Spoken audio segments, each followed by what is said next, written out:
might be able to fix it. The microcontroller crashes and it doesn't reboot right.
Wait, can we try to go again? 1 second.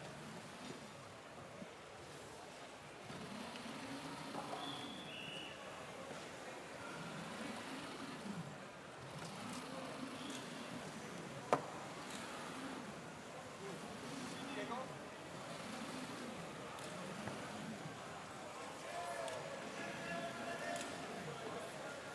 Okay, can you see that robot? It's full.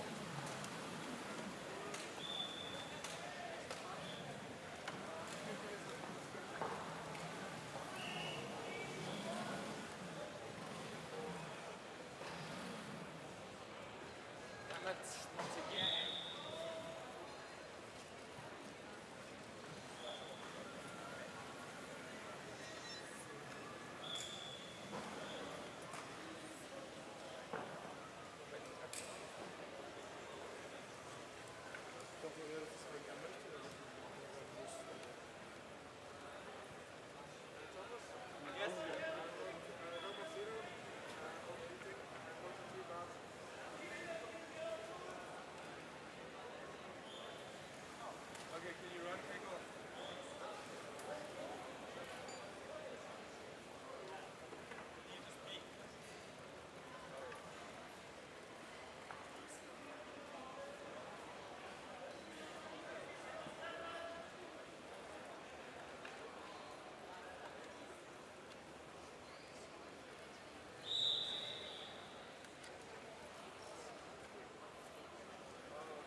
Good morning, everyone. Watching the game of small as we saw here on the field before me is RoboCup Standard Platform League. We're watching the first game of the knockout stage between two different models. The Chinese team versus Iranian team. At the current moment, it's 2-0 for Chile. Instead of 1 minute of play remaining in the fifth, that's a 5-minute halftime break will follow as we're currently waiting for a challenge flag being raised inside of the water. The challenge flag can be raised in case the decision being made by the digital referee that we have here. As when it happens, the two human referees you see in the white and black will be able to overrule, and in this case, have overruled the decision that was made by the digital referee. We're playing a 9-by-12 meter field, 11 against 11 robots. That was in not been awarded a yellow card for excessive dribbling, which meant that they had a disadvantage for 2 minutes, only on the 10 robots in the field, but at the moment, due to technical issues, the models has only 9 robots. As for those of you wondering, I'm Pete. I am both a live stream host and a physical goalkeeper. The ball goes across the field for most making sure the goal post and the defense is too late, and now goes on the side and then goal kick or both robots having a black strip, the market changing to what we recognize. However, if you look closely, you're going to see protocols on the top of the robot, and the middle dot actually indicates a key color, being either blue for the models or red for the The models now take out one of the robots. Of course, they technical issues will be done in like halftime, but there is just for challenge because you only have 5 minutes to do so. As you need to use going to put the ball in the sideline here. I think it will be on the left, top of the field.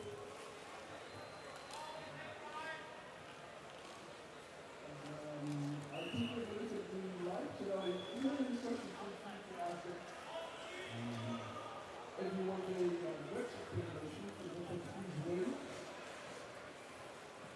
Nothing is anywhere in here. So that's good. But if it changes by any moment, something to let me know as the game is starting to stop. But it's now continuous and robots move across the field, pass and connected to the far field, and potential sort of goal here as the ball is set by the defenders and then robots will go crazy. This maybe this goal is in that, but maybe not. What actually is that it was 3-0 score now for Chile. So the thing here is a goal can be developed for 2 reasons. One, because the ball is moving too fast. The maximum limit to the ball speed is 6 meters per second or a little over 20 kilometers an hour. The other reason is that the ball has gone too high. Maximum height limit of the ball is 15 centimeters. But this height will be overridden during the last pitch of the yellow. And there's a potential of goal is deflected by the keeper from the league as they are now fast to move the ball back into the field of the models. The models now going to the far right corner of the field as the models present the yellow card for excessive substitution of robots in the field, as well as some countries. Meaning that they take a robot out. As I see some happening on the left side, I mean, humanoid, which I'm sure you can get out after the shoot. 24 seconds to play in first half after the 5-minute halftime break follows.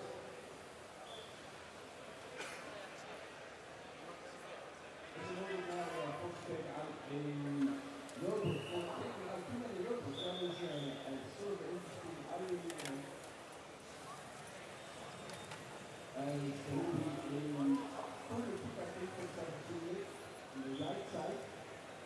goes to study out in the school in China, right? And there's a different gold area, there's people stuff in there, and the potential sort of goal here will be defended by the Hornets with all of their might as the ball goes flying from left to right, from right to left, as the ball might go over the goal line, meaning a goal kick for the Hornets.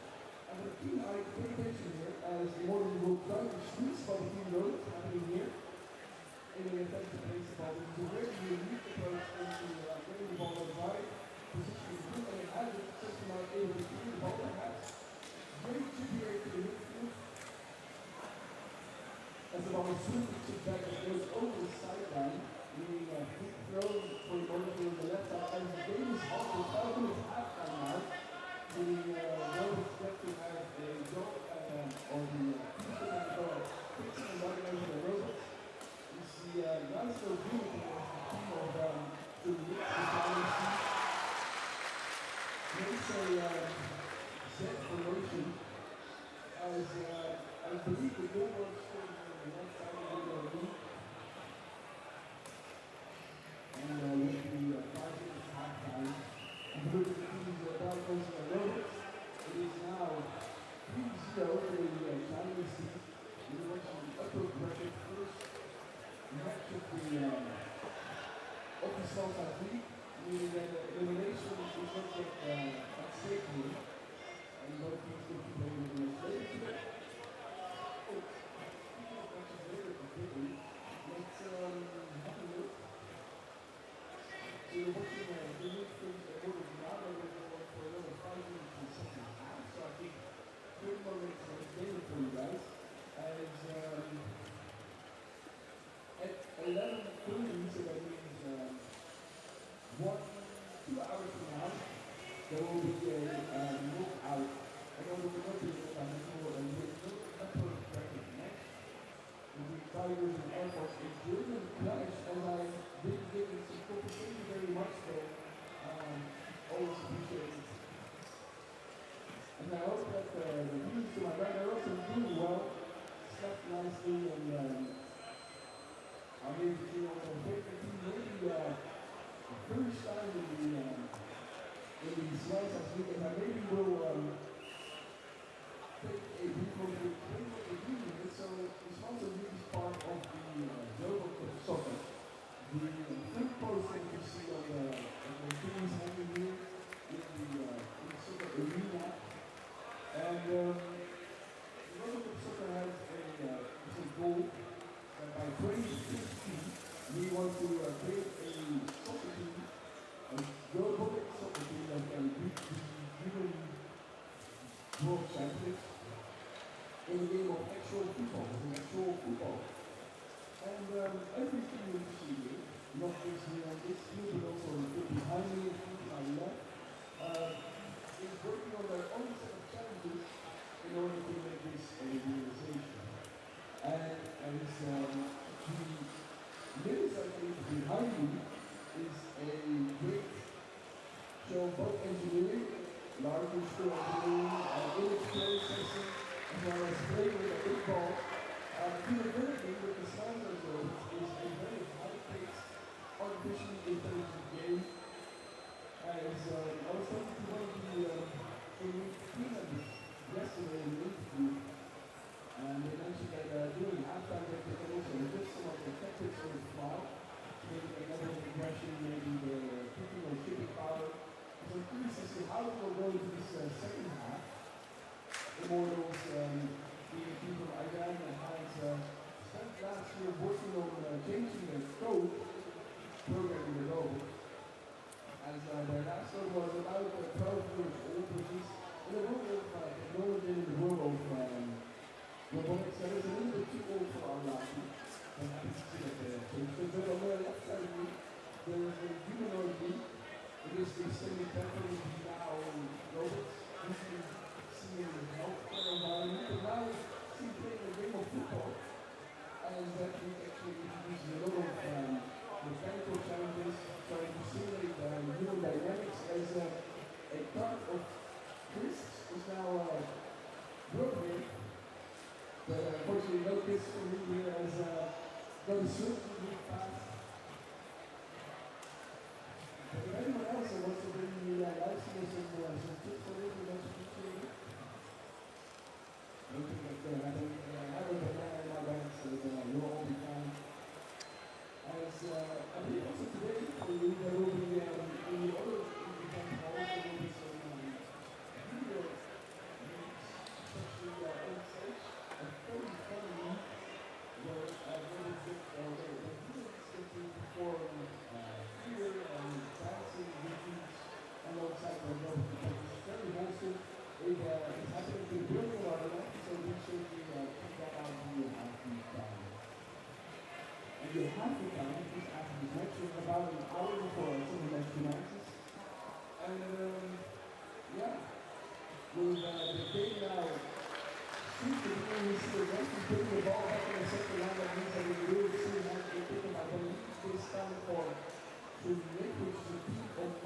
one was only with nobody really happy with it, because we just had to move it. 6 robots, no 7. Played 7 against 10,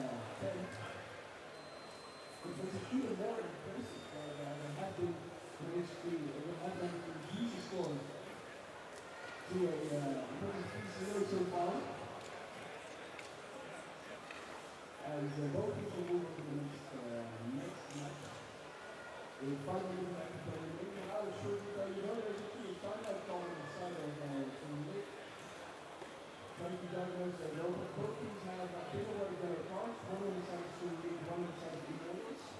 Yellow cards are awarded in case teams finish with offenses, fouls, and if you have too many, deciding on a digital referee that is not allowed or you will have to take a road out of food for a minimum of 2 minutes. They go in the time. As you see on the television screen here in front of you, that is actually the output of the digital referee. Keep it track the score, keep it track the robots, and the yellow bars are the indications for the yellow cards. As we move back into the 17th football part, the borders are in, and next is moving, trying to get the ball into the goal, shot deflected, initial shot deflected, and another shot in goal, and it wasn't too fast. It wasn't, no, it wasn't, as another goal after scoring, the referee will now put it back, the ball back on the center line, and I think the halftime changes to the strategy of shooting are playing billions right now. As you see them moving straight towards the goal. The ball is taking another kick here. A great shot because the first line of defense will be to the far side to that very low distance here, but not received by the opponent goes on the right side of it until the midfield on the right side.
And welcome everyone here in the standings.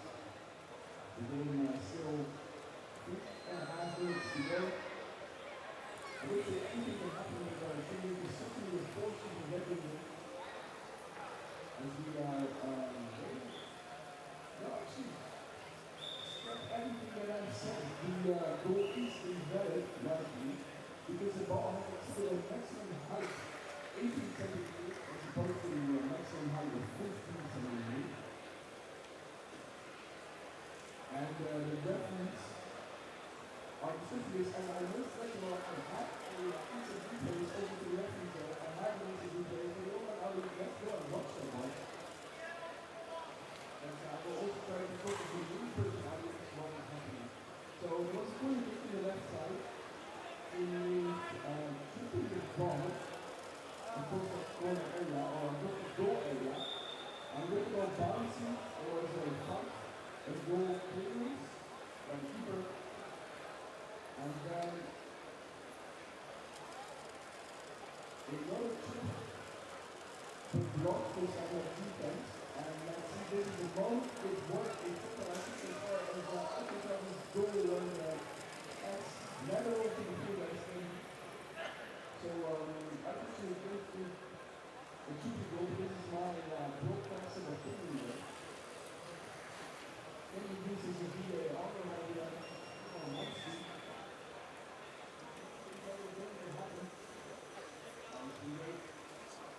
Oh, no, never mind. There is another reason as the others go up. It's the second one. The ball will not exceed the speed of 6 meters per second. And it is not something I can see in my slow ball instant replay. If the ball goes any faster than 6 meters per second, the goal will be disqualified. And that is what the current discussion is about. Referees and also the team captains discussing additional tips here. And if you're wondering how the speed will be defeated, there are some cameras and we are using an orange gold ball. That is the one that you should be watching.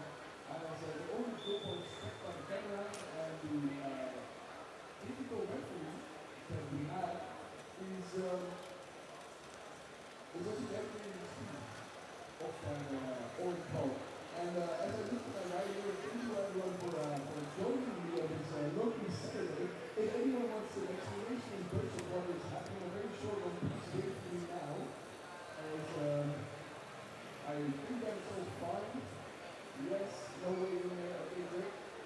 Of course, my name is one happy to do it as possible. I would really like the explanation in Dutch. Do you?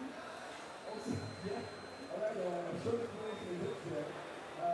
Welkom allemaal, we zitten hier bij het spelletje Smal, staat niet zomer. Dat is gespeeld van 9 bij 12 minuten veld, 11 tegen 11 op dit moment, 10 tegen 8. Terwijl we wachten op een discussie tussen de scheidsen over het mogelijke toestellen bal hier in het onderste deel van het veld. Een mogelijke goal gescoord door het Chinese team Julie tegen het Iraanse team Immortals. En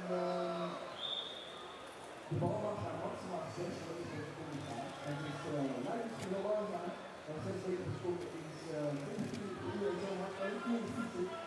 En de goal zelf heeft geen maximum snelheid. We steeds even aan het wachten zijn op deze discussie.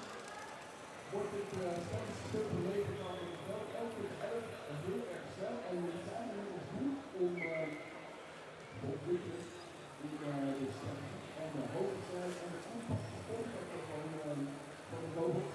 De afgelopen veld eigenlijk werken dan grotere eigenlijk spelen we een echte voetbal. Spelen we nu met voorboten. En niet zo luid, maar met een dubbele waarbij en de robot eigenlijk met mensen lijken.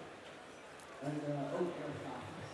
Terwijl we weer naar het Engels switch, wat op de background, dus was een short explanation in Dutch. As I realized I forgot to tell you something important about these robots in the small size league. So the maximum dimensions of the robots is a cylinder of 18 centimeters diameter and 15 centimeters high.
cylinder that will be the most ultimate shape physics-wise. So you see that it's typically never mind, speculation, it's sort of brought by the keeper.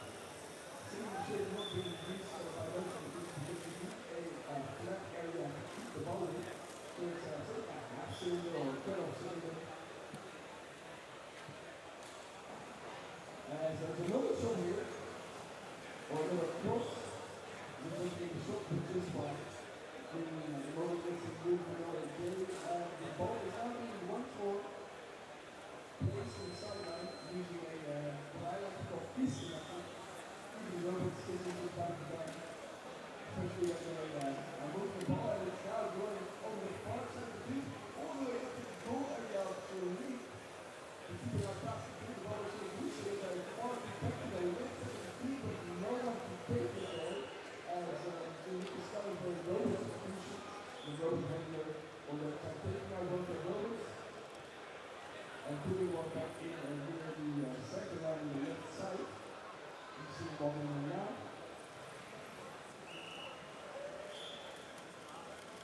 And then after one of the you can see London and what you love you do. Also I love you guys have having one of the built for the 2024 RoboCup. And streaming from our personal, you see them on the different methods placing the ball using a roller that is spinning very fast backwards. As now there's a short goal and the keeper out the goal and there is no likely to be a goal and I take a sip of coffee.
The goal has been approved by the coach. There's another sort of goal here.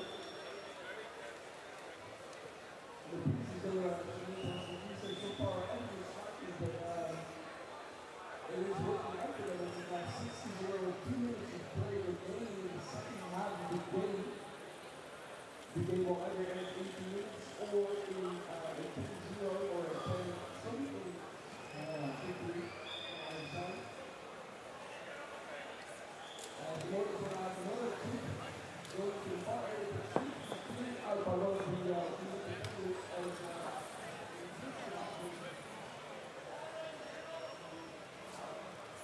actually expected as the notice is going to want to hold another point for basically multiple fouls and the multiple offenses and crashing into another robot at 3.2 meters per second and with 2 more crashes between one robot out of the street.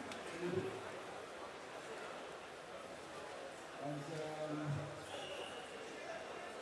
that is what you will see happening as the road, and they will take one robot and move out of the field. There will be a power play, 11 against 7, and still will now get the ball, bring it back to their own area. And the next part is one that will take a free kick.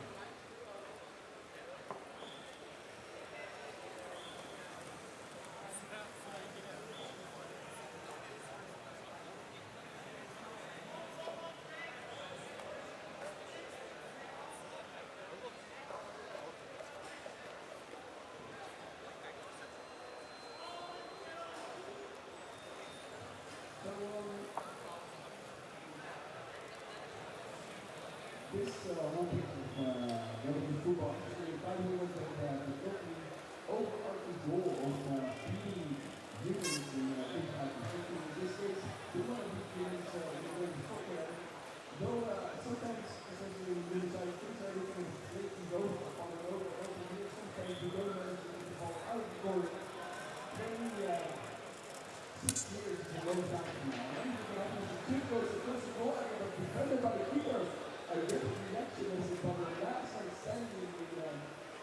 last 2 minutes of the game here, as in the corner on the right side, watch the orange ball from the right to be chipped across the goal area, and we see that other striker movement as though the ball will go in the center of the goal, but great defense from the Royals and the ball moved back. And a pass, a little faded on the side of Julie.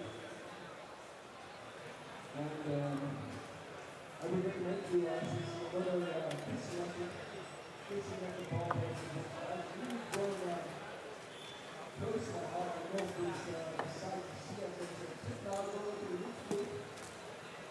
And we need to get you to strengthen both of these things as they go progress throughout the inside stages of the competition.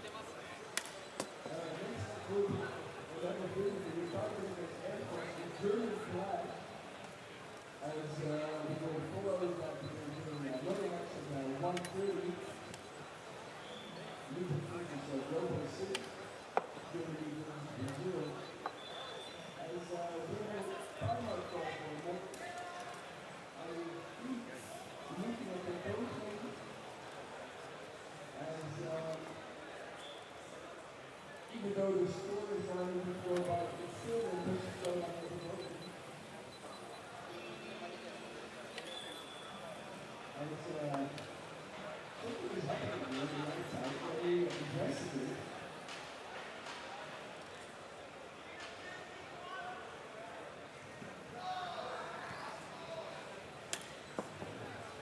It's very only practicing the video and soccer league, I think, with a different kind of ball, different kind of robot.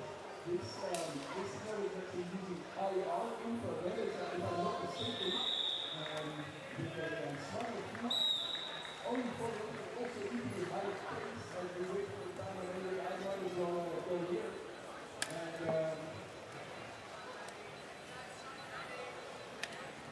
the ball that you see here with the red light is emitting infrared signals. And even though that is out at the moment, the robots that you see in the video are capable of detecting those infrared signals as one of the is always gets a contact here, a little pixel code.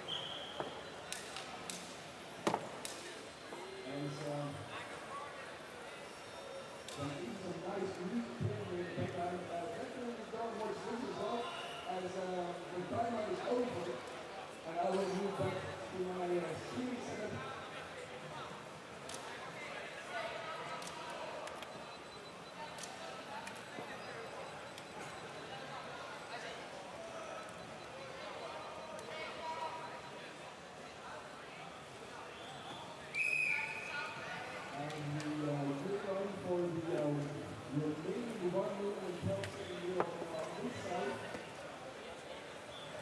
Power play by 11 versus 8, as the ball is now tripping the goal for Royals, which will leave the Robocup Standard once more and on the go. The Royals take their coach and pick out more precise movements, and we see that they're pretty confident as they went to baseball. But now time out on the side of the league. So you can do the video of the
two big starting orders is that they try to make their goal as small as possible, so that people know what's going on. And it's way easier for a robot to score, but when they're in danger, the people will go out of the field ever so slightly to increase the chance of an interception, of a deflection, as long as you bring out a robot.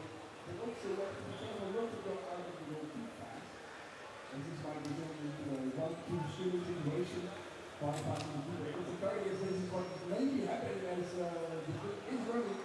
But one of the robots are scoring and then sees confused routes like that. The model's not responding. Maybe once we start from the timeout here, open still half some time. 28 seconds to play remaining. And so try to restart the programs. Of course, if you want to look for a fully human team, you don't have software questions staying away.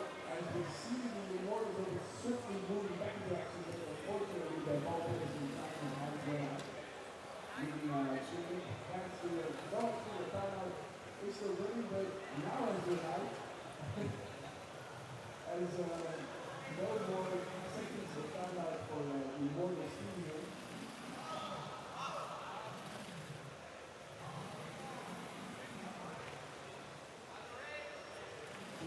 Now taking a quick vertical situation. As there's a typical door area, a good defense on the other side of the Immortal showing that one loaded shot to the left here. Giving him no opportunity to shoot that close to the door. So 20 seconds remaining. This ball is moving to Parky. Maybe a chance to down set for Immortals here. But no, maybe that's maybe trying to go in. Good defense limitations for the side of the showing up with people twists. And then one continuation of game is going into overtime. As we wait for the ball to go out of the field, as the game is ended, and we see the shuttle roll, reflected keep a great stance here, once more by Immortals keeper. The ball maybe here for another shot, either by Immortals, either by the ball is in the middle of the center of the keeper now, going into the side of the Immortals, and going not over the center, that was expected basically by one of the Chinese pickers, trying to evade one of the other robots that was losing the ball, but then they're back again. 1 minute of overtime as the game will remain. If he has a little shot of goal there, the game will keep it to play as well as no shots of goal, but maybe here on the far side, a shifting on the keeper, where's the ball there, the ball is on the left, it's on the middle line. Shot by the team, maybe no block by Immortals. Another check. No block by the keeper that flips over the side, and we have to end of the game now. The box of both teams is right to the six. As both teams have their good work. These will now see their robots to see the field of the keeper. Great sight to see.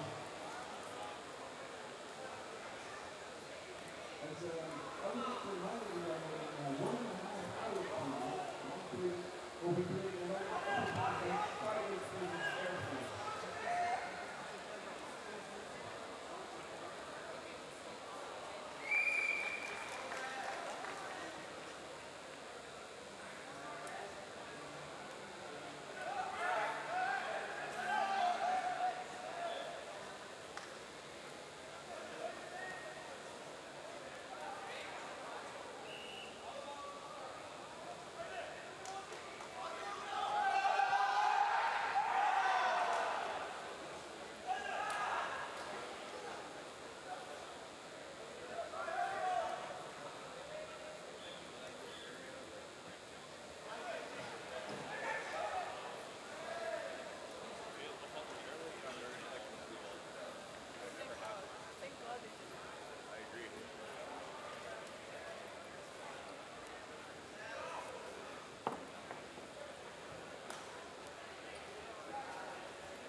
it's only 30 minutes to the next game here.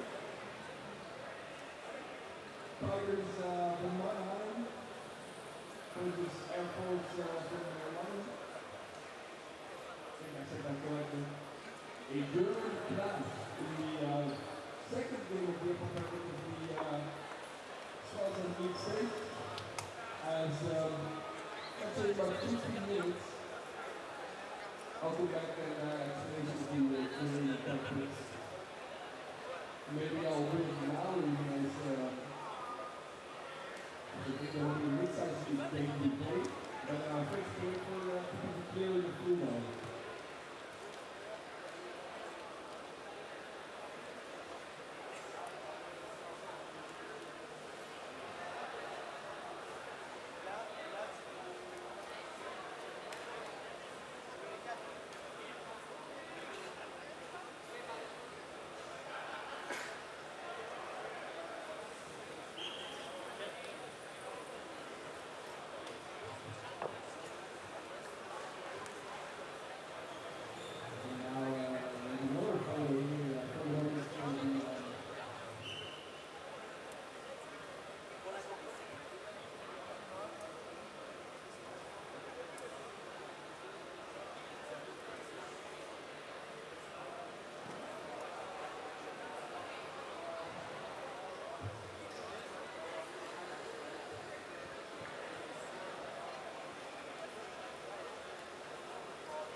actually something that's scary. The roles between human athletes have the power to overrule a robot. There's a guy that is actually passing the ball here to my right. Back and forth because of food, which might look simple, but it really isn't.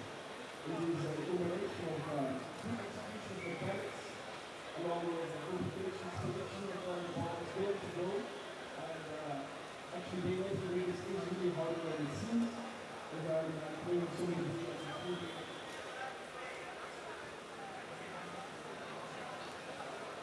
The robots that you see here, even though it's small, actually do quite a few things. One of them is kicking the ball, meaning the ball going up in the air. Another one is kicking laterally over the feet.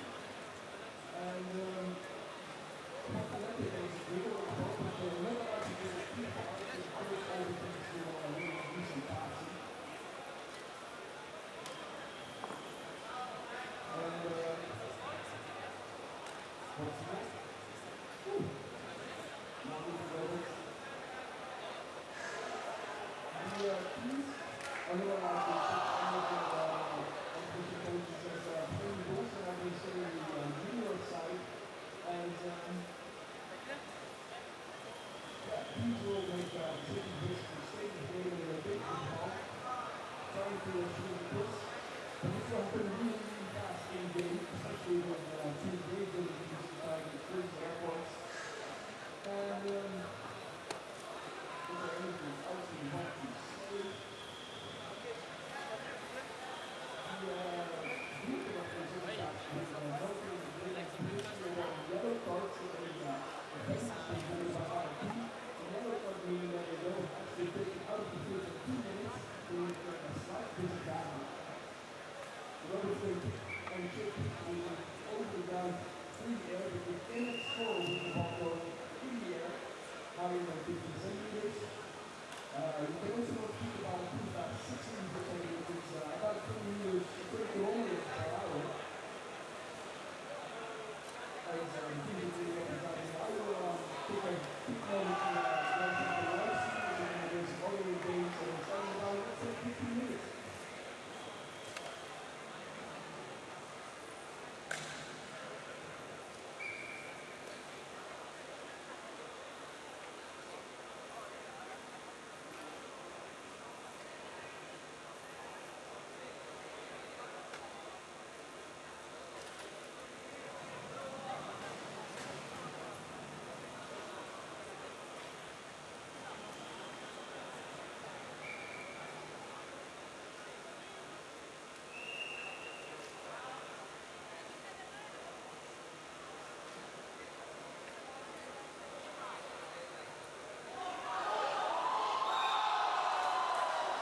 spotted the ball and spotted an open goal because the redback bots are only 2 players on the field.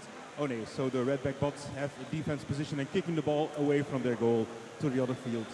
And now you see the Savannah Heroes spotting the ball, walking towards the ball, but the redback bots also have spotted the ball and probably they will try to engage as well. Oh, nice, a pass from number 4 to number 5, number 3, I think, on the field. Because he's is watching at the ball, trying to figure out what to do. I think he's kind of stuck. No, he's moving, has found a way. And now he will pass to number 4. Number 4, no, number 4 didn't spot the ball. And the defenders from redback bots from the black team has spotted the ball. And now it's kind of like 4 toddlers struggling around the ball. Let's see who wins this battle. Yes, it seems like the Savannah Heroes, yes, they're going for the goal. They're kicking to the goal. No, it just passes. No, the ball isn't out yet. The ball has to be completely over the line to be out, and then there will be a kickoff. But now the robots are all trying to find and locate the ball. You see them turning around, spinning their head, looking for the ball. Perhaps you can help them. The ball is there on the other side. Go fetch him. Go try to score. Yeah, just dancing around.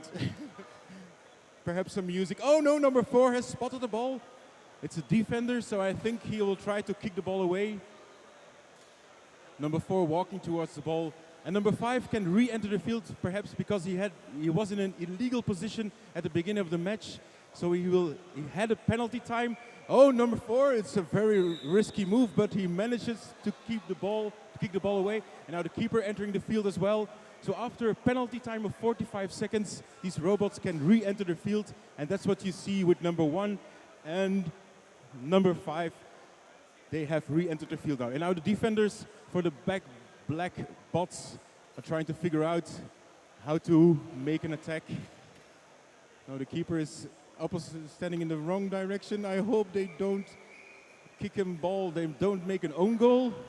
The keeper is just disengaging. Okay, now let's see if this team can make an attack. Trying to figure out how to kick the ball. Number 5 and number 4. Number 5 is the leader of this team, I think. No, it's the other goal. Yes, okay, fine. The number 5 has oriented himself in the correct direction now.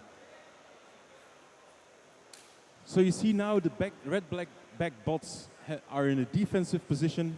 All robots back to their own goal. Kicking the ball. I think the ball went out. No, not yet.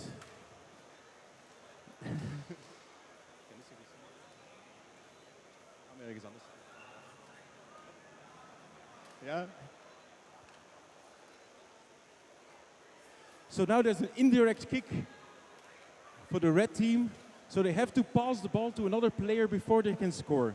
Let's see if this works. Yes, number 2 passes the ball successfully to number 4. Let's see if he can manages to spot the ball and to kick the ball in the goal. Yes, and the keeper has blocked the ball. Very nice defense for the black team. But the danger isn't over yet. Number 4 has spotted the ball. The keeper from the black team falls apart. Number 4 spotting the ball. No, he's looking for the ball. Number 5 has spotted the ball, I think. So he's moving towards the ball. Number 4 still turning around, the attacker from the red team. Let's see if number 5 manages to kick the ball in the correct direction. Oh, against the wood of the goal. Could be a defense strategy. Anyway, number 4 still turning around. Isn't able to manage to see. And this first half is finished. At the second half. So this match is finished. It's 5-0. Hope to see them again.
so as you can see on field A, which is the field closest to the entrance door, in quarter past 11, within 5 minutes, the match will start here again from HTWK against the Berlin Bots.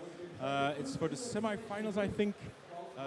So these are teams that are all a little bit advanced. They have already played their entry-level matches. So hopefully this will be a very interesting match.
Okay, we are standing here at Field A with the head referee for the upcoming 2 matches. She's standing right here.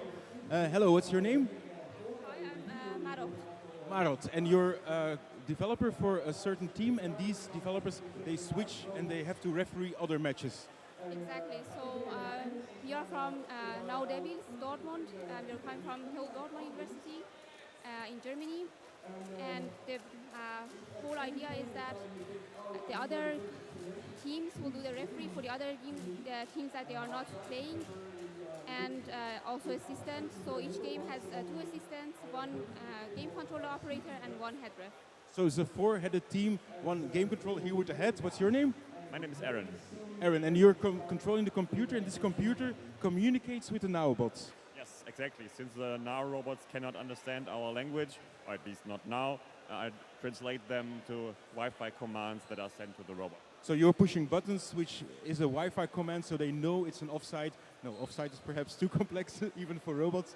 But they know it's the start of the match, there's a goal scored, they have to behave in a certain way. And if they don't get in the right spot on the field in time, they will be penalized? Exactly. So we have certain type of penalties.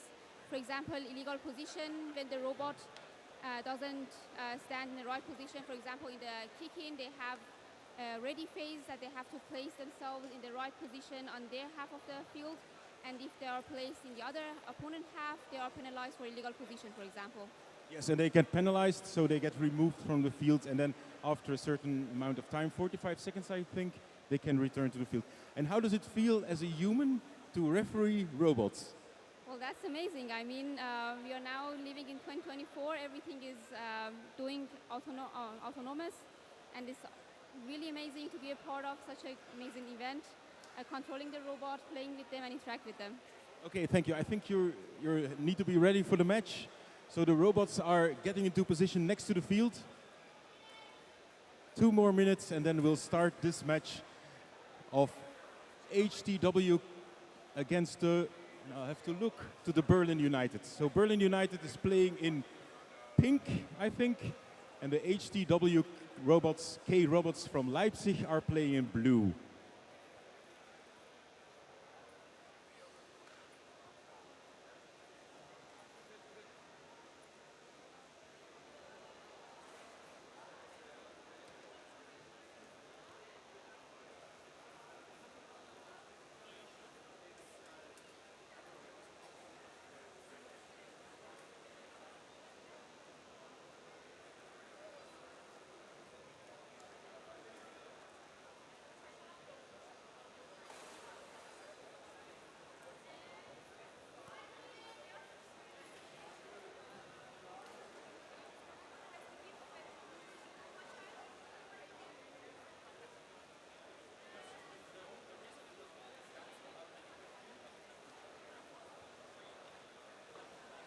As you can see, the robots are being prepared, are being set up next to the field. And you will see the referee starting by putting up red gloves. And these red gloves are a little challenge whether the robots next to the field can spot the hands of the referee. So that's why the referee is wearing red gloves. Perhaps, we're not sure if they want to go for this challenge, but you will see perhaps some robots moving their heads towards the referee and seeing if the signaling of the referee with her red gloves will start the match. And if they can spot it, they can enter the field.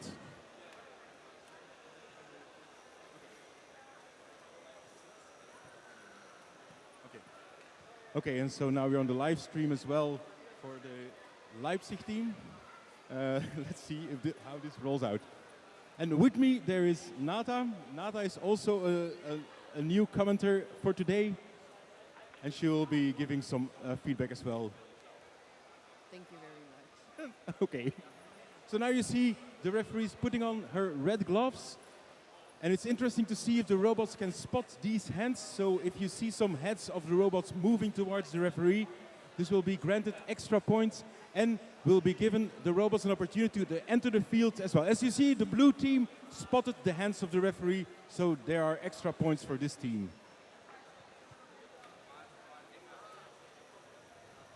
And now the blue team can enter the field. So it's very important, these robots are now completely autonomous. There's no direct control for these robots as for now, except from the game computer. The game computer just gives the states of the match to the robots. So now they're in a set stage, in a ready stage, sorry. They can enter the field, but they have to stay on their own side of the field. If a robot doesn't manage to do that, a robot gets penalized. And penalized means the robot is put out of the field to the side and has a 45-second delay before he can re-enter the field. And as you can see, the pink team can kick off. They're trying to spot the ball. This kickoff means the pink team has now advantage, is the only team who can touch the ball. But there's a timeout, as you can hear now. So now playing, the ball is given away because if the pink team doesn't manage to do this in the timeout, the other team can engage as well. But the pink team has spotted the ball. You see number 7 moving forward, number 6 passing to number 7, but number 7 has missed the ball. And so number 6 and number 4 from the pink team. Oh, isn't that illegal pushing from number 7, I think? So if a robot falls, a robot has been given the opportunity to get up again, but if he fails to do that within 10 seconds, a robot gets removed from the field as well. So now you see the blue team defending and the pink team for number 4 attacking. And number 2 from the blue team has the ball. Perhaps he can pass to another teammate. He's walking, attacking, and 3 pink players in the middle doing a little dance. Oh, number 7 has spotted the ball, so he's counter-engaging attack. Okay, the ball has gone over the line, so there's an indirect kick for the pink team now. So now the game computer gives a comment to all these robots that there's a kickoff, an indirect kickoff, because the ball has gone over the field. And if the robots of the blue team didn't get this message or didn't correctly respond, then they get removed and penalized, as you can see from the blue player number 1. So the illegal positions are penalized by the other referees removing the robots from the field. Another illegal position, so there's something wrong with the algorithm. The robots should understand the commands from the game computer, but if they fail to do so, they get removed from the field. So now we're waiting for the pink team to do the indirect kick to re-enter the ball. And 2 blue robots are walking out the field. I think this is not allowed as well. Yes. Blue has touched the ball, which wasn't allowed, so it's another illegal position. So number 2 of the pink team was walking towards the ball. Yes, number 2, I hope. Yes, number 2 has spotted the ball. Number 2 of the pink team, he will be making himself ready for the kickoff to re-enter the ball.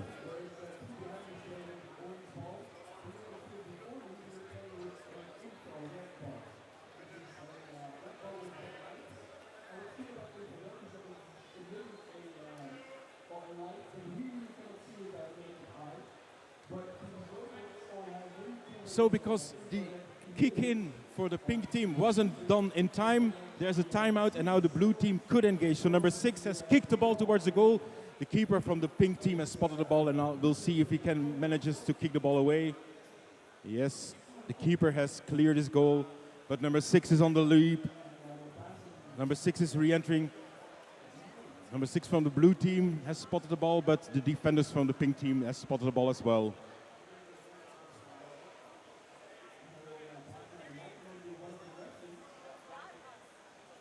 Yes, it's very hard to see whether these robots can spot the ball within the short amount of time for the action to happen. So now a nice defense for the pink team, and number 6 is free. Number 6 has kicked the ball towards the goal, and let's see if the blue defenders can spot the ball and kick the ball away. So number 3 has spotted the ball and he's kicked the ball away, but not hard enough. Let's see if the pink team manages to spot the ball and kick the ball towards the goal of the blue team, and perhaps they can score. No, the defender number 3 from the blue team is very strong. He kicked the ball away. But the pink 2 also penalized for kicking. Number 4 has made an attack. And all the pink robots now also spotted the ball. The defenders from the pink team. Number 5 has spotted the ball. Perhaps, I hope he can kick the ball away. Yes, he's moving towards the goal of the blue team now. And another illegal position. A robot can't walk out the field. So if he walks out the field, he will be penalized and removed from the field with a penalty time of 45 seconds. And as you can see now, a team can always ask for a pickup of their robot. If a robot gets removed from the field, the team can ask for a pickup to perhaps reprogram, to reset it, to see what went wrong, and to re-engage this robot into the play. Now the keeper, a brilliant move from the blue team.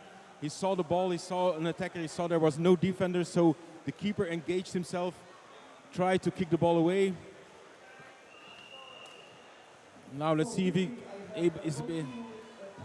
Yeah, the keeper was blocked while trying to stand up. So within 10 seconds, he couldn't manage to get up, so he's removed as well, which leaves the blue goal undefended. There's no keeper right now. Let's see if the pink team can take this advantage.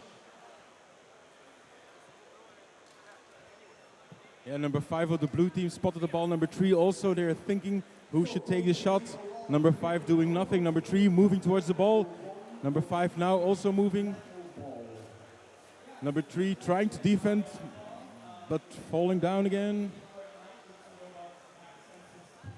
So there's still no keeper in the goal of the blue team. So let's see if the pink team can take this advantage to score a goal perhaps. But there are still defenders from the blue team, as you can see. Number 4, really good defending. And perhaps turning this defense into an offensive position. Number 4 walking towards the goal of the pink team. But number 2 of the defense of the pink team has spotted the ball as well. So there's an intense match on the midfield. So a lot of robots walking towards the ball, kicking it.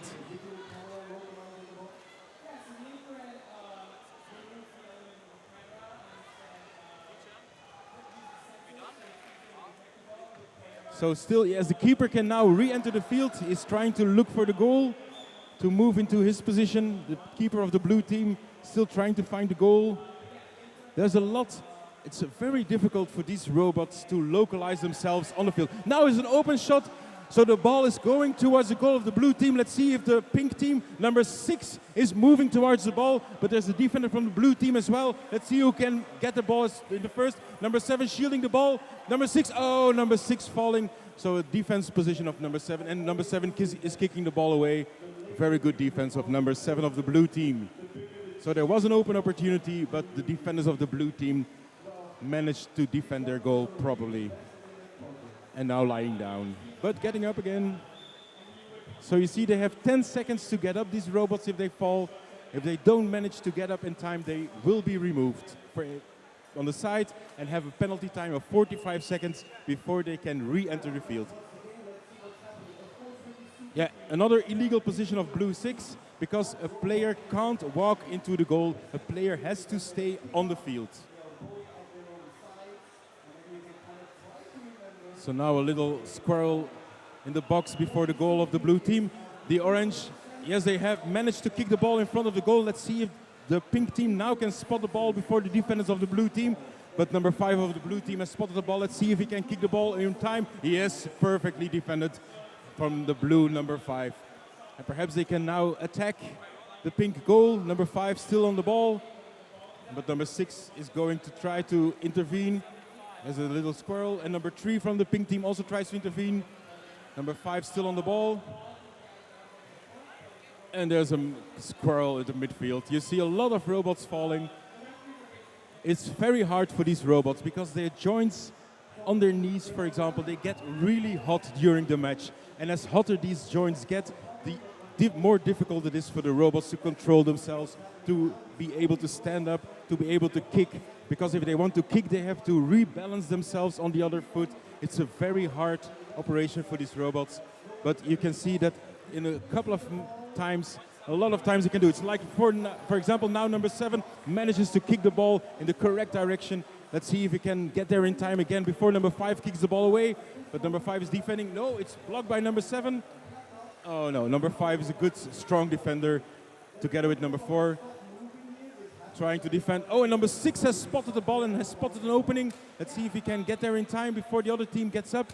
But number 3 is now taking the keeper position of team 5. Oh, he's falling apart. Could be an opening for number 6. Let's see if he can manage to shoot at the goal. Almost. Oh, number 4 is in backup. Let's see, it's a very exciting part. Number 6 is going for an open goal. Let's see if he can turn himself in time. Oh no, he kicks next to the goal. Oh, very pity. There was an opening. Number 6 returning, rerouting himself. Number 3 trying to defend from the blue team. Yes, number 3, very strong defense from number 3. He has kicked the ball away. Very nice action here. So now 2 robots for the pink team. Oh, it's halftime. As you can see, this is a very exciting match. It can be very hard for these robots. It's very nice to see 2 teams, very equal, very equally strong. It's very exciting to see this. So now we move to field B. It's a field next to this field because it's halftime for team A, field A here. So they can now see and perhaps reprogram their robots. But in a few minutes, another match will start at field B.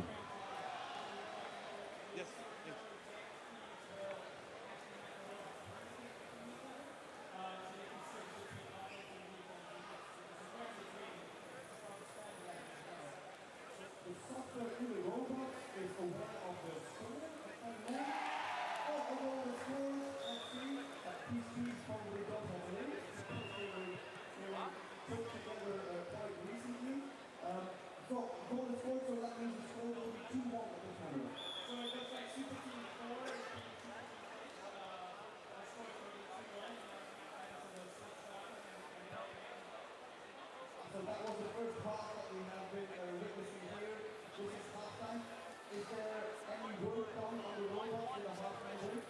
Yeah, so it really depends on what the team needs to do or wants to do. Some of them will do some hardware, which I'll fix them off on the robot earlier. So that might just feel before they get to them. Usually the team fix off this calibrate because they can't just pick up this roll on the side. So if there's certain size that they need to calibrate quickly so they know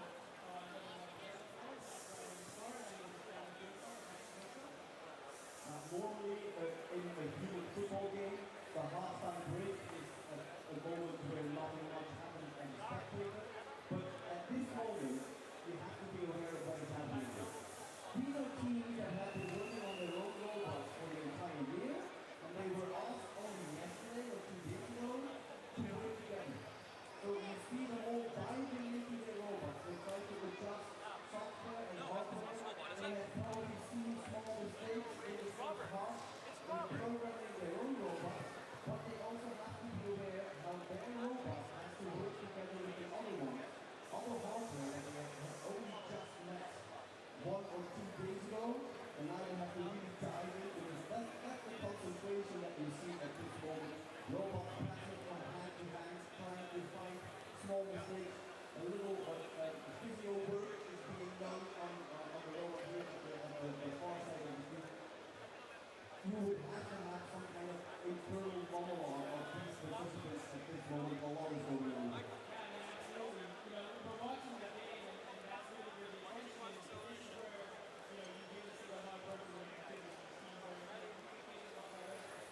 So we're here at Field B, and you can see there are again two teams showing up.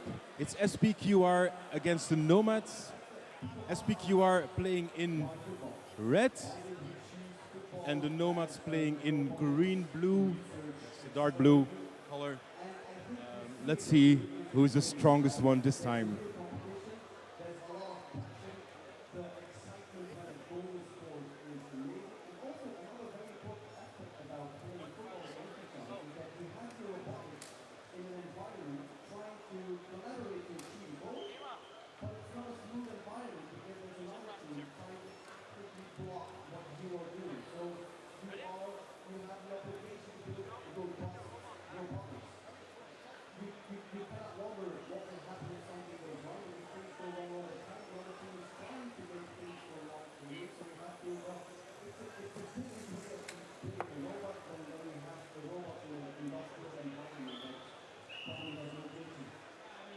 Football's the world game, right?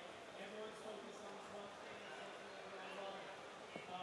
and yeah, it really brings together this new So we're getting ready for this match on Field B. Here you see the referees checking everything. Team SPQR playing in red, Team Nomads playing in blue. And again, we're preparing ourselves for the start of this match.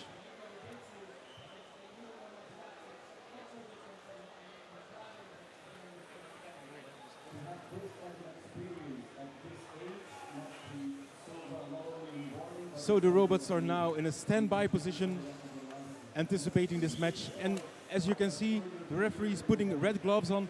And I think the SPQR team, as you look at their heads of the robots on the opposite side of the field, they're watching to the referee. So perhaps they will be managed to able to spot the red gloves and entering the field.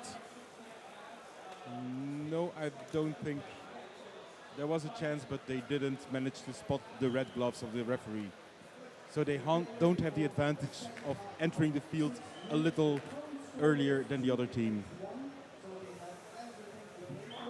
So now all robots are ready. They can enter the field.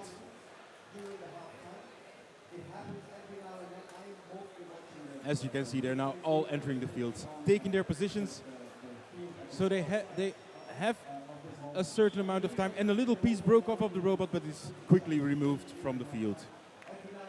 So each team of robots have to stay on their own side of the field, and they have to stand still during the set timing. So now they're all standing still, which is perfectly correct, and the match has started. So now one team can kick off, but there's a timeout, and if the timeout elapses, it's now 2 seconds. So now everybody can play and everybody can engage now. We see number 4 and number 6 of the SPQR team moving towards the ball.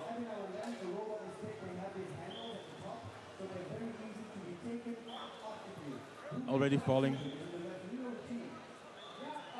Another rule is a ball can get stuck between the legs of a robot, and if that happens, a referee will intervene and release the ball, but the game continues as well. So now you see there are 2 robots of the blue team have fallen. They have 10 seconds to get up. If they don't manage to get up in time, they get penalized and removed from the field. And after 45 seconds, they can re-enter. But now there's an interesting action, number 6 and number 4. Number 6 on the goal, and it scores! So it's 1-0 for SPQR.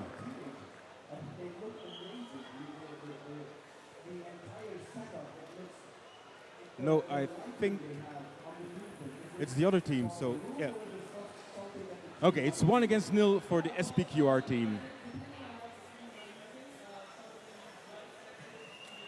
So now the players, all the robots have a timeout of 45 seconds, I think, to return to their own side of the field, making them ready for a new kickoff. And if the robots don't get in time on their field within this time limit, they get removed as well and penalized for 45 seconds on the side of the field. So you see number 7 of the SPQR team. I think he has a little localization problem. As you can see on the screen with the scoreboard, you can see what the robot thinks he is seeing and where he is. And as you can see, The robot number 7 thinks he's on his own side of the field, but clearly he's on the other side of the field, so he will be removed by the referees and penalized for being in an illegal position. But there is a little problem with the Nomads team because no robot of the Nomads team managed to get in time on their own side of the field. They're all removed, so the SPQR team now can have a clear opportunity to score because there's no opponent on this field, which is hard because you can't do a direct kick. So for example, if number 3 or number 6 of the SPQR team now moves towards the ball and kicks it directly into the goal, this goal is not valid. At least 2 robots have to touch the ball before a goal can be scored. So let's see if SPQR can manage to do this. You see number 3 standing clearly on the field, hoping for a pass from number 6. Let's see if number 6 spots number 3. And if he manages to pass the ball to number 3, yes, perfectly passed. So now if number 3 manages to kick the ball into the goal, this is a valid goal. And it's a brilliant team play of the SPQR team. Let's see number 3 going towards the goal. And yes, number 3 scored, perfectly played. So an indirect kick from number 6 to number 3, and number 3 scored the goal. Very nicely done from SPQR team.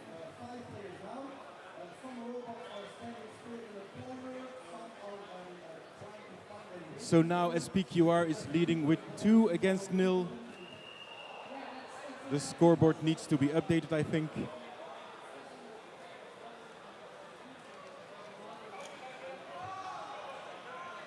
No, it was an illegal goal. Why was it illegal?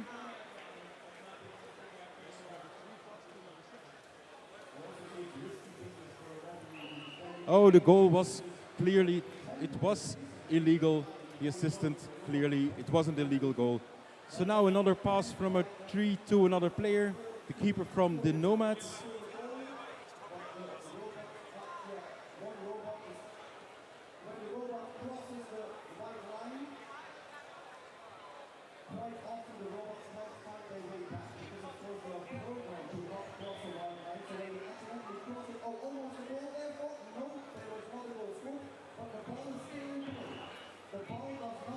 So we're just now watching an illegal goal, and afterwards there's an indirect kick. So again, 2 players of the team have to touch the ball before they can score.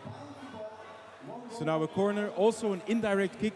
So number 3 is going for the corner kick, for the indirect corner kick, and he has to pass the ball to another player, to another teammate.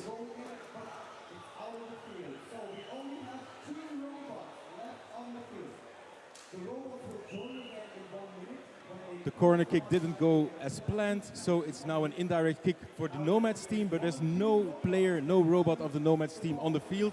It's a very unusual situation now. So SPQR has to wait for the timeout to pass, in which timeout the Nomads should kick the ball. But SPQR, you see on the timer, it's 6 seconds left, and then the SPQR team can engage. And then they have to do an indirect kick. So they have to pass the ball to a team player before they can score. Let's see if they can figure out how to do that. So you see number 4 perfectly turning the other side. So he's giving a pass to another player, to number 3, perfectly played. So number 3 can now try to score, to kick on the goal. Let's see if he does that. Yes, perfectly done. So it's now 2-0 for the SPQR team.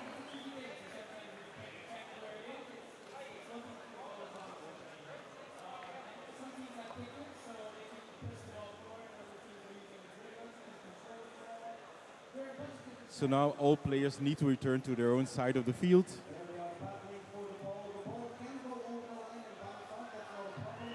And the localization issue there was with the previous goal has now been fixed, I think. On the screen you can see where the robots think they are, and it matches the effective position in real life on the field as well. So I think there are no localization issues for the SPQR team now. So we're getting ready for another kickoff. So the Nomads could start, but because there's a general failure, too bad. We have to wait for this timeout to pass, and then the SPQR team can engage. So on the screen it's 3, 2, 1. Yes, and now ball free, which means all teams can engage to the ball. So let's see if SPQR can now again do an indirect kick. At least two players, two robot players of this SPQR team have to touch the ball before they can score. And as you can see, number 7 and number 3 and number 4 are already moving towards the goal. Number 6 is moving towards the ball. So I hope number 6 gives a pass to another player. No, they're just rerouting, rethinking their strategy. So number 7 clearly moving towards the goal, having his eyes on the ball. Number 6 now going to the ball. Number 4 also going to the ball. Perhaps they can communicate which of these two players will kick the ball towards number 7. It's number 4 now. Number 4, yes, number 4 has kicked the ball a little bit. It should be a little bit harder for number 7 to reach it. Number 4 giving a pass to number 3, but a referee has intervened. It's a kicking for the Nomads team, so another timeout. So the robots of SPQR have to wait now 15 seconds before they can engage.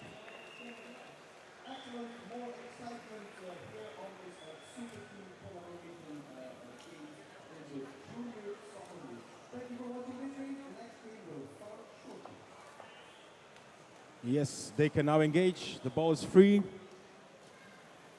Let's see if one of the players can pass the ball to another player, because they all, again, they have to touch the ball 2 times. No, it's past the back line. And another free kick, another goal kick for the Nomads team. So another timeout for the SPQR team before they can engage.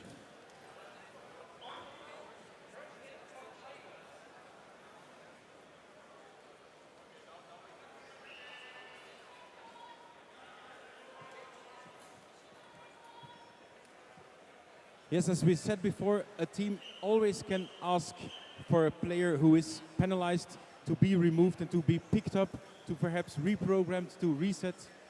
So now number 7 can play the ball, but he can't play directly into the goal. So there's a pass.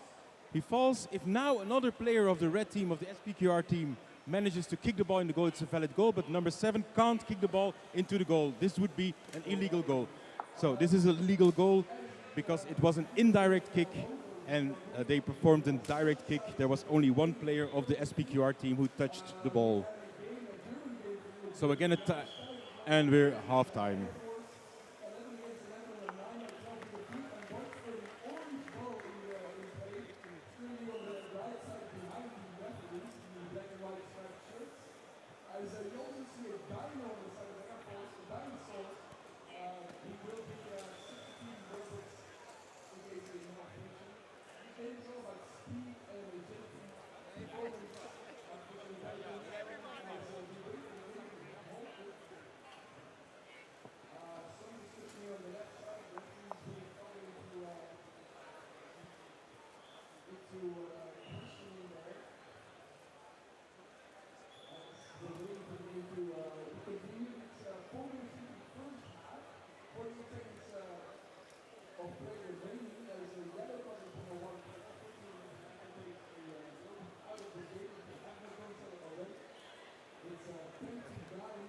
Okay, very interesting here.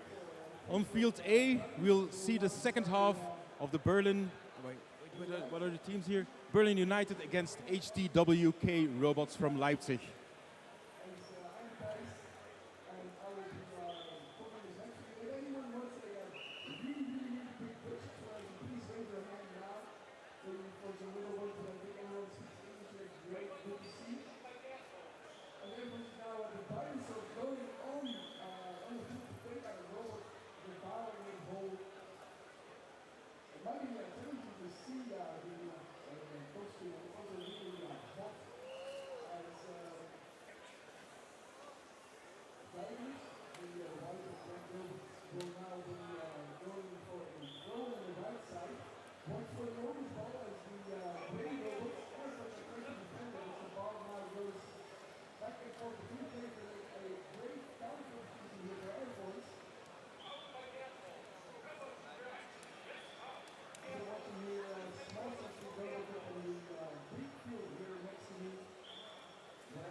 Okay, so now we're having a little timeout for the referee team on this match on field A, and we'll start again very shortly.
Hi, and we're standing here now with Filippo. Filippo is the frontman of the SPQR team. You're from Italy, I think? Yeah, Italy, Rome. Rome, yes, of course. And how was the match? Because there wasn't quite a valid opponent, as we can say. So it's very difficult for the robots to adapt to this kind of situation. Yeah, the robots are programmed to play in a different environment, but we managed to score 2 goals the same, so we're quite happy the same. So that's it. It was very nice to see that the robots tried to look for each other, and there was one robot already moving towards the goal without the ball, looking to the other player with the ball. This happened after the blue team didn't kick the ball on the goal kick, so the robot did well. So is it very hard to program that kind of behavior for the robots? sorry. Is it very hard to program that kind of behavior for the robots? Yes, because it's not what we expect from them. It's not an environment that it's normal. It's a different thing. So yeah, it's because we have to do this for the match. So that's during the match, or are there backup scenarios ready? Yeah, during the match we don't have really the time to do this, but we can try something. Yeah. But you can, if you would have the time, you could reprogram the robots during the match. Yeah, of course. With the proper time, we could. Yeah. Okay. Very good luck for the second half here. So we're waiting now for this timeout on field A to elapse, and then we'll see the second half of the match of the HTWK robots against the Berlin bots.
Okay, so we are now still waiting on field A for the second half of this match. They're now waiting, and there's a timeout for the referee, so they are looking whether to start this match within a few moments.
All right, and on field A, we're getting ready for the second half of this match. As you can see, the robots are being placed into position.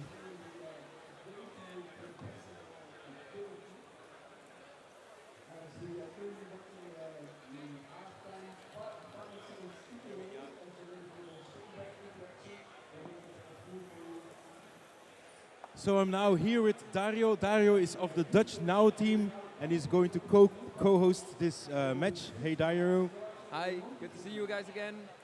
So at the left side from the audience, you can see the Berlin United playing in pink, and on the other side you see in a blue shirt the HTWK robots from Leipzig. We have seen a very difficult and very intense match in the first half. What do you think for the second half? Yeah, it seems to be pretty evenly matched. 0-0 after the first half is not something we see all the time. So they seem to be very equally matched, and I'm very excited to see if there's going to be a goal to crack this stalemate here. So we're going to be cheering on these teams here.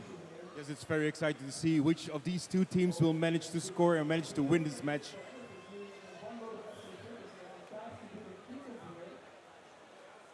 So the referee doing her final checks now. And as mentioned before, the referee will start by putting up red gloves, and probably these robots will try to look at the referee to see the hand gestures of the referee, and if they can manage to see them correctly, they can enter the field and receive some bonus points and some bonus advantage because they have an advanced position in entering the field. So now the referee is putting on her gloves. Let's see if the heads of the robots will move towards the referee.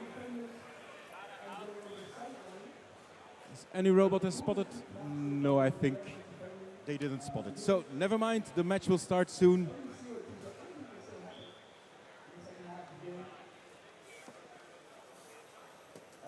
So now the robots are in a ready position.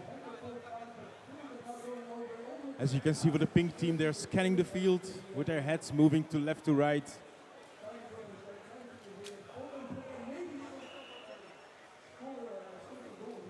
And entering the field.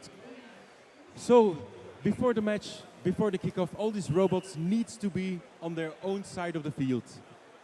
Look, number 6 is moving slightly upwards, but he can, because I think the blue team will kick off. No, it's an illegal position. So an illegal position means a robot gets penalized and he has to be removed from the field and gets a penalty time for 45 seconds. And then he can re-enter the field.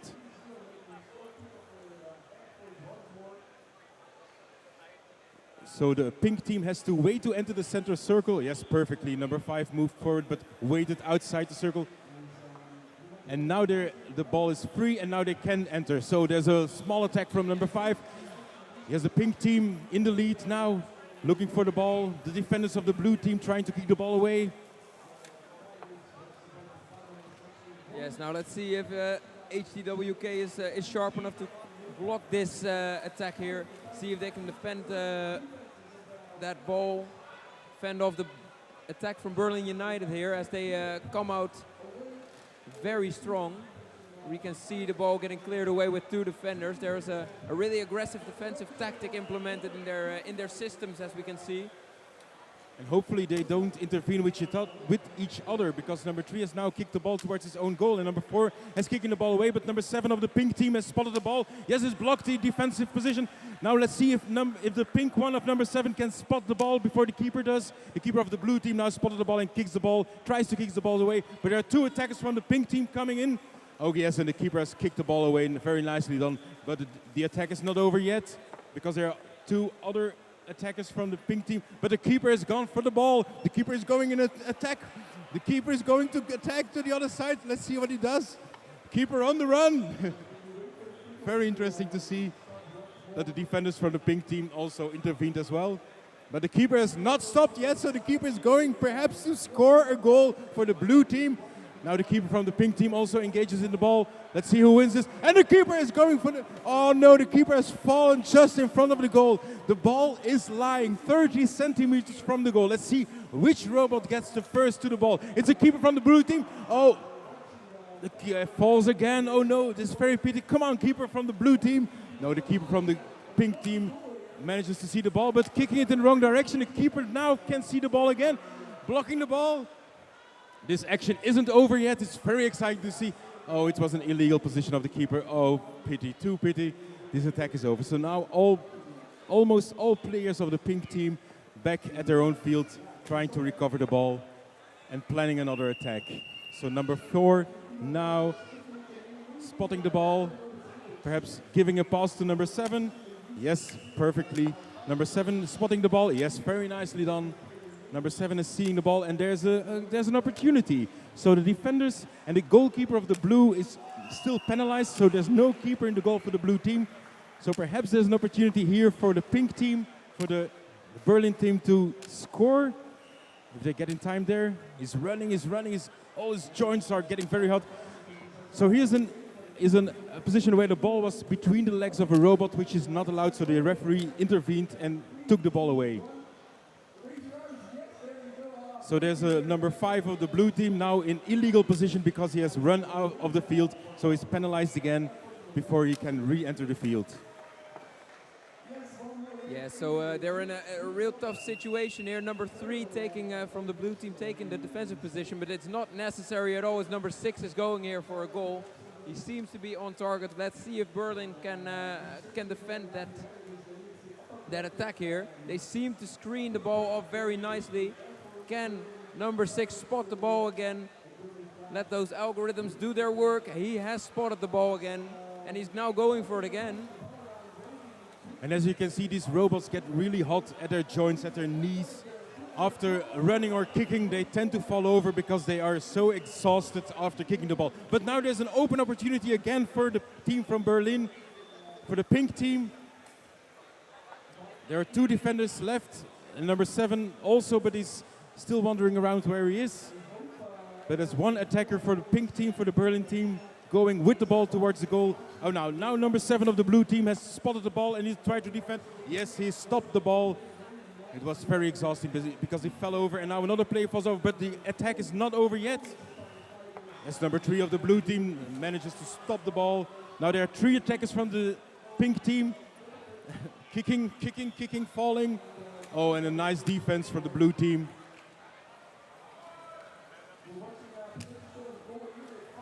As you can see in this second half, the robots are falling over a lot.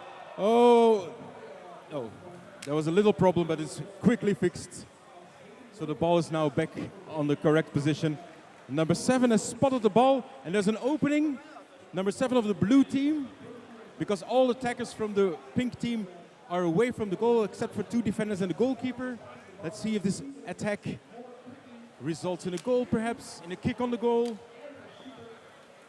But the defender of the pink team already spotted the ball, is going towards the ball and defending nicely. Very exhausting after this walk.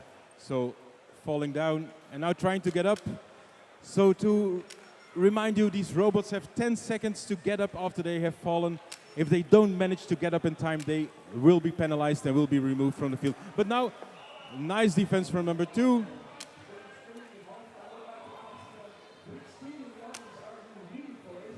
So there was an attack from the pink team, but the keeper manages to see the ball and is now trying to kick away the ball. Very nice defense for the blue team. But the attack isn't over yet. Number 5 has spotted the ball, moving towards the ball. Perhaps he has spotted his team members, so he gave a pass to number 6.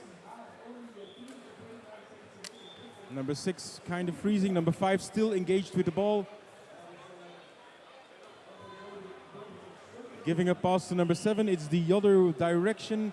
Perhaps number 5 has some localization issues because the team now is going. No, it's going to the correct side. I was wrong. I had some localization issues. No, there was a nice attack.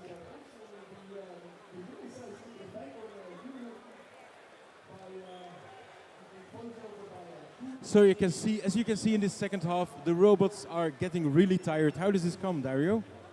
Yeah, as these joints are starting to warm up from all the walking, all the balancing, getting up as well. These joints, you see them getting warmer and warmer. And for example, if a robot tries to get up, you can see his feet scraping over the ground.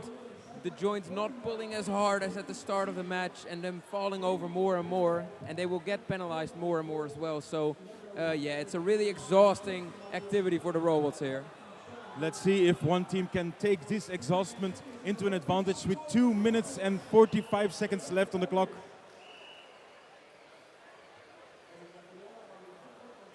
Yes, there's a penalty because there was a pushing, so now there's a free kick. So all the robots need to be placed in time. And number 5 is standing outside the field, is in an illegal position. Number 5 of the blue team.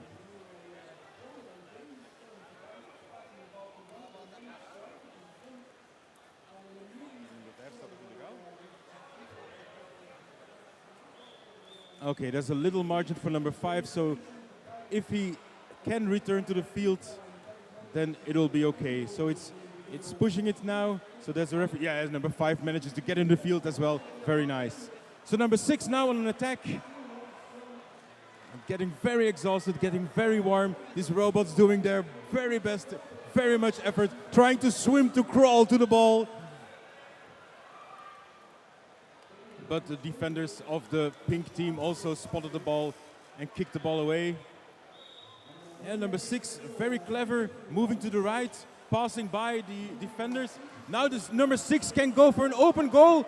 The keeper tries to see the ball, but the keeper is standing next to the goal. So number 6, if you can manage to get to the goal and kick it in, there's an open goal.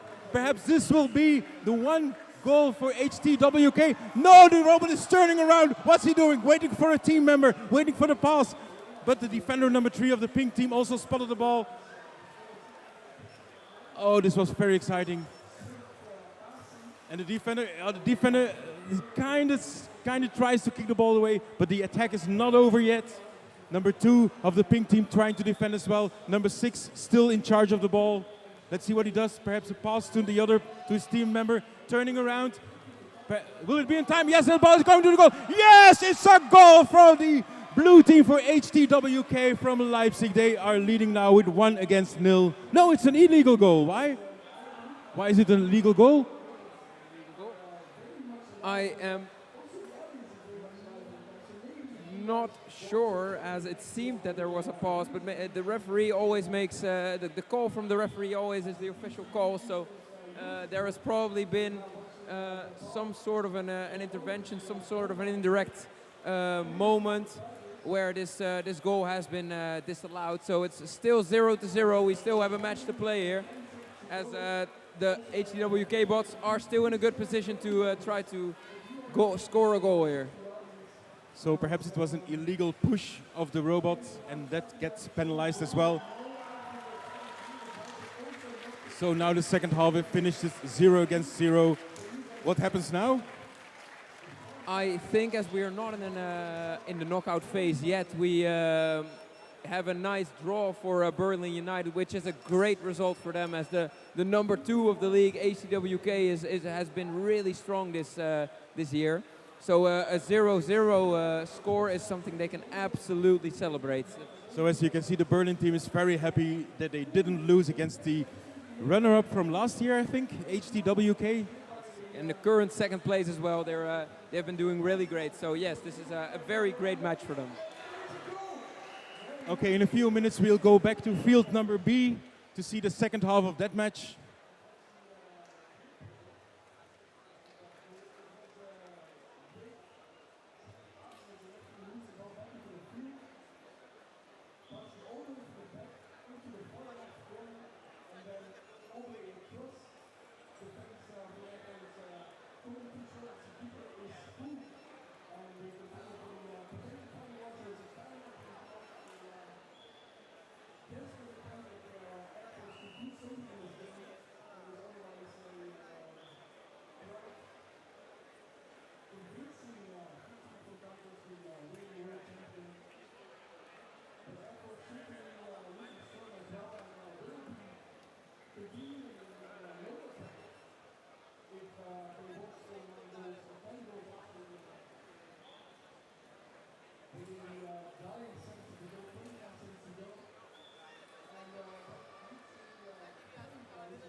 Okay, we're now back here at field B, where the referee has given the red glove mark at the beginning of the match.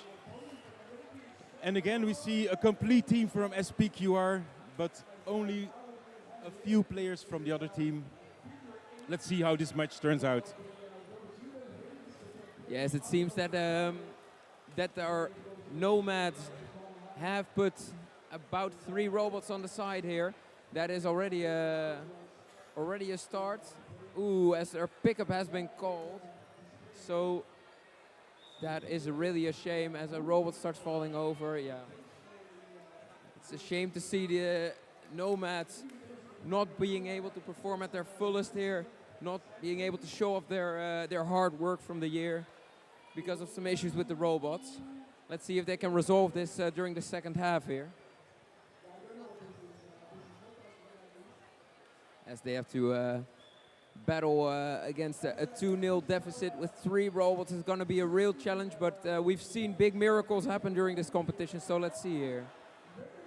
As you can see on the screen gives a view of what the now robots think their positions are. And as you can see, there is a mismatch between the position on the screen and the real position. So these robots from the Nomads, I think they have localization issues. Yeah, it definitely does seem like it. They do seem to be walking well. We can see it now on the screen. There are 3 robots that think they're in the same clustered corner, walking out onto the field. Oh, those are some rough issues here, and SPQR is just doing what they've been doing during this match, and that is just to play the ball around and start to score some goals. So yeah, it's going to be a big challenge for Nomads to get this fixed. And as you can see, the SPQR team did it very well. They passed the ball to another teammate, so the indirect kick from the start is now completed, and now any player of the SPQR team can try to kick the ball into the goal. So you see number 6 aiming for the goal, looking for the ball, trying to kick, but missing. So perhaps he can get up and try again. Looking for the ball, looking for the goal, preparing for the kick. And he kicks the ball towards the goal, directly to the keeper of the other team, who does a pretty good job.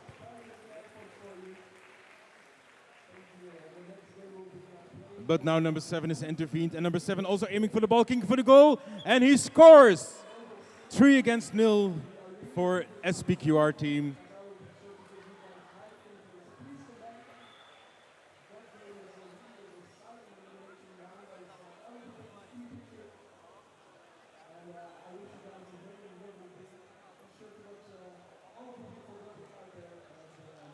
So now all players have some time, now 22 seconds left to return to their own side of the field for another kickoff after this goal has been scored by SPQR. Yes, and you can see the keeper from the Nomads did fall over, didn't get in time, did have 10 seconds to get up again, but didn't manage to get up in time, so he's penalized as well and removed from the field for 45 seconds. So players are now in a set position, and the kickoff is now happening for the Nomads team. So SPQR team can't intervene until the timeout passes, which is now 1 second. And now ball is free, so all the players can engage now.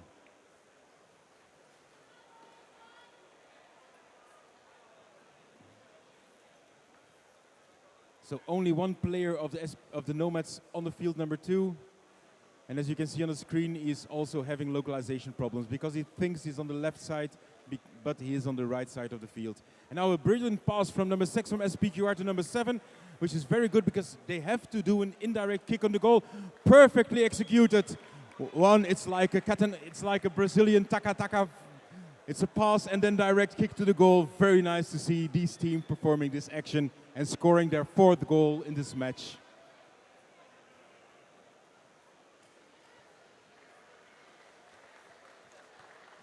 And once again, the SPQR team is now returning to their own side of the field, getting ready for the kickoff after they scored their 4th goal.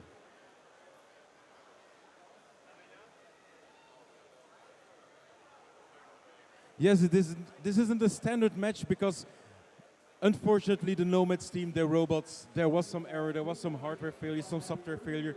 So we're looking at a very rare match of one team trying to score in the other goal. But that isn't that easy because these robots aren't programmed for situations like this. Like we already said, they have to be at least one pass between 2 players of a team before they can score a goal. And it is not a standard routine. Dario, how hard is it to program that? Yeah, especially in these situations, you just don't program for a match where no other robots are intervening. So you're, for example, if a goal kick happens, it can happen that the robots will keep trying to score the goal from the goal kick and get confused, and it's quite hard to get that fixed in a very short period of time. So very confusing for the robots as well, absolutely. But as you can see, now number 6 has the ball, but I think he's trying to pass to a teammate. Kicking towards his own keeper, and the keeper, very nice save for the keeper to prevent the own goal. So now there's a pass has been given, so now these robots are free to engage and to attack and to kick towards the goal of the other team. Number 6, what are you doing? Oh, a very good keeper.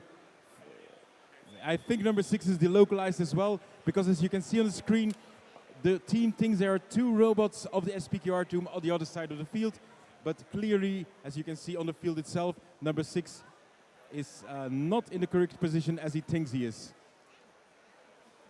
Let's see if number 5 now is able to kick the ball to perhaps number 3 and then score again.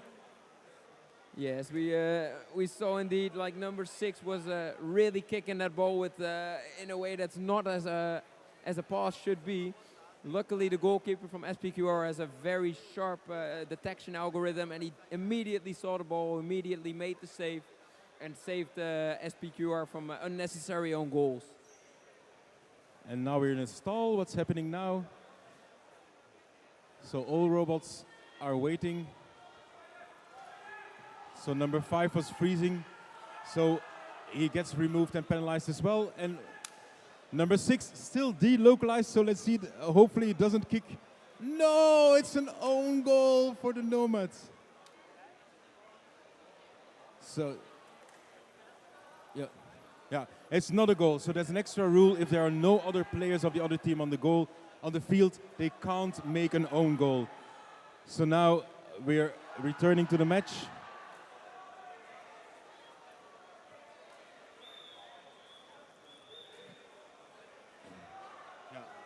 So because there's no player of the Nomads on the field, these goals doesn't count.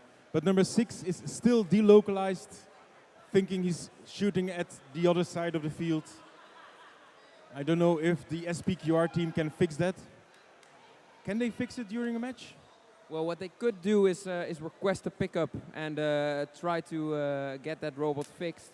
Not sure if they can do that during play, so you would want that robot to be penalized first. Hope that the robot goes to falling down and keep falling so they can pick it up.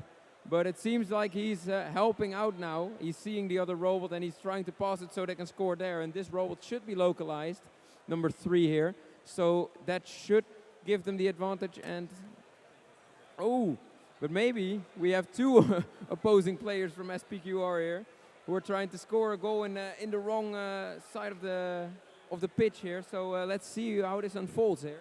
Yes, as you can see on the screen with the scoreboard, there are some pictures of the robots, and these are the positions where the robot thinks they are. And as you can see, it doesn't match with the real life situation, so there are some localization issues. Robot standing on the field doesn't know where they are and just kicking the ball, simply perhaps in the wrong goal. So now we're waiting for the kicking for the other team, but there was no other team. The timeout has passed, so now the SPQR team can engage and can go for the ball and try to kick it towards the goal. They have to pass at least one time before they can kick the goal in. It has to be indirect, so at least 2 players of the SPQR team have to touch the ball before they can score. And number 7 is trying very nice, doing the effort, passing the ball perhaps to number 3. Yes, very nice pass. Number 3, yes, now he is engaging, trying to look for the ball. It's behind you, it's behind you. No, he's walking away from the ball. I don't know which robots are delocalized now because there's completely a mismatch to the robots on the field and on the screen. Yeah, number 3 has spotted the ball now. I hope he can spot the goal as well. Let's see if he can do that. Beautifully kicked. And now trying to look for the goal.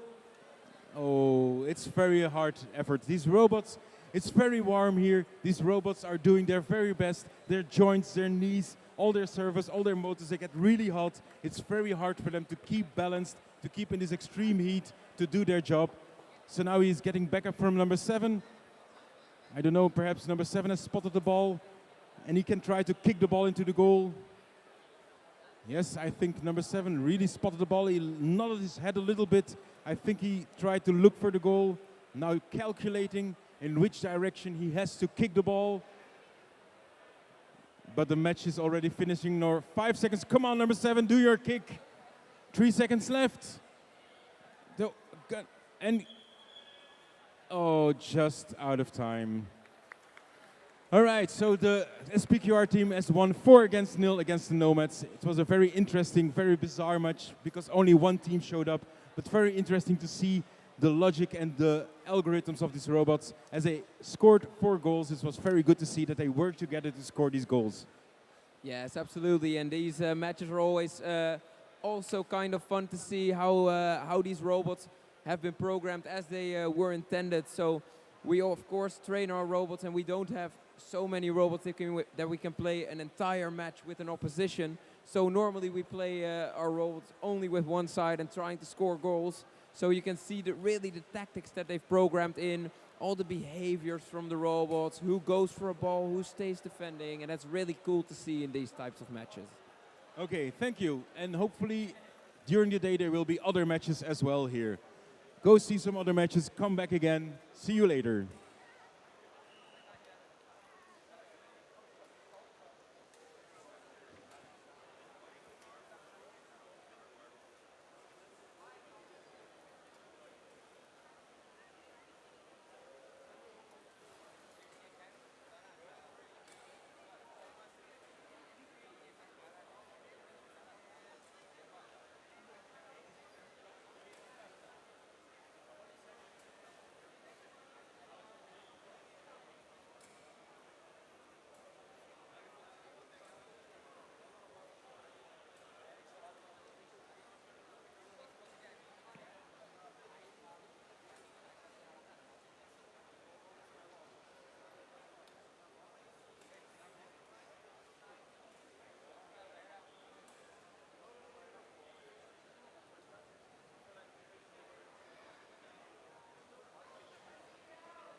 1, 2, 1, 2.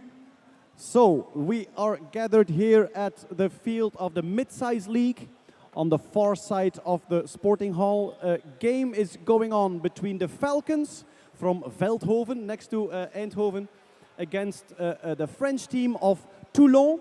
Falcons are playing in blue. Toulon is playing with the orange numbers. So what is going on here? Robot 16 has the ball and is trying to find a free robot of its own team. It can pass the ball to number 13, but it seems to have trouble localizing a team member to give it a good pass. Robot number 4 is trying to block the vision, but it's going back and forth now. Now there's a long pass to Robot 13, but Robot 13 misses the ball and it goes out on the far side. There will be a throw-in now for Team Toulon, who play in orange. The ball is positioned by the referee, and now one of the orange robots has to find his way to the throw-in position. Robot number 16 is being taken off by Team Falcons. Something was going wrong there, probably with localization. The team members cannot control or steer the robots while the game is going on. But when something goes wrong, they can take a robot out of play to maybe fix some mechanical issues. I think there's a battery swap going on there. And now we have the throw-in for Team Toulon.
the first half for the Dutch Now team and the Redback robots.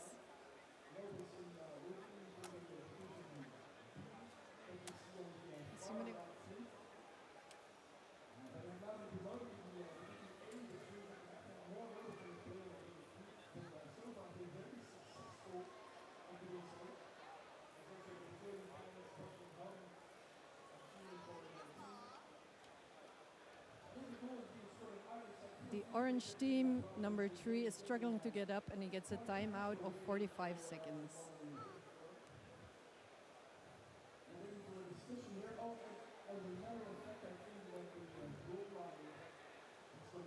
Keeper is also in an illegal position and gets a timeout.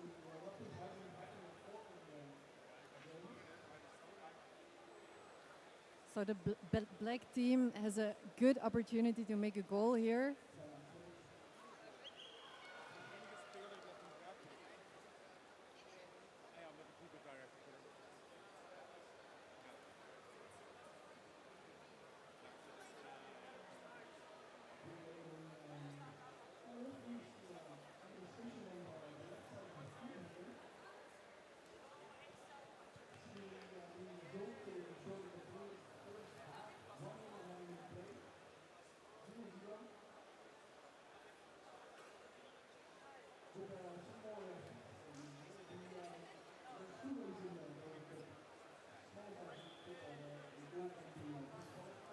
Ten seconds until start.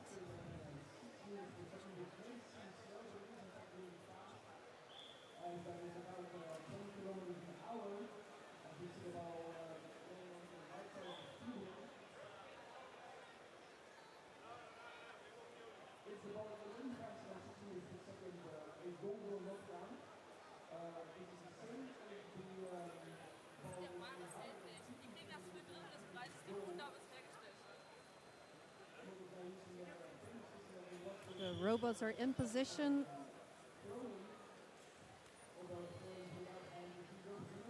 And they're looking for the ball.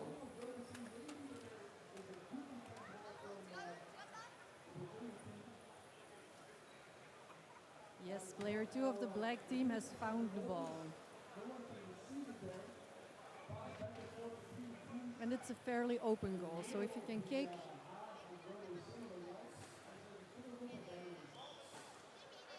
Yes, great shot from player 2 of the black team.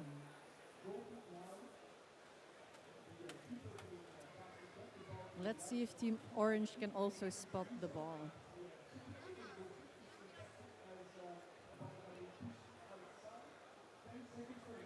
Player 3 of Team Orange is kind of approaching the ball, but he's struggling.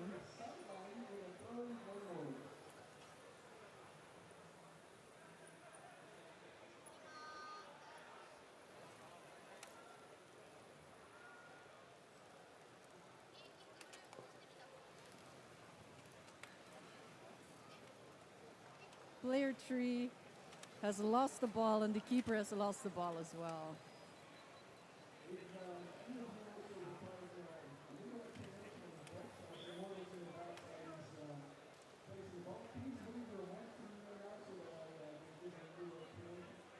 Fallen Robot, the keeper of Team Orange, gets a timeout. If a robot cannot get back up in time in 10 seconds, he gets a timeout of 45 seconds.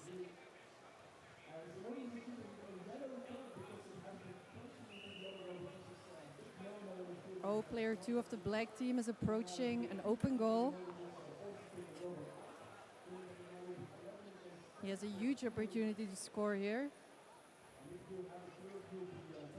He's taking his time though. And no goal.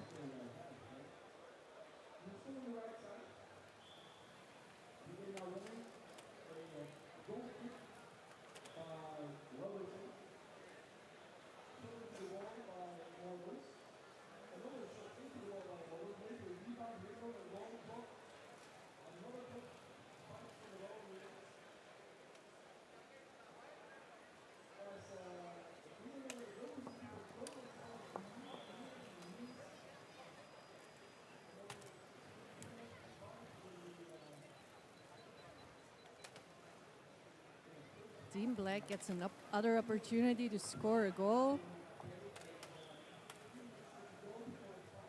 But he cannot seem to get past the orange player.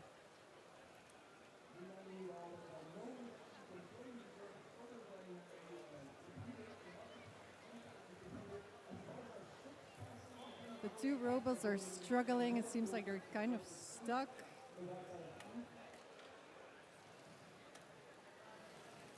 And player 2 of the black team is down.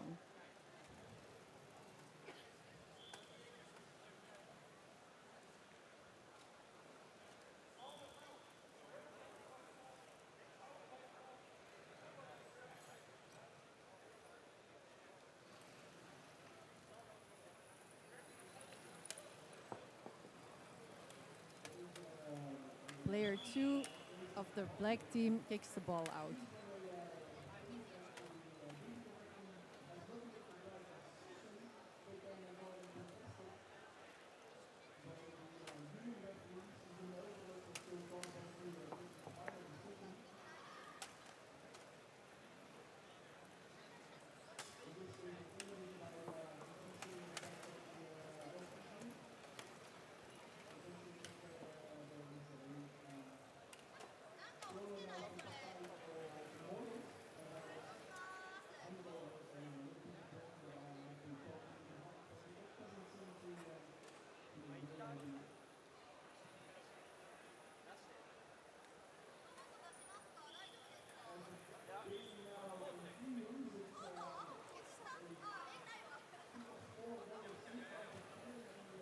The ball is still on the sideline, and orange team player 2.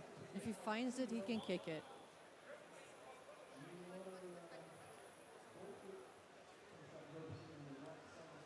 Both players 2 of the black and the orange team cannot seem to find the ball, and they're moving away again.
Player 2 of the black team gets a timeout.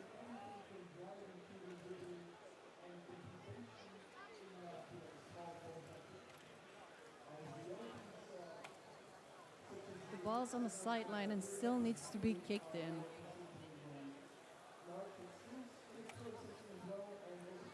Oh, player 2 of the orange team has spotted the ball, I think.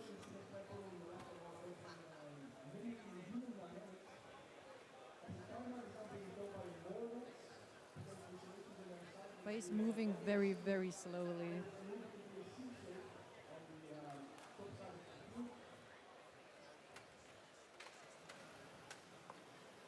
Yeah, maybe player 2 of the orange team just needs to cheer.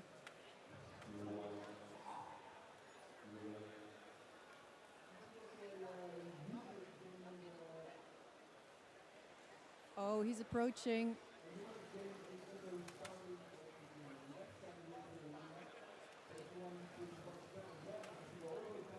He's approaching.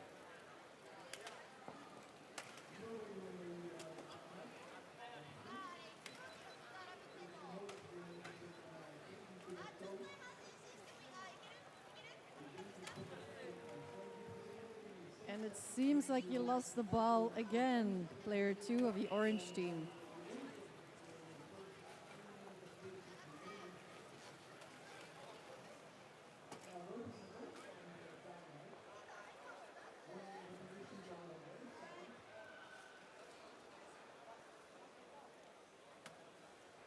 We still have 30 seconds left in the first half of this match.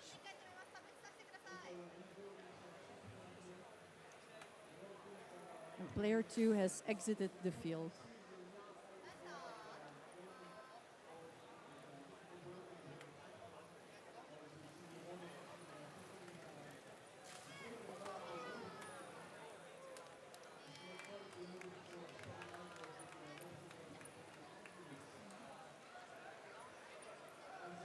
And it's the end of the first half.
And the players of the blue and the red team here in the first half are getting in position.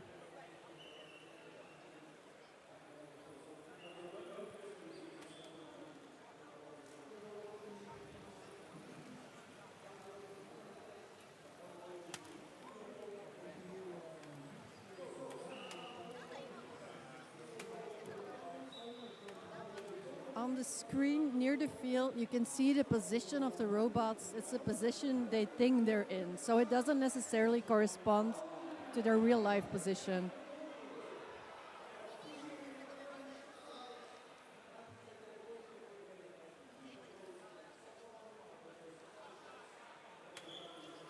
Game has started.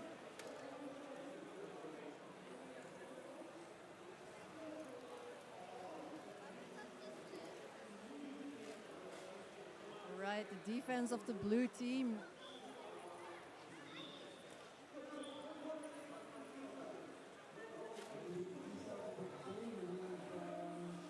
And number 4 of the red team is approaching, and the ball is out.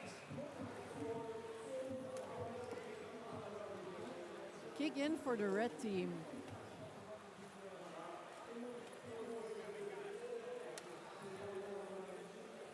And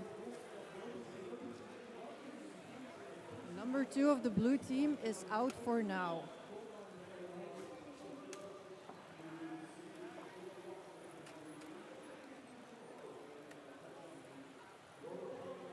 It's a goal kick for Team Blue, and they made a beautiful pass. Player number 3 passes to player number 5. He has to get past one. No, he kicks the ball on the feet of player number 3 from the red team. But they can intercept again.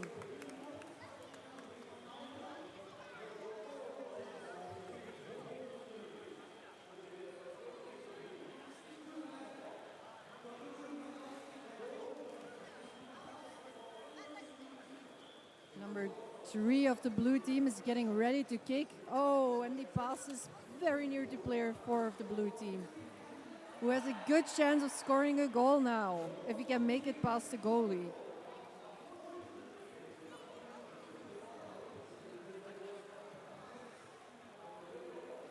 The red team is coming in for defense, and the blue team, oh, maybe number 4. And he scores a goal! It's 1-0 for Team Blue.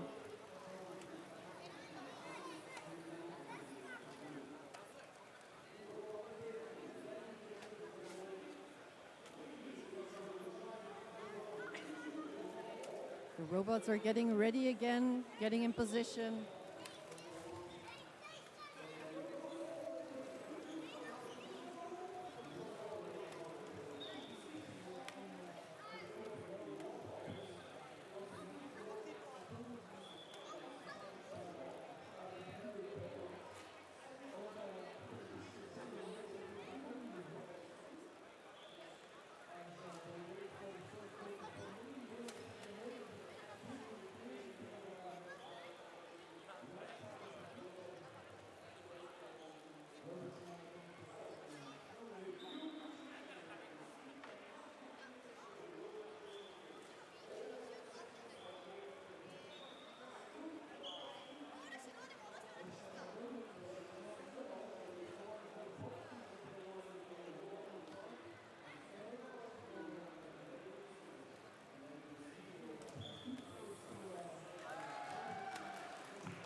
different snooker as the score still tied 0-0. 4.5 minutes of time on the remaining. And a draw would mean that will be going into a second half after this. And into a penalty shootout, which is would be the first in RoboCup Sponsors with 2024 history. We have seen some penalties being awarded in youth league yesterday and the day before. There's no nothing in the first half here. Which means that the one quarter testing is any of you explanation in Dutch. Anyone maybe some of the younger ones wanting a small introduction. I see some way you can I can do a little bit of information. We had small size new games home de wedstrijd die de tijd voor beide teams nog wat avondjes maken aan hun robots. De wedstrijd wordt gespeeld op een leeftijdvraag waarin wel 11 minuten 20 uitgevoerd zijn. Die worden onderhouden uitgevoerd door zich aanrijden op als robots te gaan schieten, passen en de buitenland vasthouden. Je moet letten op de oranje bal. De oranje bal wordt vroeg gebruikt wordt om daar teams te spelen. De teams worden aangezet door twee computers die elk intelligente beslissing gaat over de staat van het spel. En dat is klok van de rust aftikt. Vrij langzaam de overschakelen naar Engels. De voertuig van de institutie. Terwijl de initiatief van een mondzetting bij de Junior League. Die Junior League taking place in the right side, just near the area where you all see it, is actually a very good competition leading up to eventually teams joining the small size league. There are only 4 robots to be in play, but also a very nice little ball. It is a really infrared light, and it's going to be taken by the robots.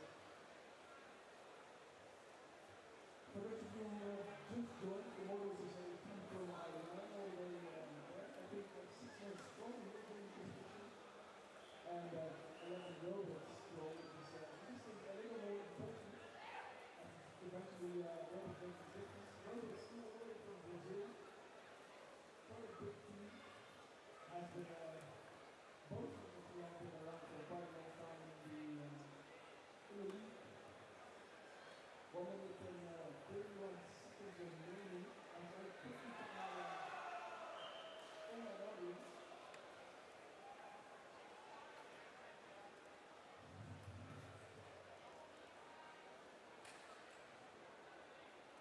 Maybe something else is going to be check out the predictions for this game. As there's actually a website page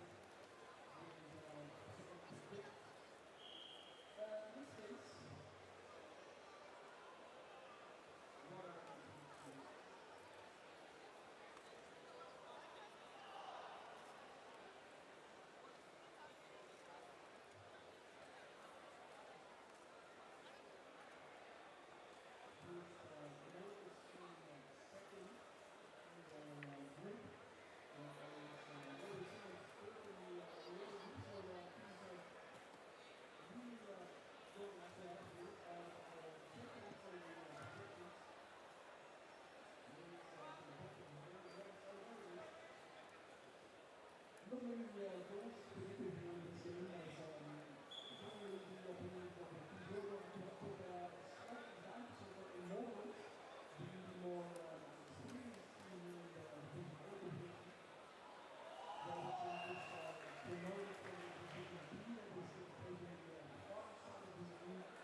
Robosin waving here.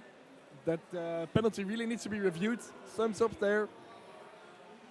Referees discussing, but we really have two great referees here for you today. Tobias from the technical committee. So if anyone knows whether that will be a penalty, it is Tobias. Also David, member of the technical committee, behind the vision screen for you. So if any decision will be made, then I'm certain it will be a right one, as maybe the decision has already been made. Maybe the decision for a penalty was already approved, and Immortals is now trying to use the timeout to create some keeper code. Let's wait anxiously as this game will will continue. As I see my father in the chat. Hello, father, who is rooting for.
We'll go. Oh, yes, I.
think Team Naova is in a bit of trouble.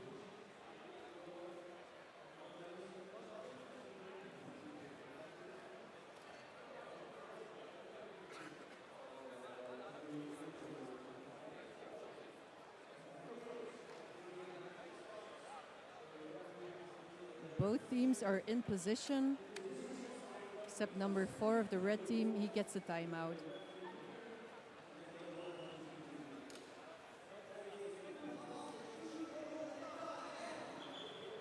And we're playing again.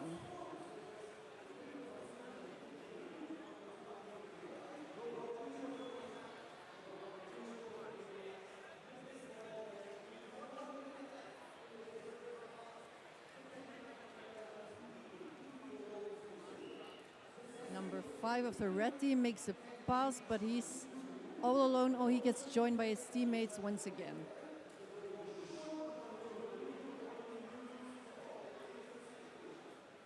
Number 5 enters a duel with both of the number 5s are entering a duel. But the red player gets the ball.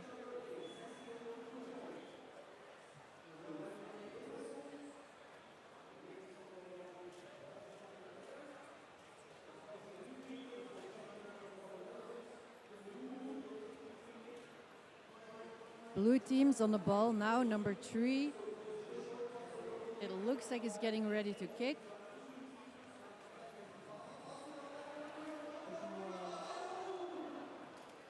And he does. What a great shot. Could it be a goal? It's a goal for our Zwei Kickers, 7-1.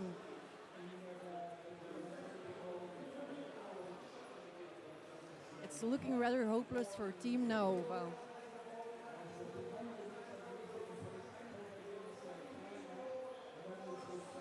Players are getting ready on their side of the field again, but we only have half a minute left.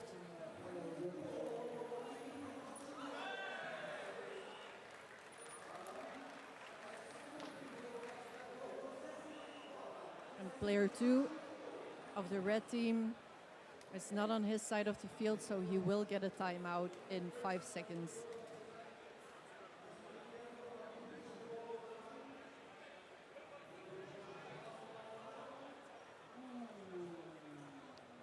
Both red 2 and red 4 get a timeout of 45 seconds, but there's only 1 second left.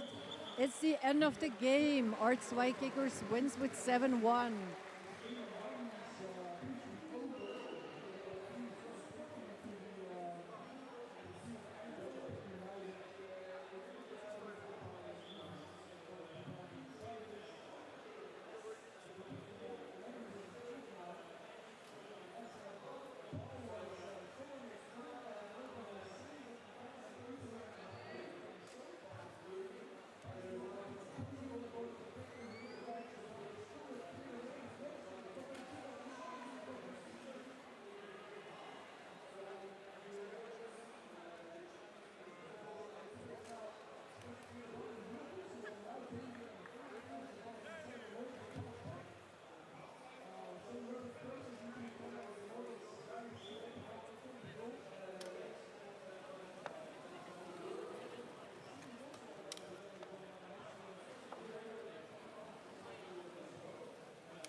On the B field now, we're watching the first half of the game, Nomads versus Bimblebots.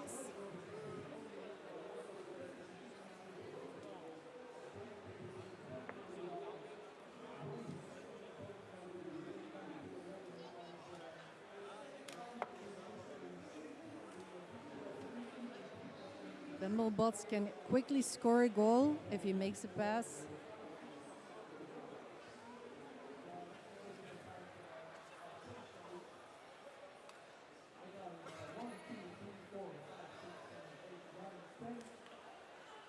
The ball rolled in the goal, but the referee says it's not a goal.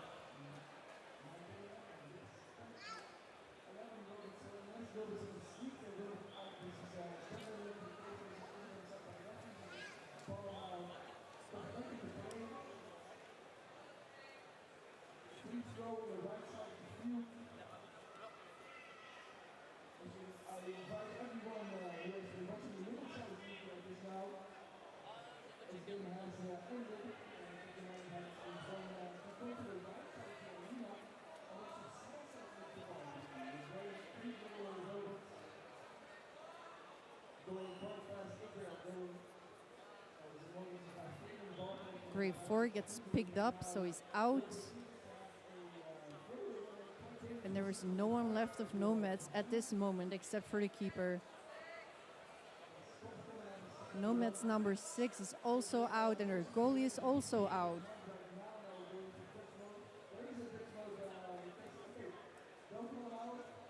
The remaining players are searching the ball.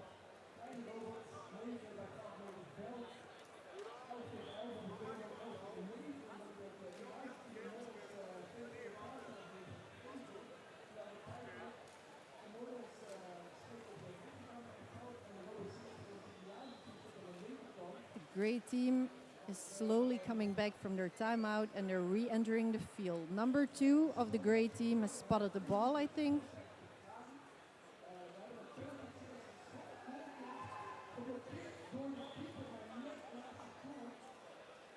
He takes a couple shots and it seems like he can just go past Nomads.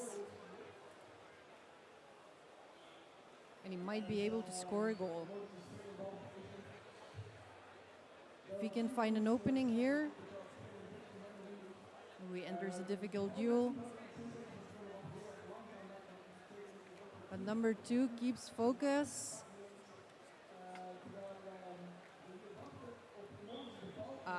No goal.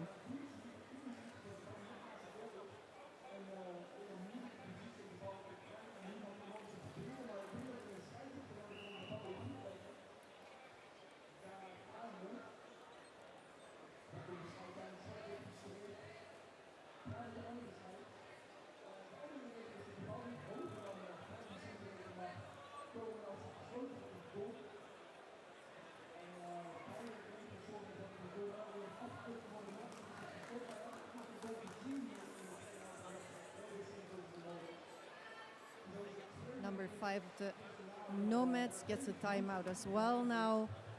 And it seems like the Bumblebots are also struggling.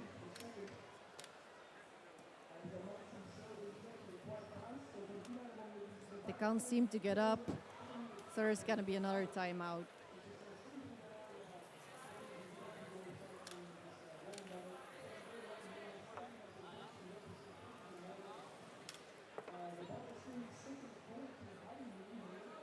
Bumblebots are really struggling here in their corner.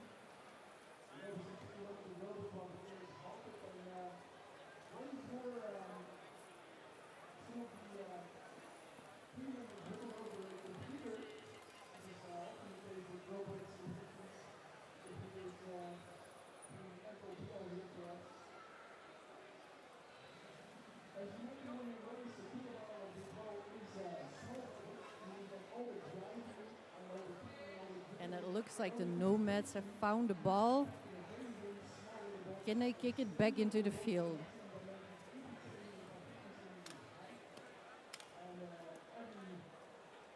Great pass from the Nomads. And while the Bumblebots are still struggling, if Nomads are fast enough, they can maybe score a goal.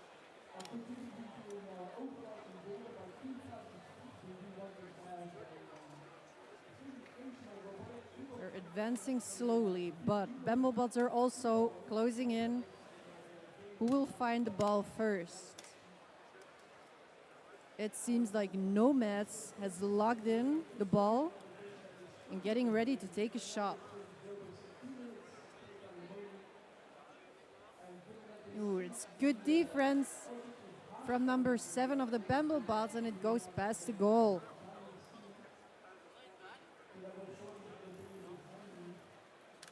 We're getting ready for a goal kick.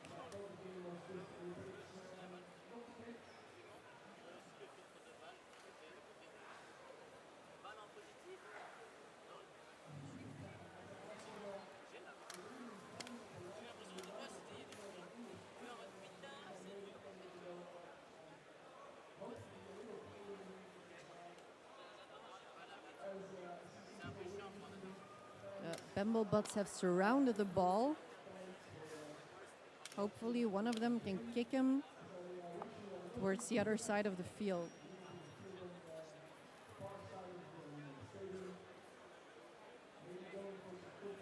They're still struggling, and number 2 of the Bamblebots gets picked up.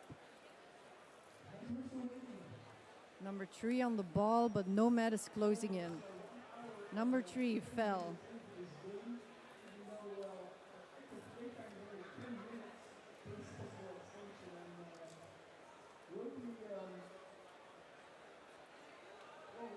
Number 3 of the Bamblebots gets picked up also.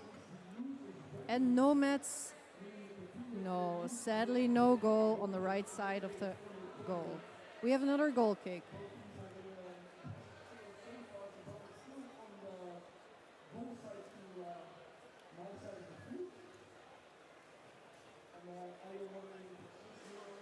Bamblebot has locked in on the ball.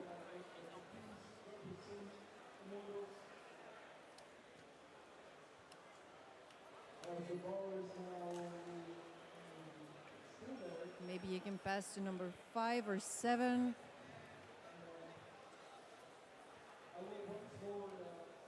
Looks like he's going solo. Oh no, he lost the ball. Number 4 of the Bamblebots has lost the ball, and it seems like no one really knows where the ball is. Except for Nomads. He's coming in now. He's got a good chance if he gets to the ball to make another goal.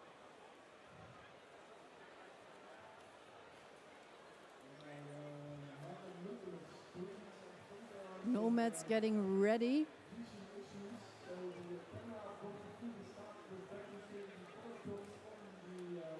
He took too long. He took too long. Bamblebots have defended.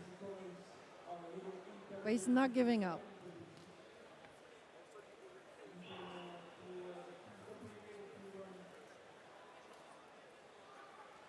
Ooh, does it go in? Does it go over the line?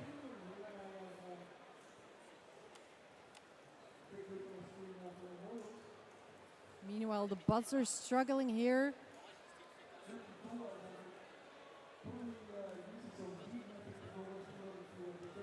And Bamblebot is either gonna defend or, oh no, he's on his back now.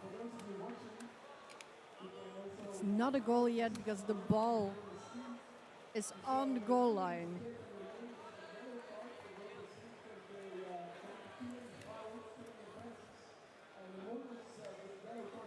And the bots are really struggling here. We only have a good 40 seconds left. Will he make an own goal? Will the Nomads log in on the ball?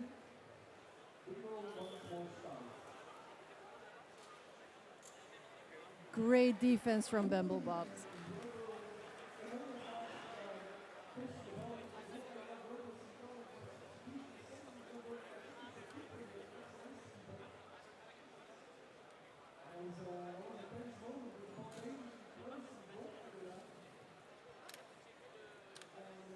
It's 4 against 2 Nomads. It's 4 Bamblebots against 2 Nomads, so they should be able to score a goal.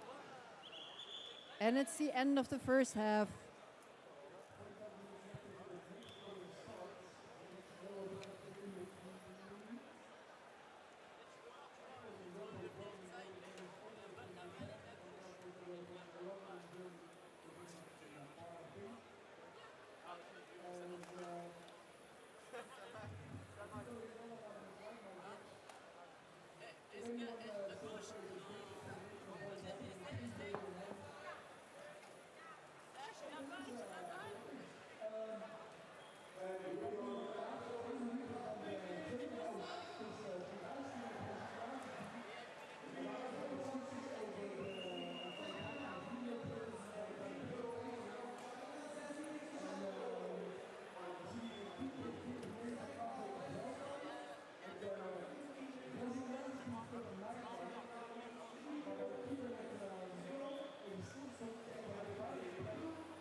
We are here at the A field for the second half of Berlin United versus Run Swift. Robots are taking their positions on the field.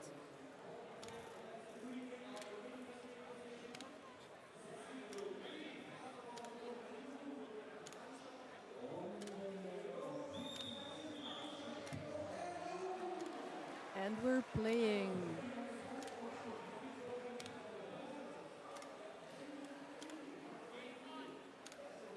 Robots are searching for the ball. And Berlin United is taking the first kick.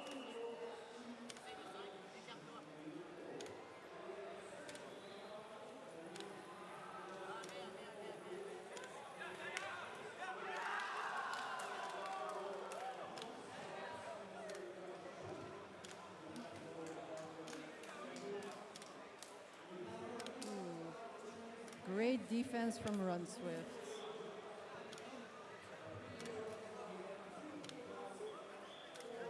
If the robots cannot get up by themselves in 10 seconds, they get taken for a timeout for 45 seconds.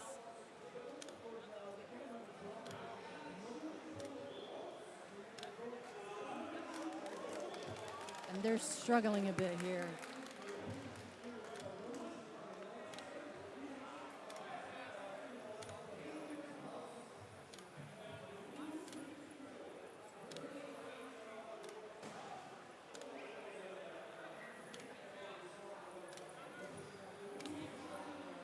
They seem to be falling over each other with no clear line of passing the ball.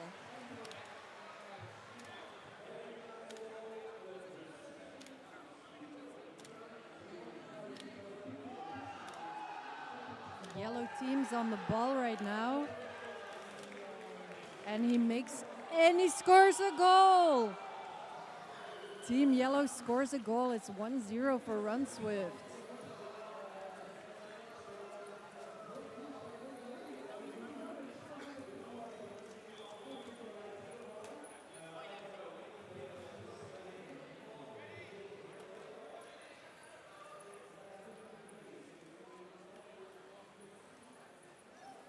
The robots have to get ready again on their side of the field.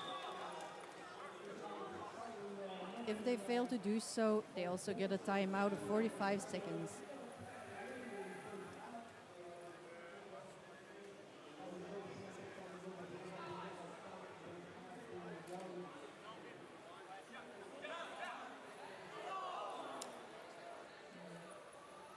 Yellow 4 gets a timeout of 45 seconds.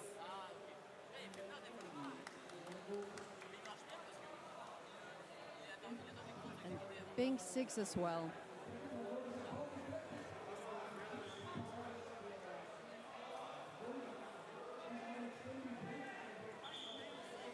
And we're playing again.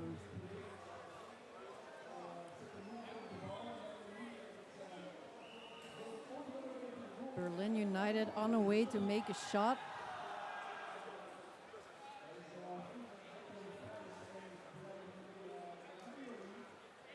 And he's slowly approaching the goal, but good defense from Run Swift. Also locked in on the ball.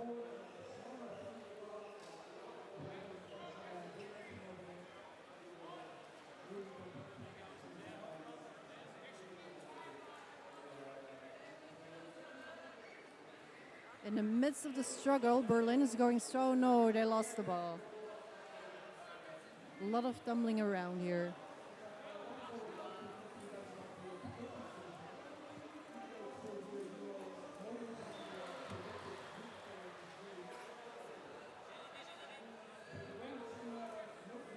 Pink number 4 gets picked up, so he's out.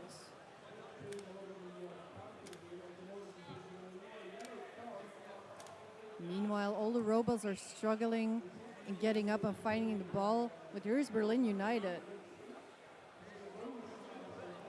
He's making a pass. Does the goalie interfere?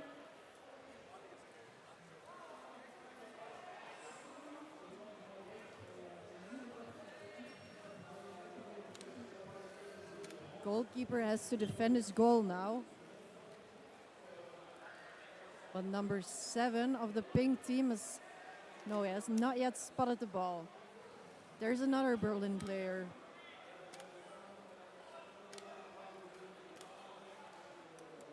He doesn't manage to stay upright. But the goal is completely empty. So if he can take a shot, he can probably score.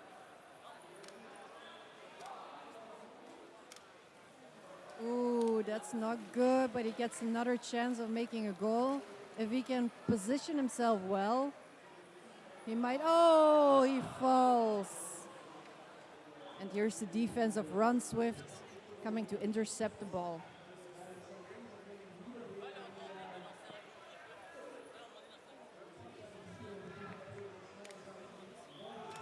Good defense.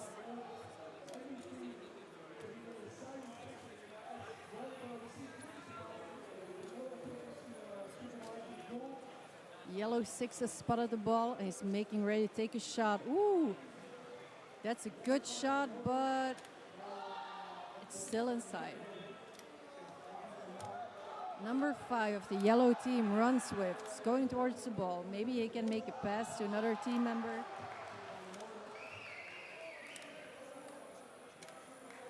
He's looking around for opportunities. Oh, and he takes a stumble. So it's Berlin United on the ball again.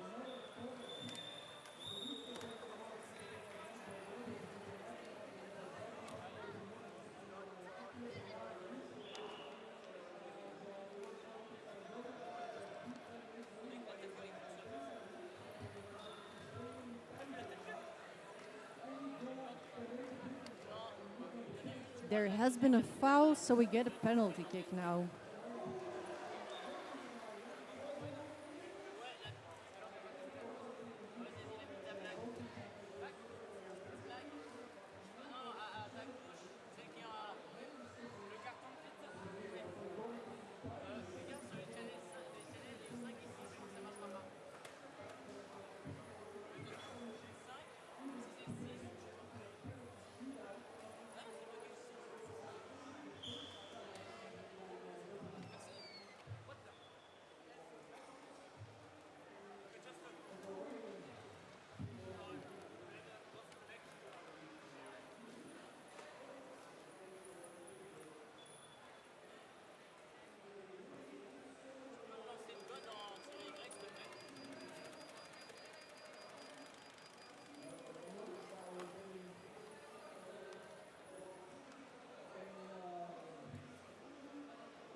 We're back in our normal gameplay. Berlin basically has an open field. The Run Swift goalie is nowhere near his goal.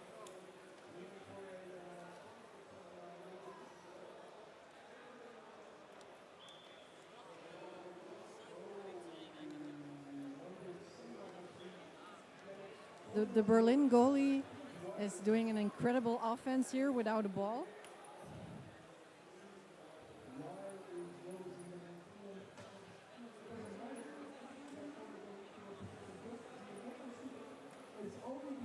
Oh, the Berlin goalie thinks he's in his goal now, but he's mistaken.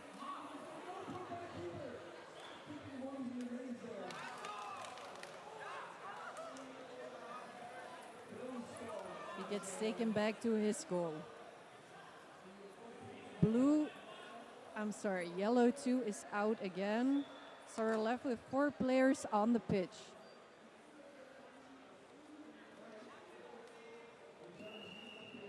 Three players of Run Swift. We're still waiting for the kick in and we're playing again.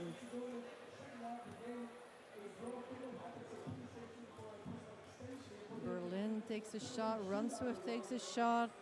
Come on, guys.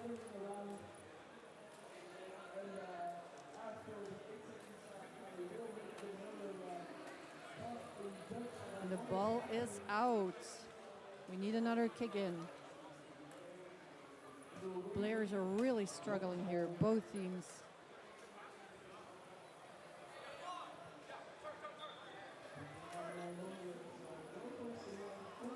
We're playing and Berlin's on the ball.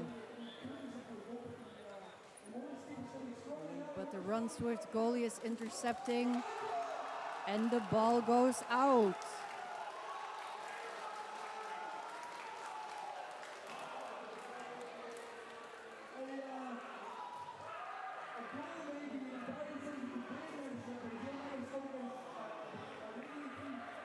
We're waiting for a kick in.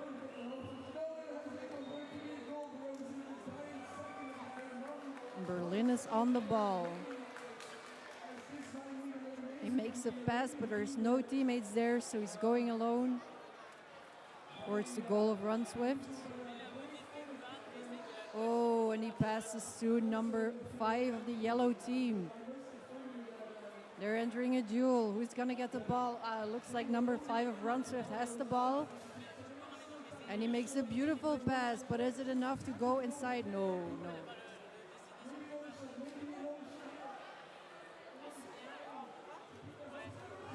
Berlin defense.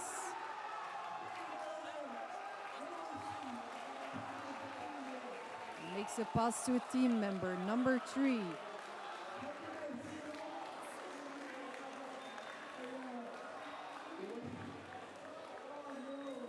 Oh, both team members of Berlin wanted the ball, so one of them falls and the other one falls as well. You can never be too greedy.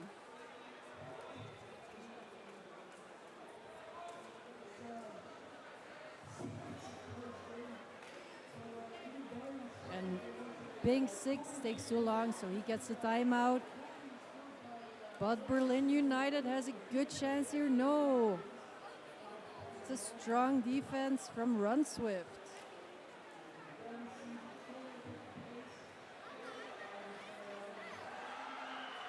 Yellow 4 on the ball now. And they've both fallen down. Number 4, yellow 4, has a timeout, or he gets picked up even. And it's the end of the second half. Run Swift finishes, wins the game.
On the B field, we're getting ready for the second half of Bamblebots versus Nomads.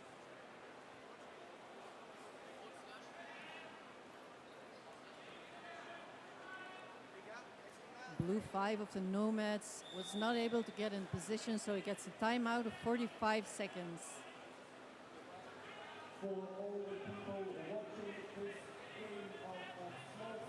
And Bamblebot number 3 gets taken for pickup. Robots are set in position.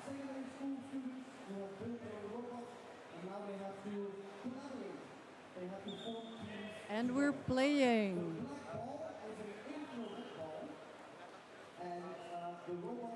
Bamblebot 5 swiftly approaching the ball. And he takes a shot. Oh, he's going solo. Goalkeeper of the Nomads is nowhere to be seen. But he falls before he can make a pass. Will Nomads intercept?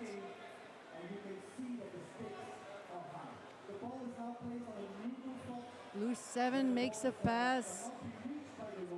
That's a good one. It's still inside. Number 2 of the Bamblebots is intercepting.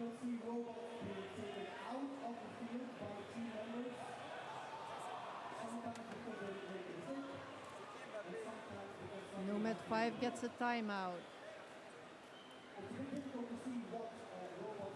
Nomad goalie gets picked up.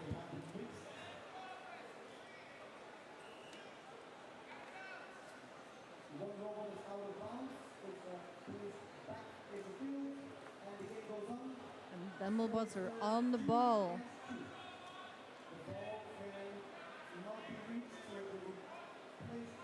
Number 6 Blue, Nomads, gets a timeout. Blue 2 of the Nomads gets a timeout as well.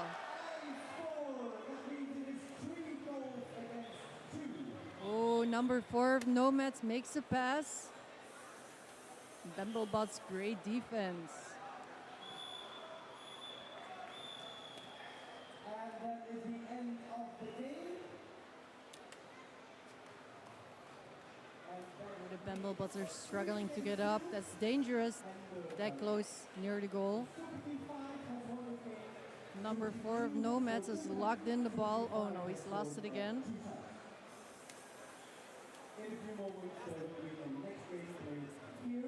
And it's Bamblebot that intercepts the ball.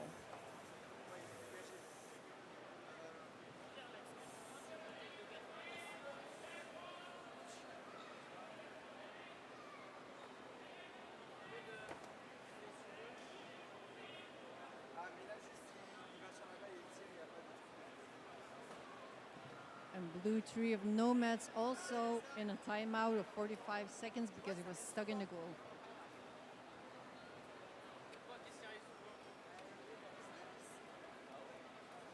Number 4 of the Nomads makes a pass, but robots are just lying around. And both teams are really struggling here.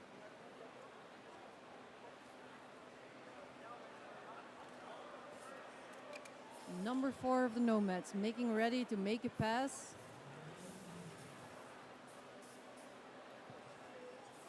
And it's outside. We need a kick in.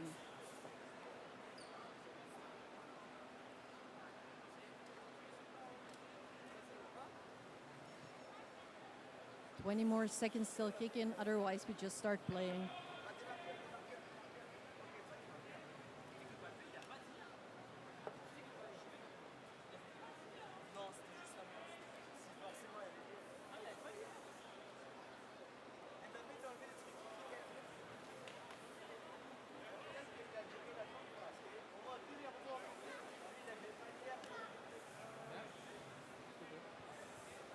Well, we can see, as opposed to the last couple of games from Nomads, they have functioning robots on the pitch now, which is always great to see. As far as we've heard,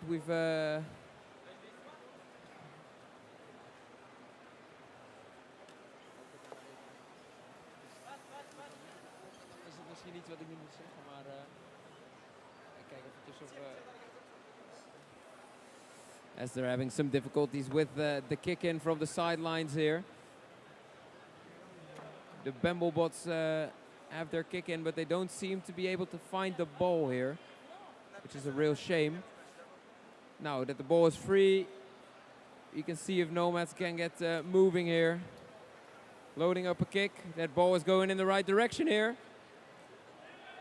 But it's an invalid goal, of course, as this is the Champions Cup League here. So we need at least one touch.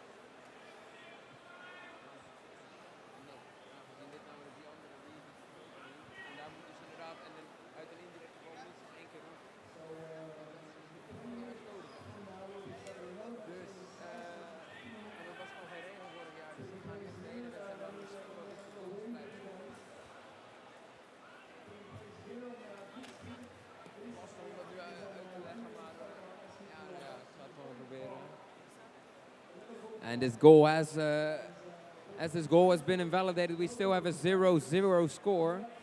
We do need to see at least a touch from another player, at least a sort of pass for a goal to count. So let's hope that one of the two teams here can get this ball in the goal with a pass. Otherwise, if it stays 0-0.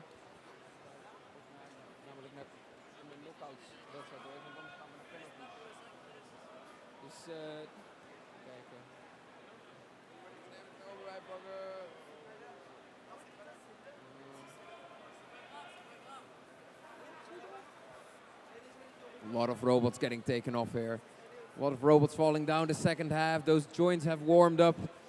They are having a hard time now. We have an inactive robot even. Oh, this robot will have to get to the side. It has been requested for pickup, so it will go to the sidelines. They will reboot it, hopefully get it up to speed again. And we have a global game stop here, so that means that the ball has been completely still for 30 seconds. Robot can't seem to be able to find that ball. The ball isn't being engaged, so the ball gets taken back. We all just get back to our sides of the pitch, and we restart this game again by placing the ball back in the middle circle. So you'll see the ball getting placed back in 20 seconds. We still have 20 seconds of time to get ready. So these robots have to get to their own sides and stay on their sides of the pitch, otherwise they get removed.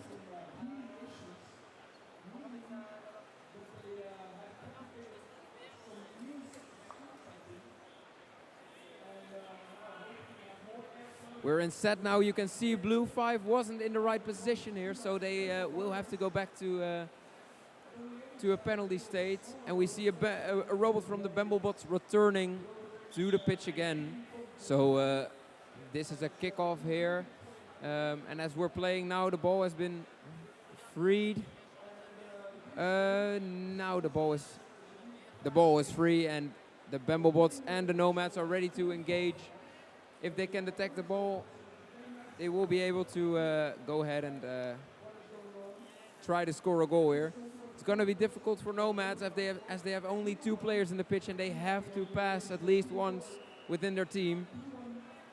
You see the Bamblebots also getting up to speed. They have an advantage with the robots here, with 5 robots on the pitch now and the ball at their feet, but they cannot shoot at the goal directly because they need to pass the ball around first. As we see the Nomads bot getting up to speed now. The ball has been touched by a Bamblebot, so the pass has been made, and now we can see if this little robot can break this tie here. Come on, you can do it. Let's see if he can keep it going. He's getting ready for a kick. He's loading up the animation. Here comes the kick. Oh, and it goes wide. He still has a chance. If he gets back up, he can still give it another attempt here. Let's see if this Bamblebot can get back to the ball and get that ball into the goal. He still has his pass, and the ball hasn't been out of play yet. So if he scores now, the goal counts. Let's see if number 7 can make it here.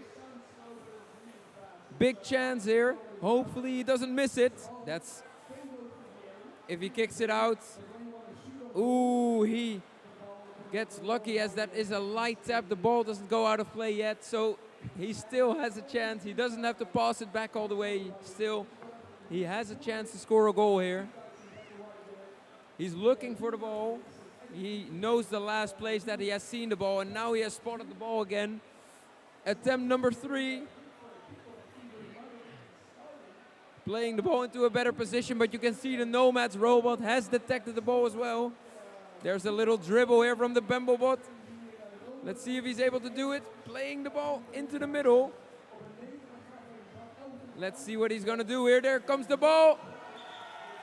And it's a goal for the Bemblebots. And it's a valid goal, as we said. The ball has been played around, so he can count his goal, and a tie has been broken. It's 1-0 for the Bemblebots. Now, our goal scorer, number 7, has to get back to his side within 24 seconds from now, as he otherwise he will be in an illegal position and has to be penalized. The same is true for the Nomads. They have to get off the half, but we see that they are definitely able to do so. Let's see if number 7 can get back. 7 seconds. He will not make it in time. Come on, number 7. Yeah, you're too late. And they both get taken off as they are in illegal positions.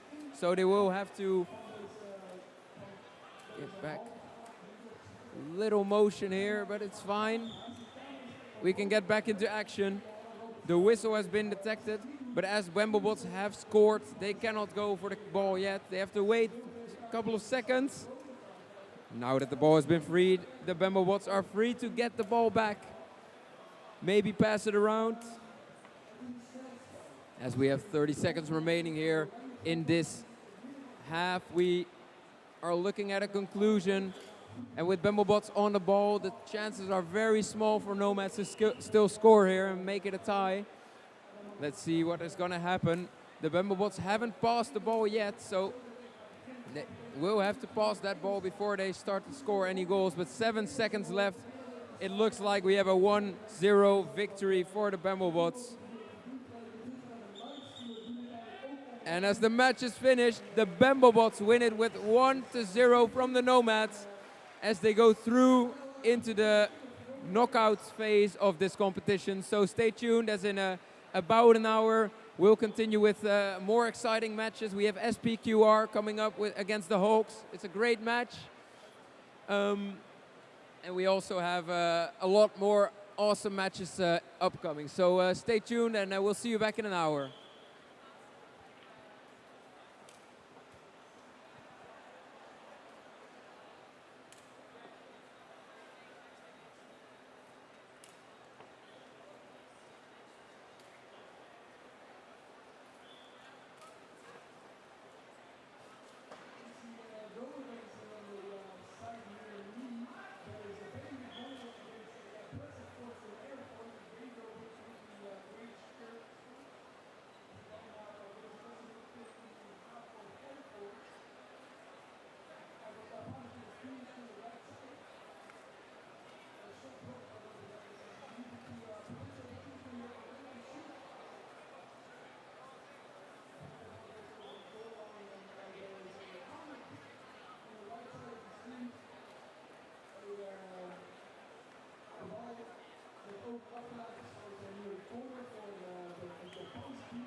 The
has already one goal so far in the first half. 3 minutes of play remaining. As I welcome the audience here. And all of you have come today to watch the games in person as it's a Celtic role, though it's running around fully autonomously, fully controlled by the computer. No human interference.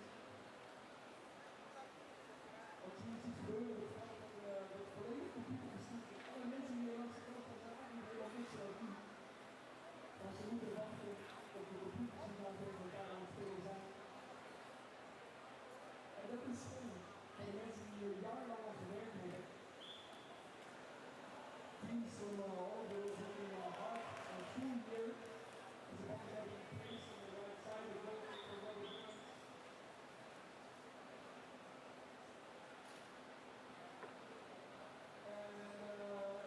Sorry, my airport alone is striking there once more across the corner. Keep on leaving the field. But they just heard the full for airport on the right side of the field.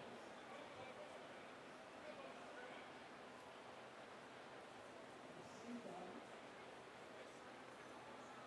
yes, I think a yellow card has been given to the German team airport for excessive pressure into the RoboCup. As the corner is now taken by efforts, a typical goal area. The striker is delivering more and also as the people now space. Maybe a part of the goal player. Can they shoot it in? Can they do something? Maybe somebody else has a shot goal. Maybe another shot.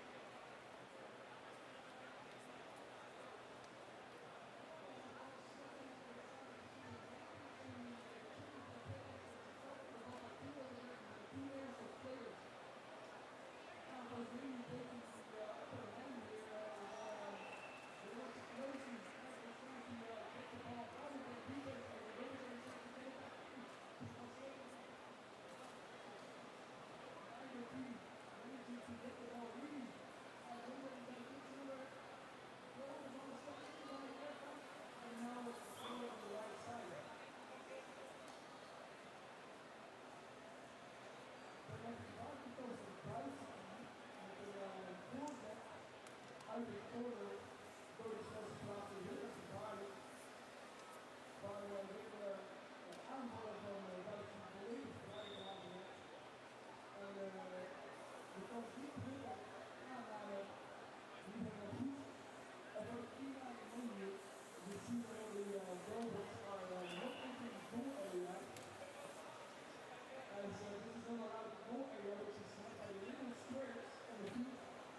yellow card still holds after 2 years. Air Force has to clear the ball. So the Robocup is trying to keep it in, but no, throw in. By the way, there's Air Force puts the no robot going immediately to defender mode. And as you see the yellow bar from under the Air Force logo running out, it means that they will see that 11 robots in the play. So the stand robots in the play, but it's really out of advantage for us.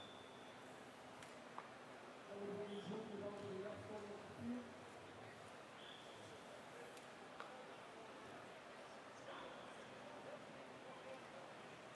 As I would like to have some online or other RoboCup fans that check anyone watches from the back stage of that league, really, the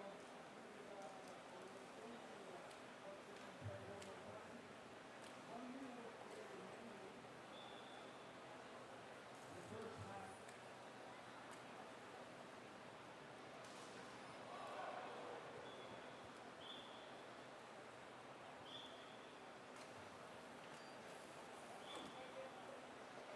So high fives here for the RoboCup as there's another party around the very team here for power.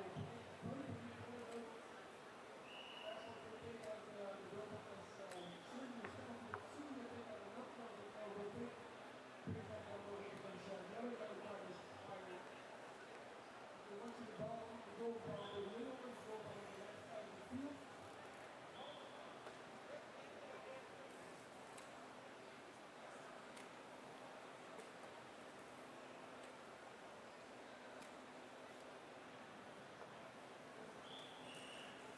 It is now a throw by Air Force, but Air Force puts the ball twice during a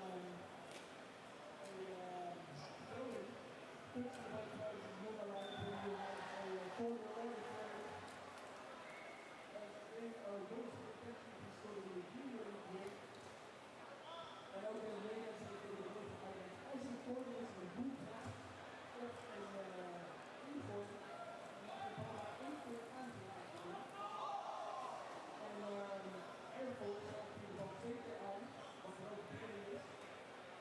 En de bal is niet zo was die is uit de Robocup is.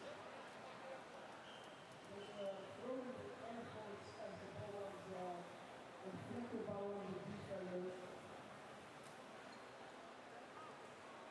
Both teams fighting for the spot in the next round against Robo's team, which are just winning. And if the score is unchanged, Air Force will take that spot. But we have already seen Air Force versus Rose in the group stage, with adding a 1-0 score for Air Force as well. But with the advantage that the Robo's team don't have the result again.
korte, smalle side voetbal.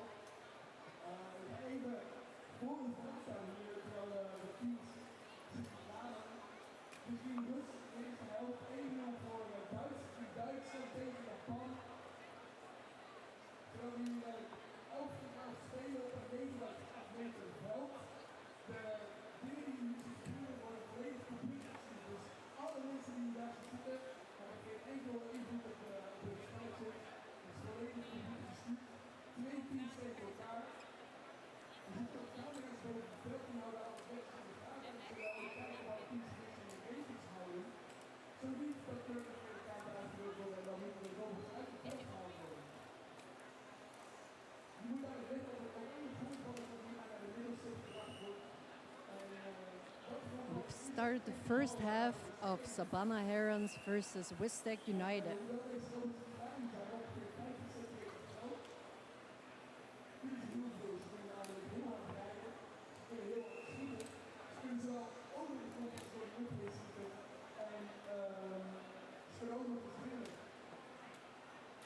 Als de bal daar uit het veld gaat, dan is het aan het andere team om de bal op te halen en op de plek te leggen waar de bal uit het veld gaat. Dan even aan de kant gaat. Dan zie je de rode dragons on the right side in black and white. Air Force there on the left side, the German team. Then it's on the loose. Orange 3 is going for the ball. He gets past the Herons defense.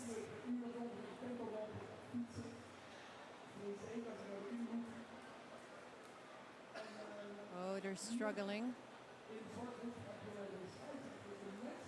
The ball is out. Kick in for Orange.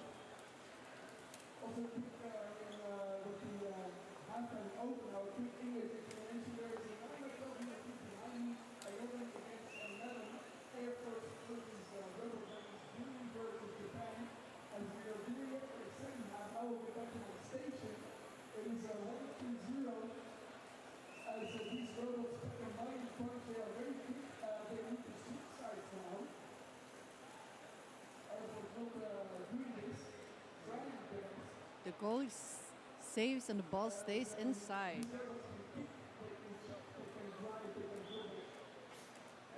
Red 3 is on timeout.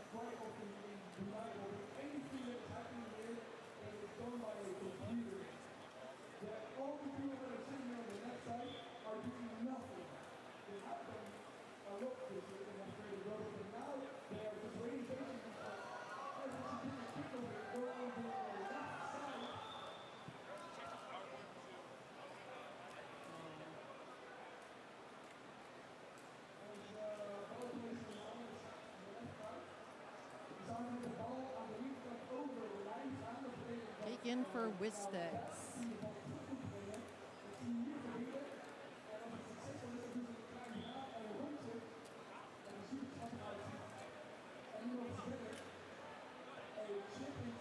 Ball still inside, but Wistex kicked it out, so it's kick in for Team Red. And player 2 of the red team is gonna take the shot.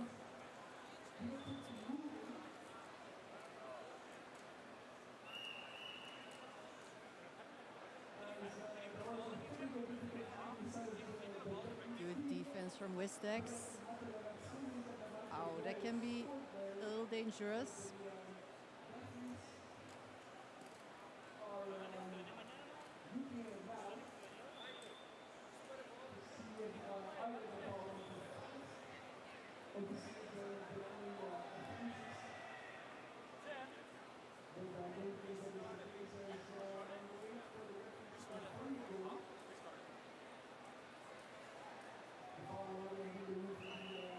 It's a corner kick for the Herons.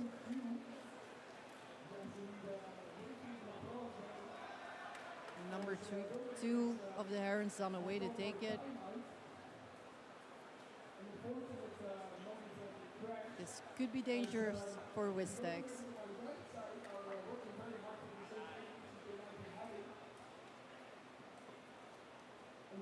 Oh, the Herons past the defense from Wistex.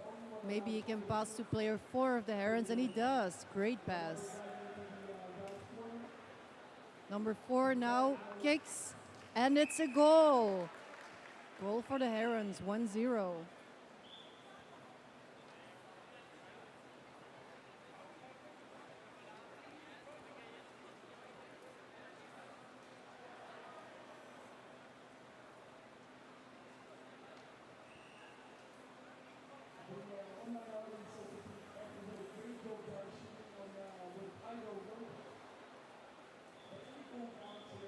Players are getting back in position.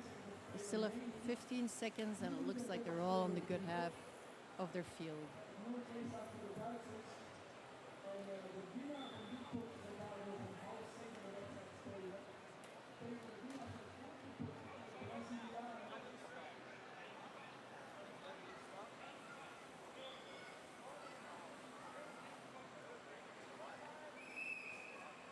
And we're playing again. Orange kicks off.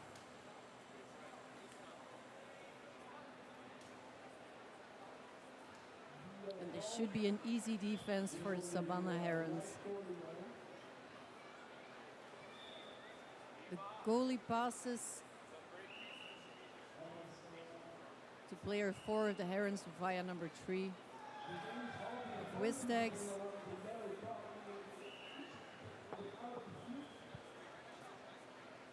It's a timeout for red 2.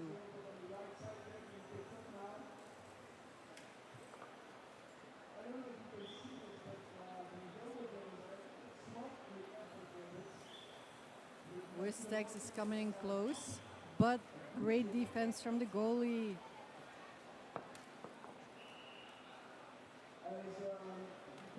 Now if the Herons can intercept, they can make an offense.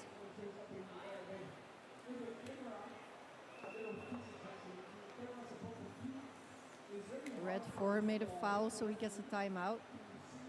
45 seconds.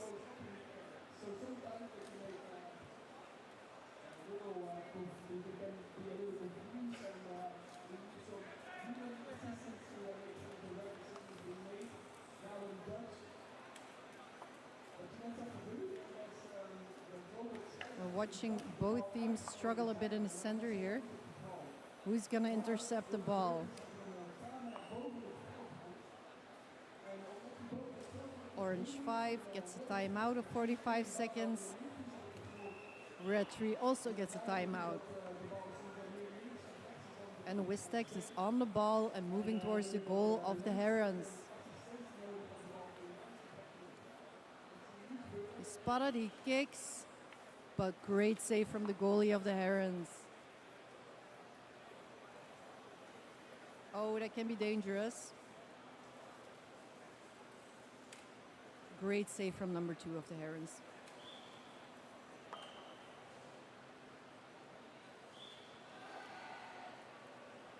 And it looks like Savannah Herons are the first to get to the ball. And maybe go in for a second goal. Number 5 is moving swiftly. He's going to take a shot. But it's not fast enough, and the goalie from Wistex defended it well. Ooh. The ball is still inside. Let's see what the Savannah Herons can do with this.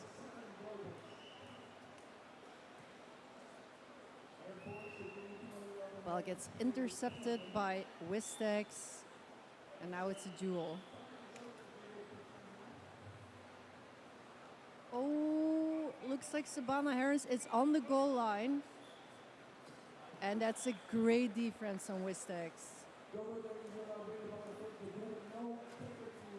The ball is still inside.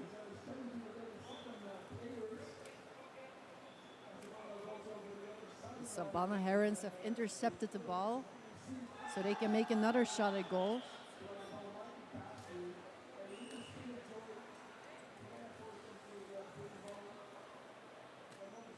But the goalie intercepts. It's a feisty duel between the two teams.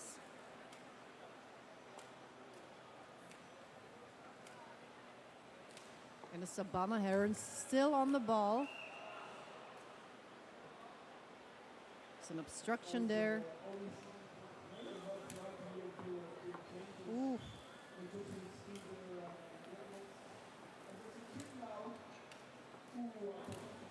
Great defense from the goalie of the Wistex.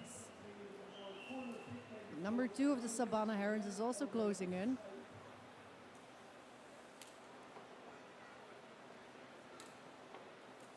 And player 2 and player 5 of Sabana Herons are making it pretty difficult for Wistex to advance.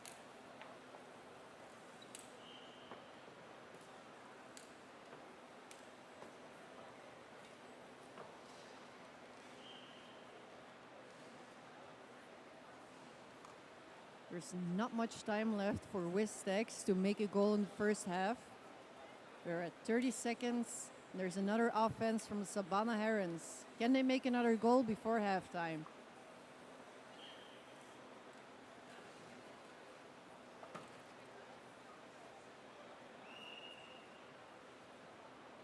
Oof, that was a close one. The ball is still inside though. The Sabana Herons are going for the ball.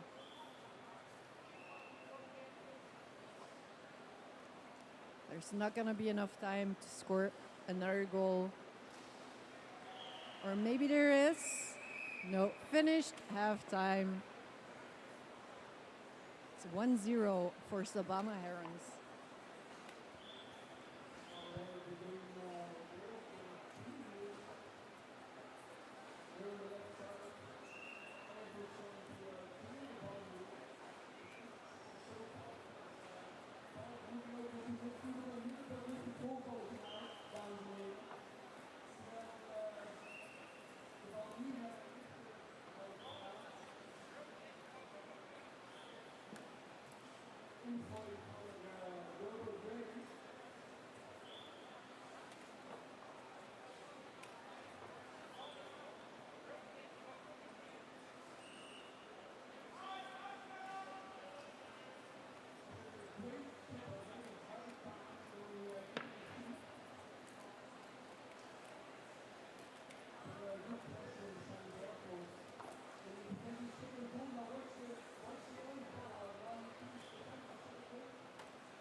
And we are continuing here on the E field for the first half of the fourth round. RXY kickers in blue versus red back bots in black. The robots here have to get in position. They have 20 seconds to do that. If they don't manage to do that, they get a timeout. 45 seconds. RXY kickers is in position. And the red back bots as well.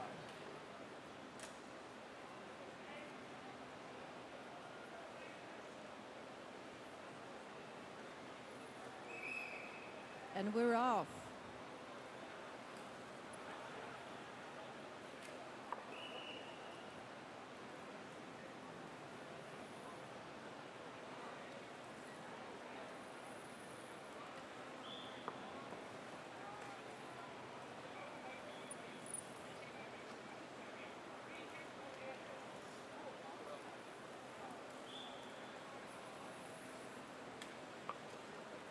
The goalie of the kickers is already picked up.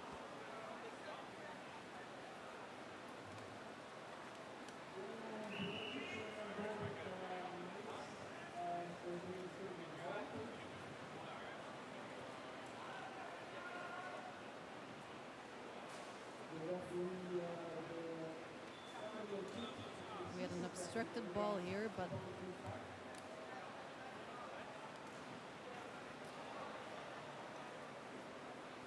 both the kickers and the red back bots are in. Blue 5 has intercepted the ball. He's gonna make a pass. Ooh.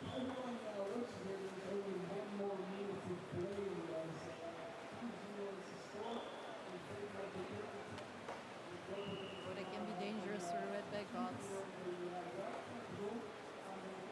Player number 4 makes a kick, and it's on the goal post. The red back bots goalie defends, but they're struggling on the midfield.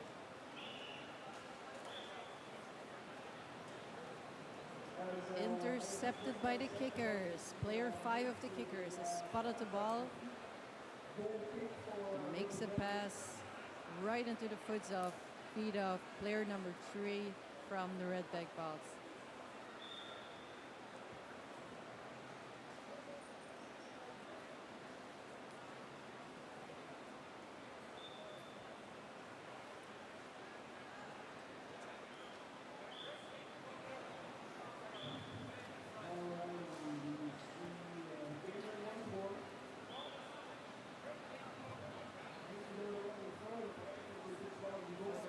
Bots are struggling here. They both want to kick the ball.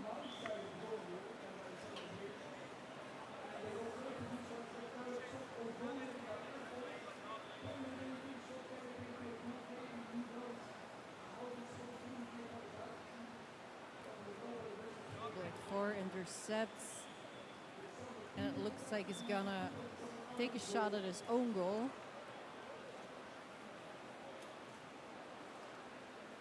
Luckily, player number 3 intercepts.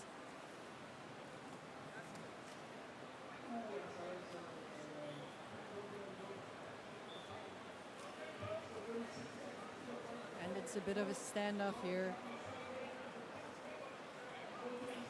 Black 3 kicks the ball out. We have a kick in for Team Blue, the kickers.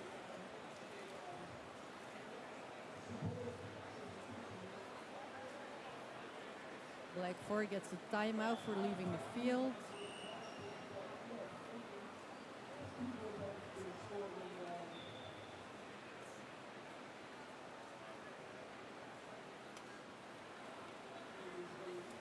They're struggling to locate the ball.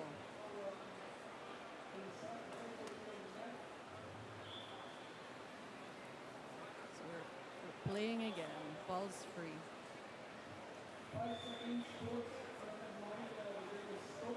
Well, none of the robots seem to be able to locate the ball.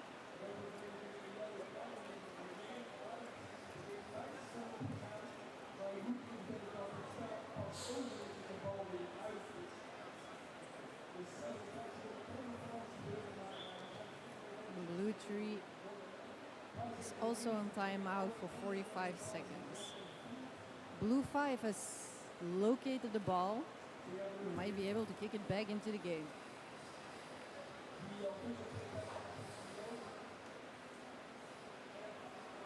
Blue 5 on his way to the goal now.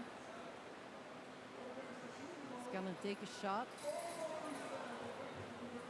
Well, he gets blocked by Black 3.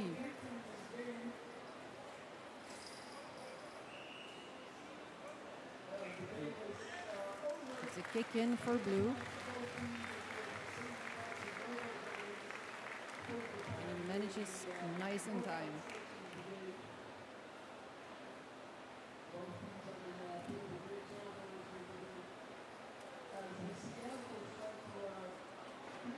That's a great shot from Blue 5 and a good defense from the goalie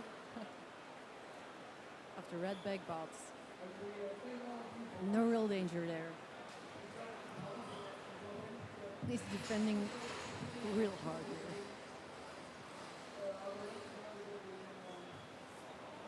Oh, it's a struggle. But the red back bots are definitely defending their goal. The player number 6, Black 6, kicks it back into the game.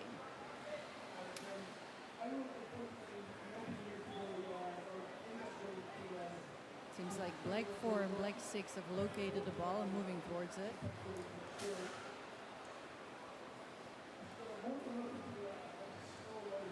Six has intercepted, Black 6 has intercepted and takes a shot.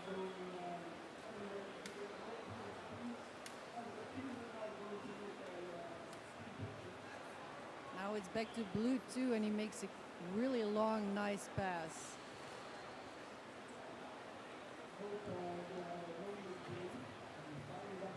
And Blue 4 is rather swiftly approaching. If he can make the pass, it could be a goal.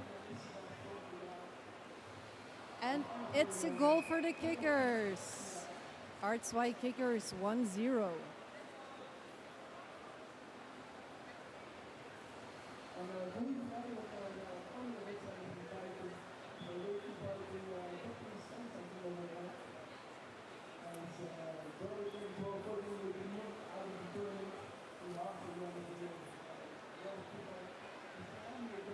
Players are getting back in position. They have 20 more seconds to do so. Otherwise, they get an automatic timeout. And the red back bots seem to be struggling a bit.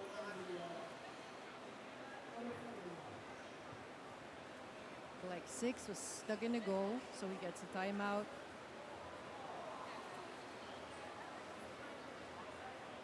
And Black 4 was also in an illegal position, so he gets a timeout as well. Looks like the red back balls are starting with only one player and one goalie.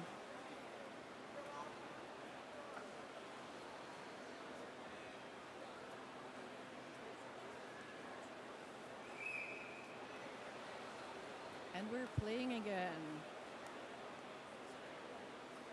So only 3 more minutes on the clock. So the red back bots really have to make an offense here.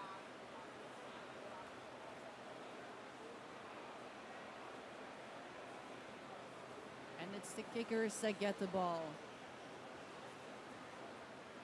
Blue 5 shoots, but is on the goalpost. And the red back goalie is gonna take a shot.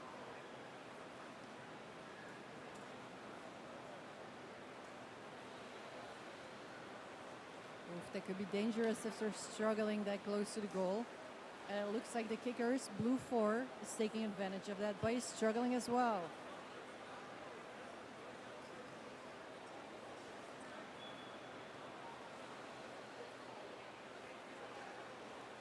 It's a kick in for the red back bots. They're still searching for the ball, and it looks like number 4, black 4, has spotted it.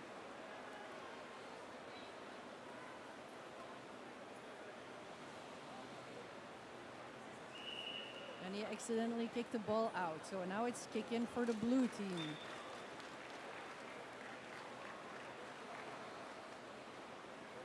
Looks like blue 5 is gonna kick the ball back into the game.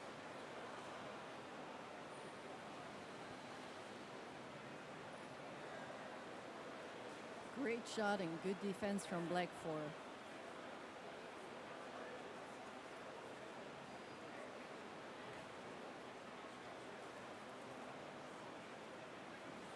Ooh, great pass from the kickers, but there's no one there to intercept it.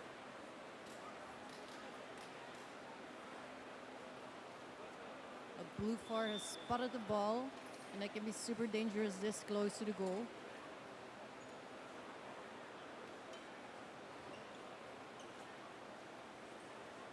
So now it's up to the defense of the red back bots, and they seem to have succeeded.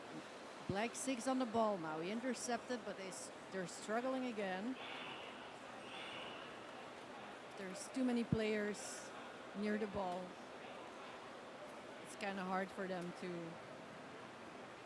kick it away again. But the red back bots are at it again. They're moving swiftly.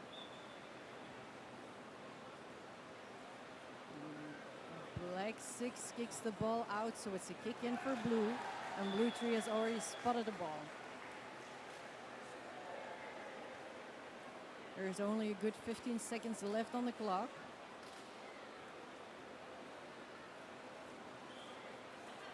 That's a good shot for the kickers. Player 4 can move fast. Ooh. End of the first half, it's half time now. 1-0 for the R2 kickers.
And we're getting ready on the D field again for the second half of the Wistex United versus Savannah Herons.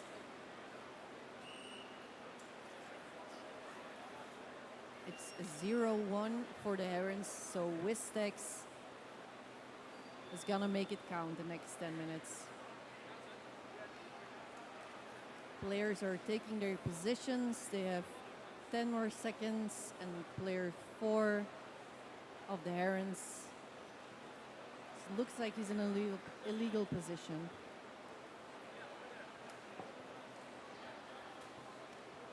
Red Forest on a timeout, or not.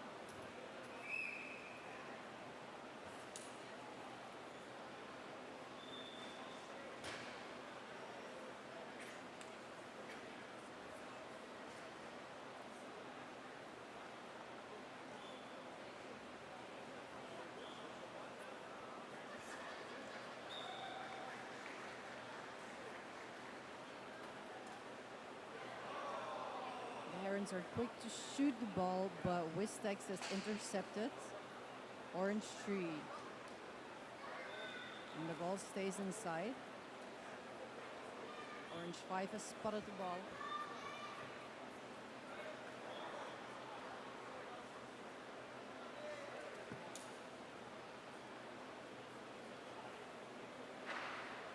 And this could be dangerous for the Herons. Ooh, but he intercepts. That was a good shot.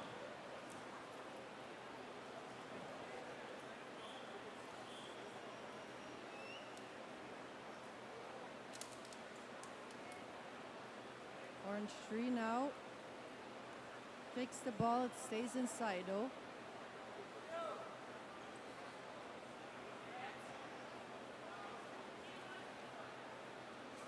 And the ball is out, so it's a corner for Orange, for Wistex.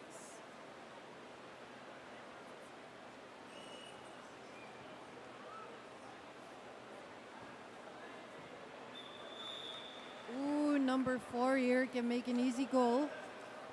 Wistex can make a goal here. Number 4, it's still on the goal line. And number 4 kicks the ball inside. It's a 1-1.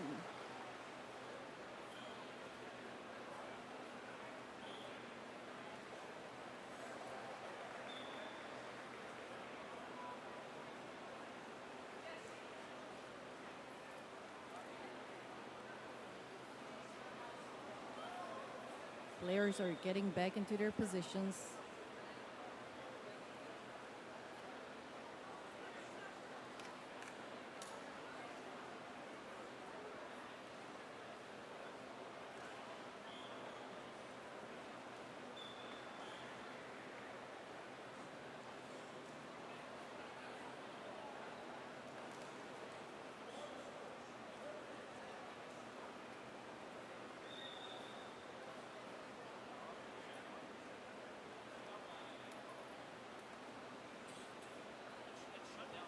Orange 4 and Orange 3 of Wistex were in illegal positions, so they get a timeout of 45 seconds.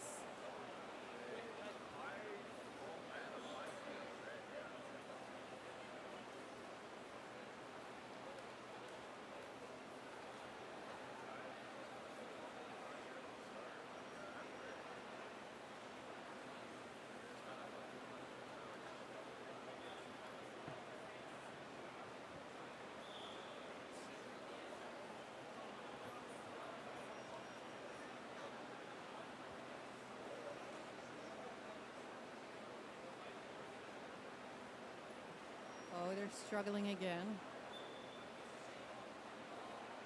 The ball's obstructed.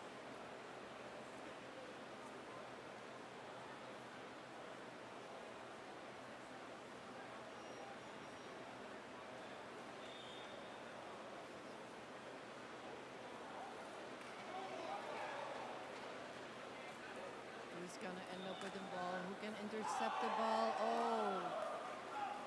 It's the Herons that intercepted the ball.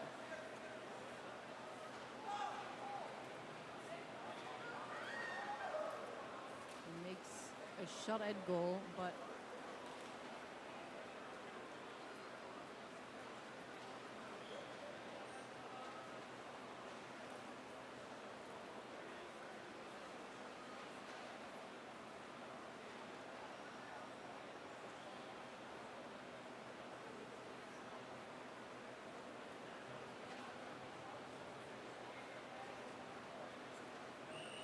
kick in for red, and red 4 has spotted the ball. Red 5 as well. Will they manage to kick it back into the game?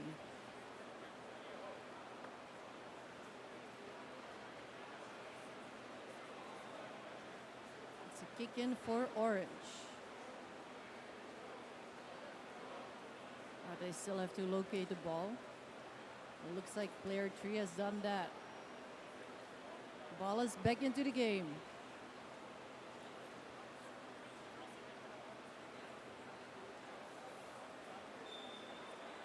Orange-red makes a good pass.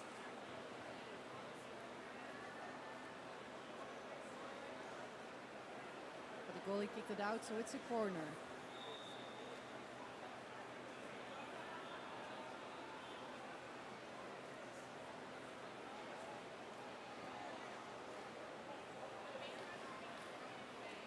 Corner for Wistex.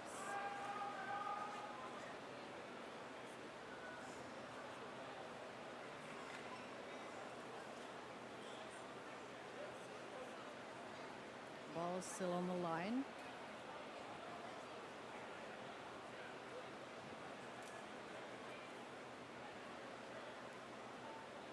And we have red 4 who intercepts the ball and makes a good pass. Good pass to number red 3.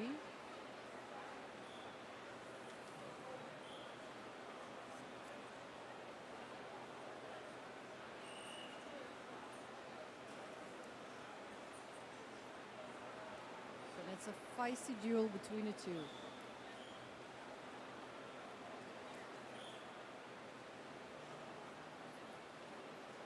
Who will be able to keep the ball? It looks like the Herons. Red 3 intercepted the ball and he makes a pass.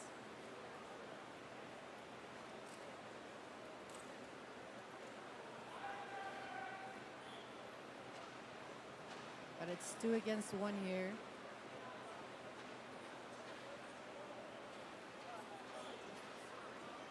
And Wistex manages to control the game so far.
We're at the A field for the first half of the quarterfinals. The Hulks versus SPQR.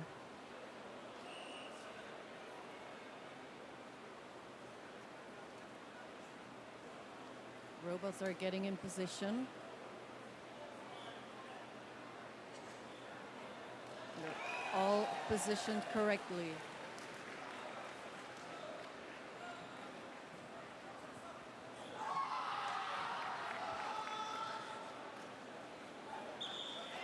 And we've started playing. Hulks are at the ball. They're moving very swiftly. Great pass from number 7 to number 4 in the green shirts. They're playing a kind of tiki-taka soccer here.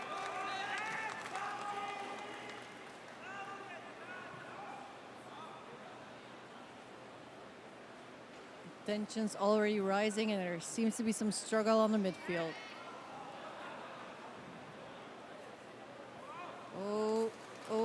there's a ball for open goal there. There's a ball for open goal. The Hulks can score a goal here. The ball's still inside. No.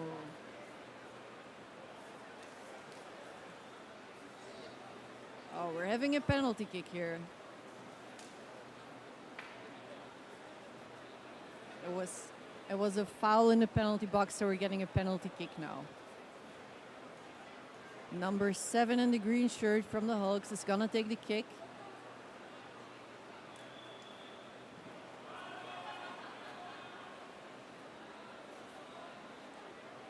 Green 4 is out with a timeout.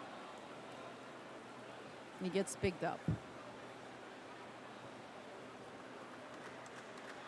This is a very important game. Oh! And the Hulks scored their first point in the first half. Only 1 minute played via penalty kick. Now the robots quickly have to get back into their positions.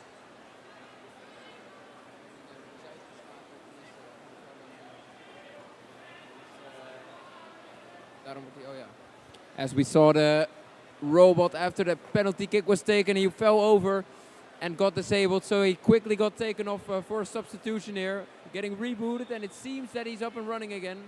So Hawks will want to, as we can hear, get them returned as soon as possible. So the Hawks, number 4, gets back on the pitch as we get ready for another kickoff. Let's see if SPQR can come back from this penalty here. As we saw the robots getting pushed over and a penalty being dealt against SPQR. Whistle has been detected. SPQR's whistle detection working well.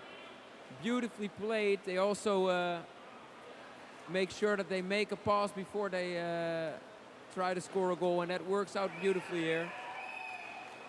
The ball being played beautifully into the middle area here. But the Hawks robots have quite a quick walk, as you can see. This ball still in possession. The ball being tapped out of the feet as the ball being stuck can't. The ball can't get stuck between the feet, so we have to remove them here. There we go. Ooh, the SPQR bot did have it in between his legs, but the ball is free now. Green 6 being taken off the pitch here as he keeps falling over. They will have to do some rebooting, maybe get a new fresh robot in there. As the ball is, ooh, cleared nicely here for SPQR. Number 4 clearing the ball. Getting to the other number 4 of the Hawks. Being played into the area and into an opening, and we know Hawks have a nice kick here and can get that ball forward quite quickly. The keeper from SPQR having fallen over, but he seems to be right on his feet. Ball being cleared away beautifully here. That's a nice action here from the robots of SPQR. Wonderful playmaking here.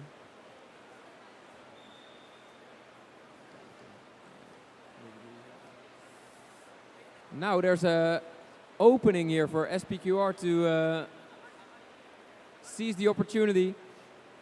Ball being played even deeper, but we see number 4 being with his back turned. We have a number 6 walking on the side of the pitch and a robot being returned. The robot had fallen over from Hawks and is now being returned to the pitch. We have a lying robot on the ground from SPQR trying to get up. Oh. Now the number 4 from SPQR is awake again, walking backwards and accidentally doing a pretty good job defending. That is, of course, a pushing foul. You could see number 4 bumping over the Hawks robots, and that is, of course, not allowed. So that's a penalty. He's getting taken off to the side. 45-second penalty that will get higher and higher during this match.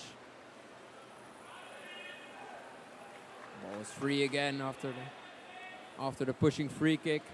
The ball gets played into the area, and that is a goal kick for SPQR now.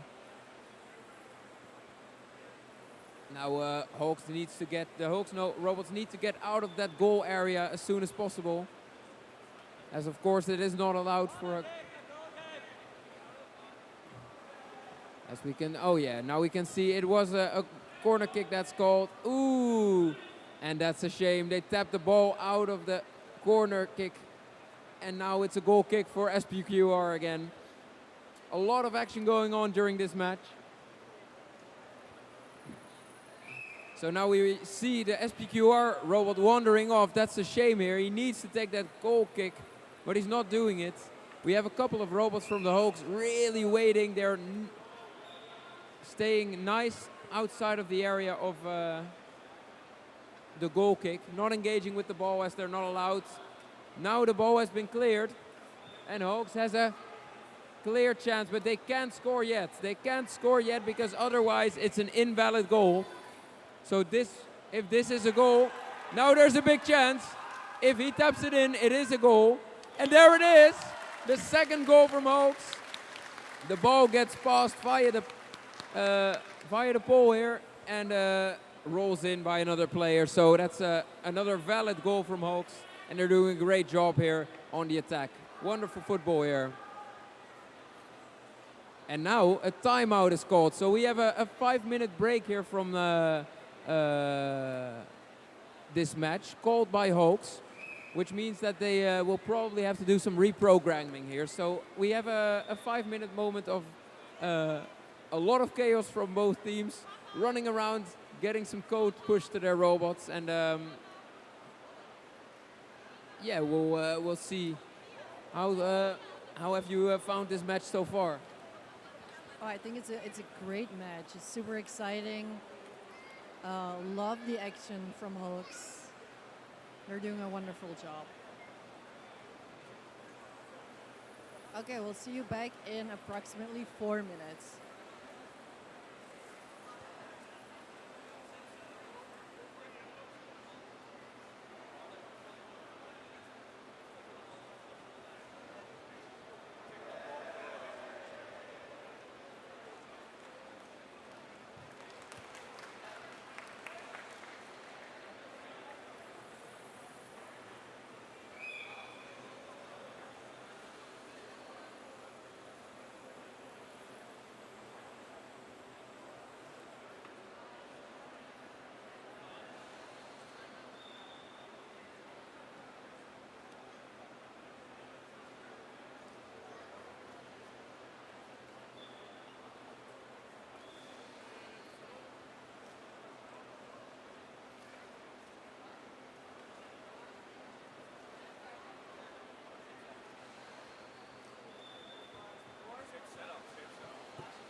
So for a little bit of information, as far as we've heard, the timeout had been called by SPQR, so it was a call from them. Probably, as we could see, as they're 2-0 behind, they want to push some new features in, try to get some things fixed. We could see a lot of erratic movement on the pitch, and they're probably going to try to patch those holes in their behavior to make sure that they can, one, attack, and at the second place, of course, prevent, for example, a keeper from wandering off out of the pitch. So we'll see if they can make it work here, as we'll come back to the match in 2 minutes now. And in the meantime, we can see the team Hulks. They're cooling down their robots because it's very warm inside and their joints get overheated easily. So even robots need some cool down.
as we're approaching the last 30 seconds of timeout, the robots are getting ready to enter the field again.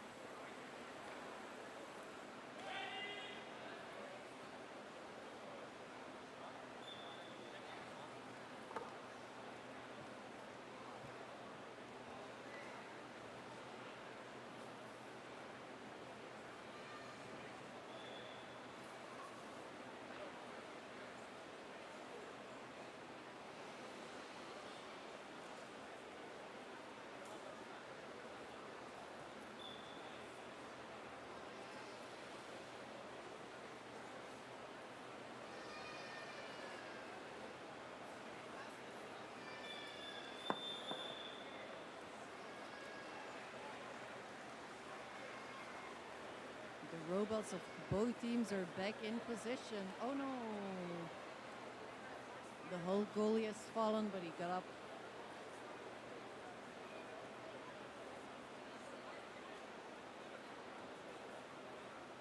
And we're playing again. Hulk moving.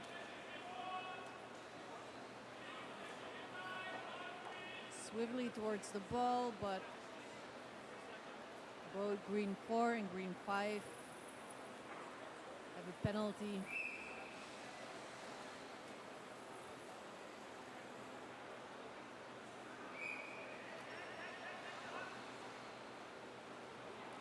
That's a good defense from SPQR. And Hulk 6 has intercepted the ball, shoots, and the ball goes out over a sideline.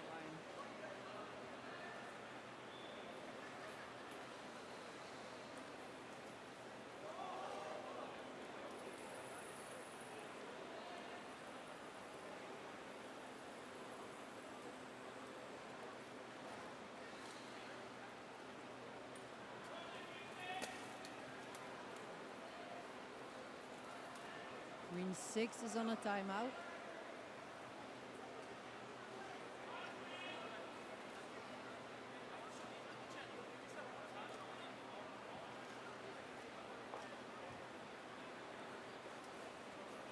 Ooh, SPQR defense was on their backs. That can be dangerous.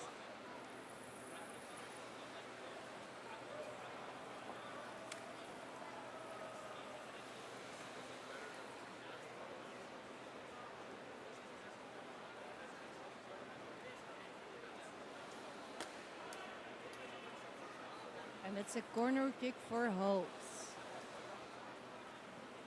But it's very crowded in that corner. That could be difficult.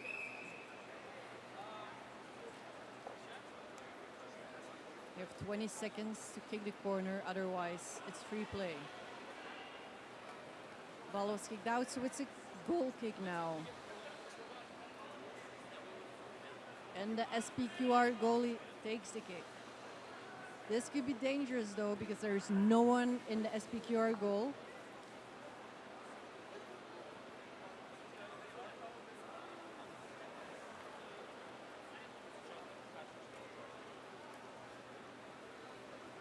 And we can see SPQR player struggling to get back up, struggling really bad. Oh, that was dangerous. That was dangerous. They're tumbling over each other now. SPQR kicks the goal, kicks the ball. But most of the robots, oh, they're getting back up again now. And it's Hulk sets back on the ball. And that's an obstructed ball.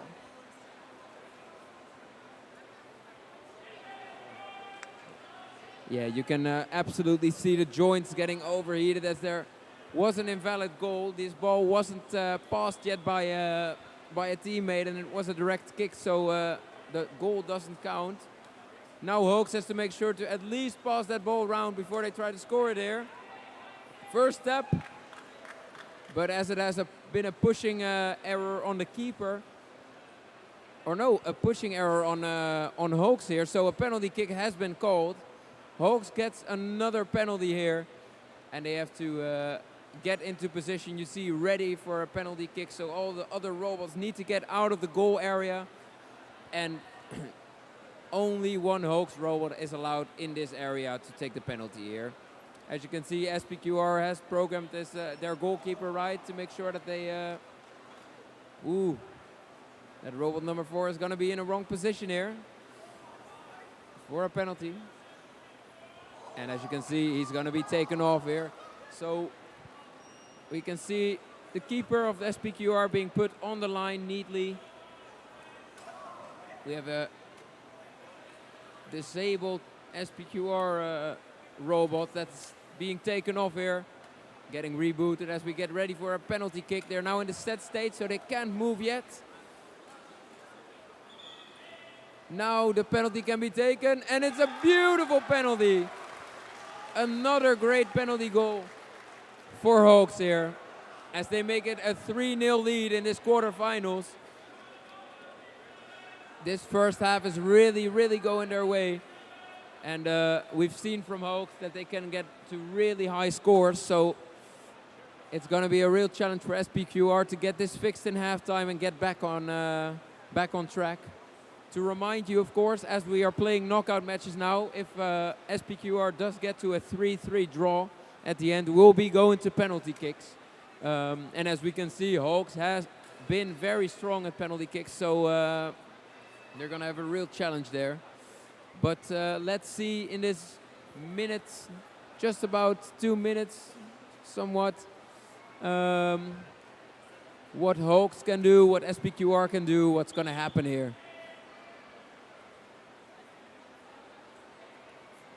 The whistle has been detected by Hawks as they pushed each other over enthusiastically here.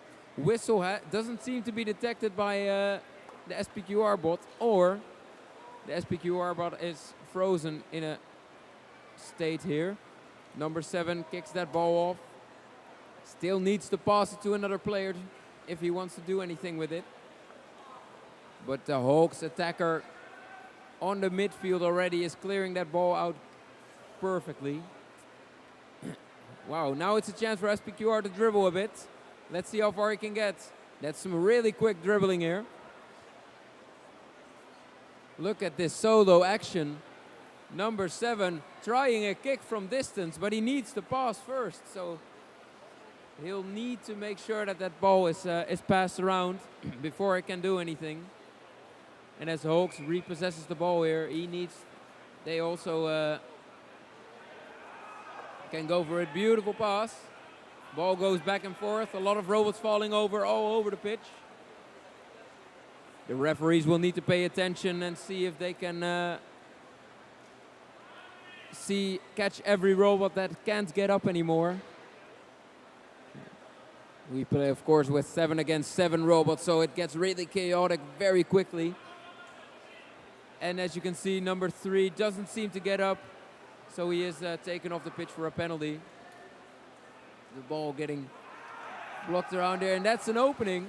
Beautiful ball here from the number 2 from Hawks. We're counting down the first half. And that's it. A wonderful first half for the Hawks. It couldn't have gone better for them. SPQR will want to get some fixes in as we now move to the B field for the second quarterfinals here, which will be, as we can see, Robo Iron, who will face off against the Now Devils. So do make sure to get to this side of the stage here, as you won't want to miss this. Two teams who have had pretty good competition so far, and we'll want to see they're pretty evenly matched. We'll want to see what's gonna take place here, absolutely.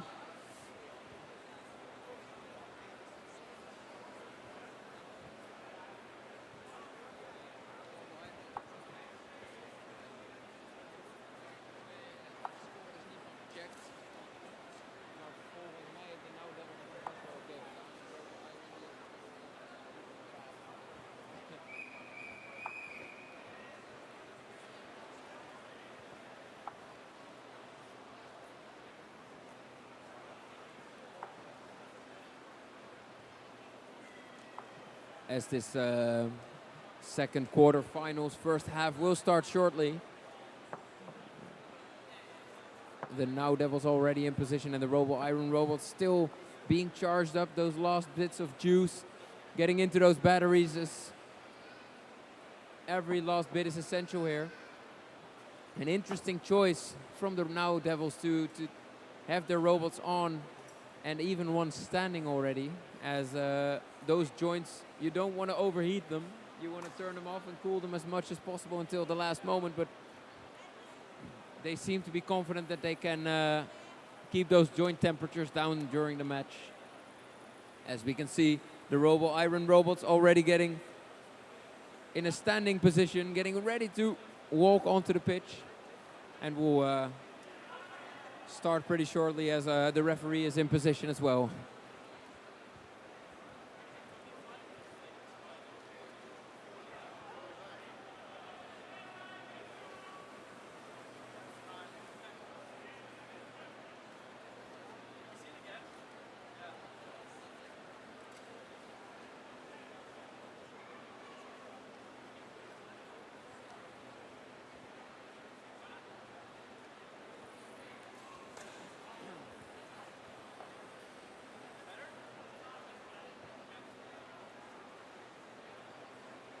So once again, this is a quarterfinals.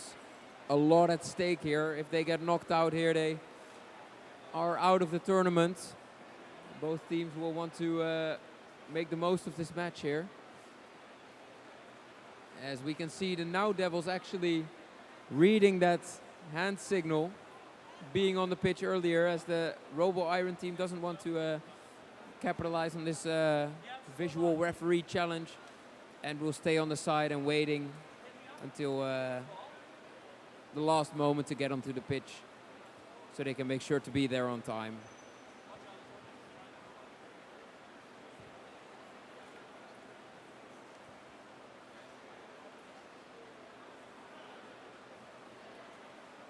As we can see, now Devils is gonna kick off once again. They have to pass the ball around. At least one other robot has to touch the ball before we can count it as a goal. Let's see how they kick off here. And they play the ball towards the Irish team. That gets played back. Number 2 from Now Devils, not seeming to be engaged yet, but here they come. There is a request for a robot to get sent back, but the number 2 plays it in beautifully for the number 3 of the Now Devils to maybe try to score a goal here. Come on. Good defense from Robo Iron, getting in the way here. Ooh, that's a costly fall, but he kicks it away during his get-up motion. Ball still not cleared from the area. But there is a robot number 3 from Robo Iron right on top of that number 3 from the Now Devils. Ooh, that's the wrong way to kick a ball, though. You don't want to send it that way. It's definitely the same for the Now Devils. They are facing the wrong direction. Number 7 looking for the ball. Ball is still in that area. Very nervous position here for Robo Iron. They might want to clear that ball as soon as possible. Number 3 setting up a kick here. Screening that ball a bit.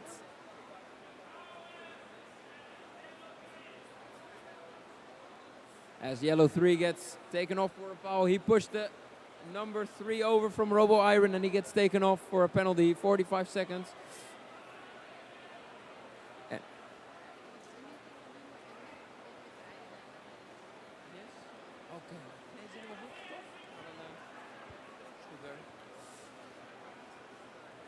Okay. Now we have a corner kick for the Now Devils with a Robo Iron robot on the side of the pitch here. So they're both down 1 robot on equal levels. 4 seconds still for that corner kick to be taken, and then the ball is freed. And as the ball is just nudged out by the Now Devil robot, The goal kick is again for Robo Iron, and the keeper just gets right on the ball. Ooh, that's an interesting goal kick. It's still close to that Now Devils robot, number 5. Still being a bit threatening there. Some good defense, and that is a goal kick. The ball went out via the number 5 here. He'll have to stay within those wide lines. Ooh, that's a nasty smack.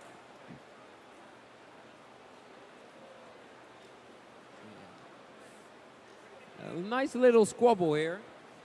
A long-lasting attack from Now Devils, which has been separated by multiple corner kicks, multiple goal kicks, and is still in that area, in the goal area from the Robo Iron team.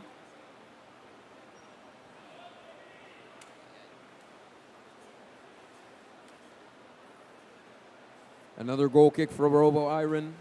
The ball gets played around. Number 2 is on the edge of the ball of the field here. Number 7 picking the ball up. He'll want to shoot quickly if he wants to capitalize on this here. Goal kick green.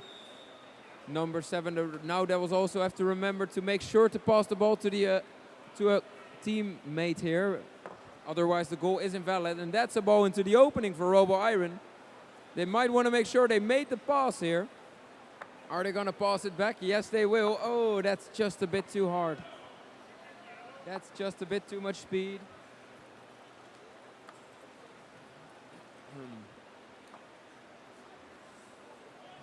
Hopefully the people in the stands can still see the action here. Number 4 is going to take a kick in here. The ball is free. Robo Iron blocking the ball, and another kick in for Now Devils. The ball staying in close proximity. A lot of robots on a very small area. It can get confusing quite quickly. Now robot number 4 will take this kick in again. We haven't seen a goal yet. And after this kick in, another robot from the Now Devils will have to touch it before it is counted as a goal. So he'll have to pass it for sure. The ball is free now, and now he decides to kick it, and it is out again. The kick in is this time for Robo Iron, so they might have a chance to finally start attacking here. We have a robot from the Now Devils who, oh, that's an interesting kick in. Is it gonna stay in? No, just on the edge. And it's another kick in for yellow, but at least the field is gonna get spread out a bit here. Not as many robots on a little area.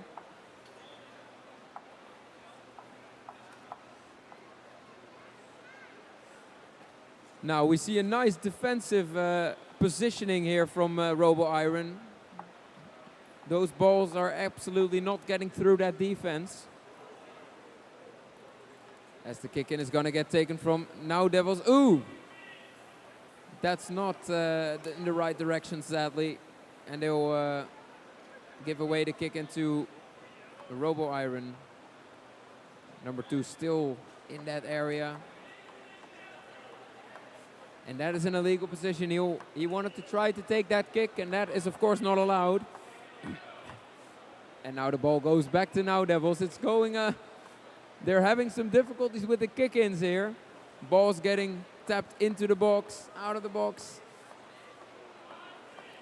It is of course quite hard as these robots have to localize themselves. They don't have any sort of GPS. They don't get any sort of outside input about where they are. They only have to count their steps, make sure that they can detect the lines, and just remember where they are.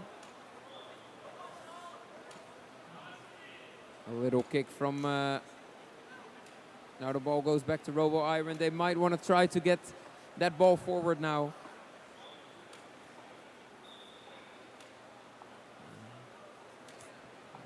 As the Now Devils robot is setting up for a kick here. Here comes the ball, the goalkeeper in the way. Beautiful dive, and that's a wonderful save from Robo Iron. As they might want to clear that ball now, and beautifully cleared as well. Some defensive playing here from Robo Iron. This is wonderful to see. Some great football.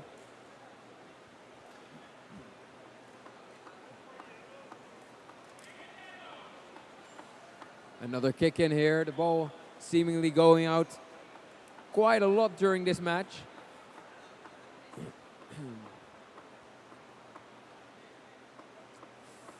Now Devil Robots are making their way to the ball. Hopefully they don't kick it out, fired aside.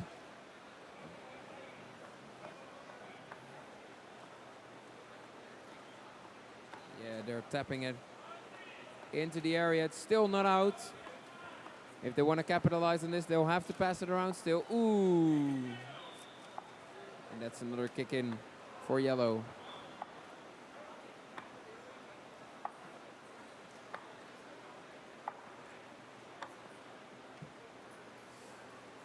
So it might seem like a corner kick. It definitely isn't. It's still a kick in. It's on the edge.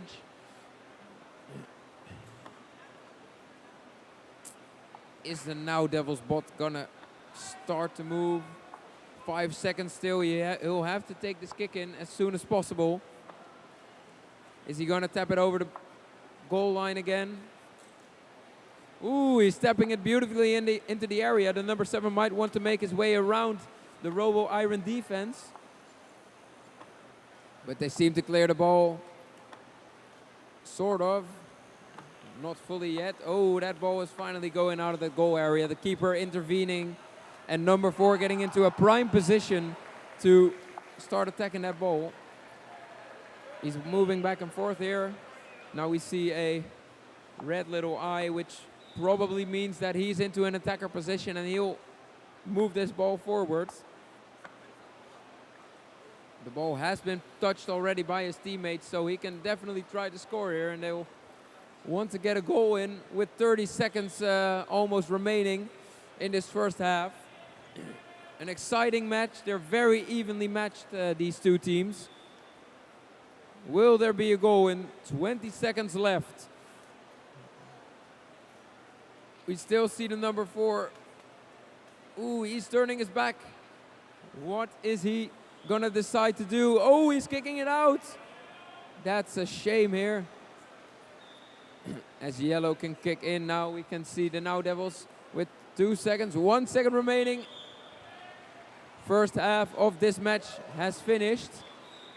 And now we'll make our way back to the other side of the pitch for the second half of the match between SPQR and Hawks. So we will be back in a minute.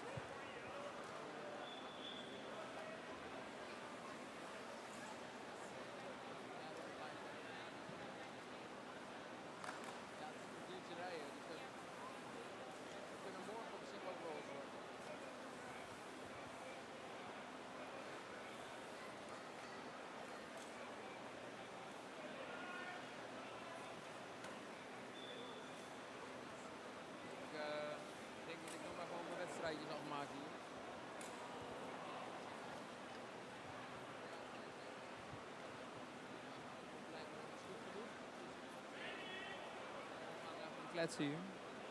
Nou. Maar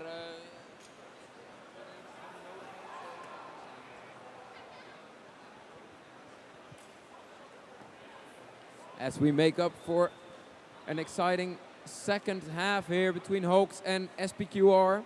3 goals from the Hawks so far.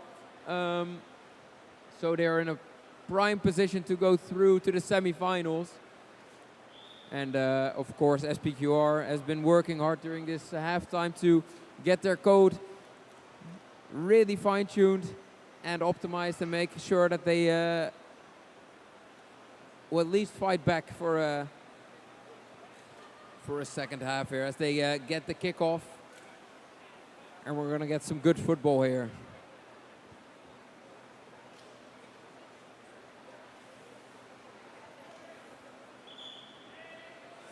As the whistle blows, SPQR will need to kick off, but it seems that their whistle detection hasn't detected the whistle. So they'll stay waiting, and now we can enter. The ball is freed, so Hawks can also engage that ball, and will want to pass it around first with a beautiful deep ball here into the area. Number 6 engaging the ball. You can see that the Hawks robot can see the ball detection algorithms working hard here. But the ball is picked up by the SPQR defender, trying to get it cleared. Hoax holding that ball in that offensive area. Stumbling over the ball. Oh, these two robots rolling over on the ground. Ball has been tapped away from the squabble here. Hoax will want to capitalize on this opportunity, but SPQR in a prime position to get that ball forward again. Ooh, their defender stepping back, stepping forward. And that's a little push. That's, of course, not allowed, so he'll be taken to the side to get a penalty. Number 2 robot from SPQR inactive. There are a lot of robots lying down. We have an inactive robot even. They might want to pick that one up, as the robot has been requested for pickup, and now Hoax is going at it. There they come. That's a good attack. 2 attackers on the ball here. Oh, beautiful clearance from SPQR. The goalkeeper working overtime. No more defense from SPQR, and the goalkeeper has to do it himself. But Hoax is right on it. Number 2 engaging with that ball, getting that ball forward again, and just keep putting the pressure on him.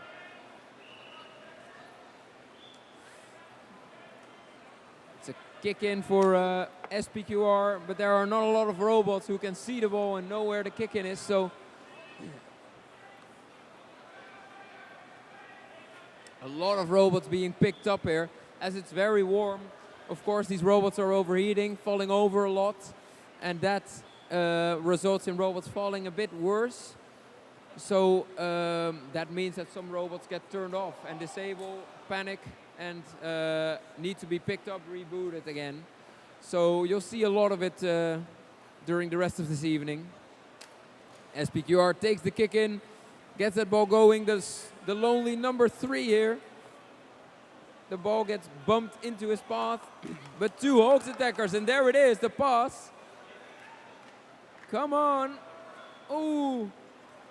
Number 3 trying to get that ball away from here. Working overtime, you can do it. Hoax keeping the pressure on. That's some good defense high up on the pitch.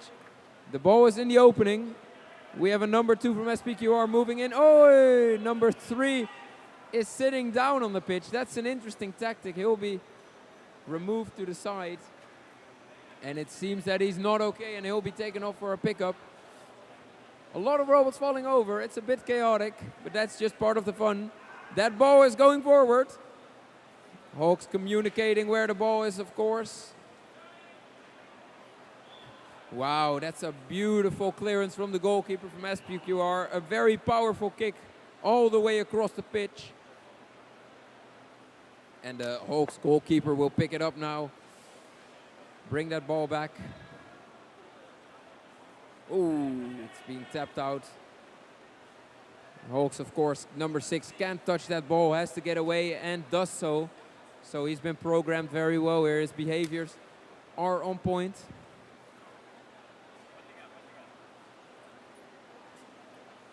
SPQR now going to pick up that ball for the kick in. They'll have to pass it around as this is a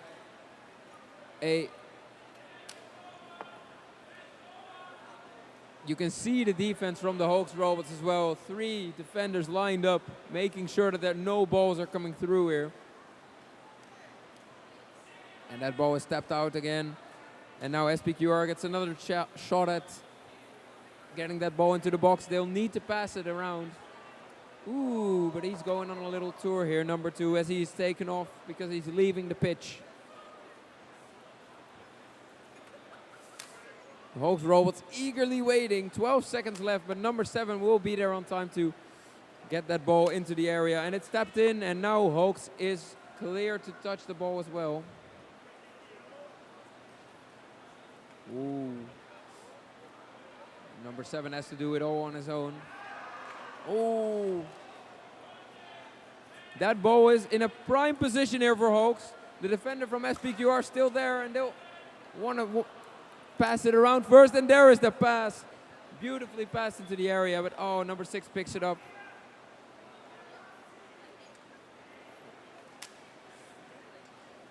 Wow, the ball gets moved around here. SPQR slowly but steadily getting their robots onto the pitch again. Hawks keeping the pressure on.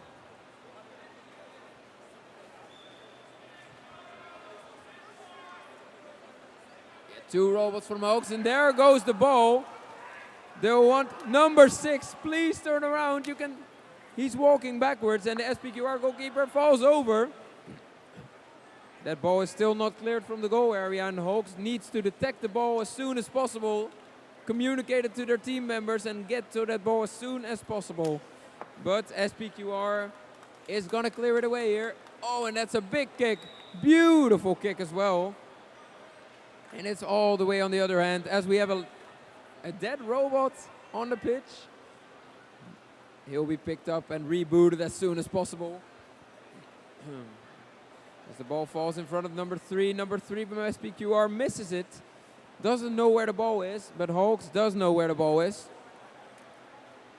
This is a very good opportunity for Hawks. Oh, but it's just nudged a bit too far. There we go, another beautiful clearance. That goalkeeper is really using that kick to his advantage. The ball in the middle of the pitch again. SPQR giving a lot more resistance this half. Really working hard to keep that goal clear here. Look at that, number 3 going at it.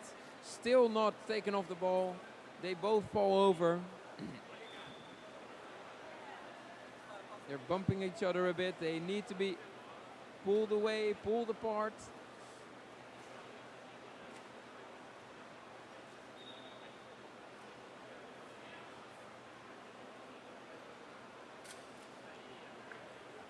A lot of robots falling over, stumbling over. Those joints are warming up as we are, of course, quite some time into the second half. These joints are overheating and they don't work as efficient as they do at the start of the match, for example. So, oh, a kick to the shins there. But luckily these robots don't feel anything from it. Hawks is gonna move that ball around the pitch again. Nice little kick, and that's a pass. Wonderfully done. Number 4 picks it up, wants to kick it here. Oh, he just stumbles over. As we have 1 minute and 40 seconds remaining, Hawks will want to get just another goal out here. A lot of robots from SPQR have returned to the field though, so we'll have to see what they can do here still.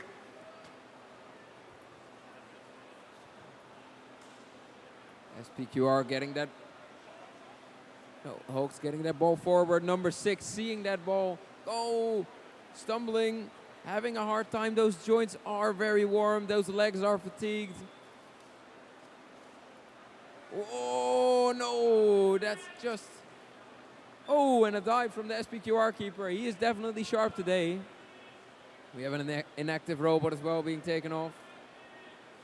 55 seconds remaining in this second half of the match, the quarterfinals, so it seems like Hawks will definitely be going through. SPQR didn't go down with a fight though, so absolutely props to them. A lot of Hawks robots in the area, eagerly waiting to get that ball. And you can't kick it in, my friend, you can't. Please pass it first. You have to pass it. This might be it. This might be it. Oh, that's just a bit too far here. It's still on the line. Hi. Hey. As we count down.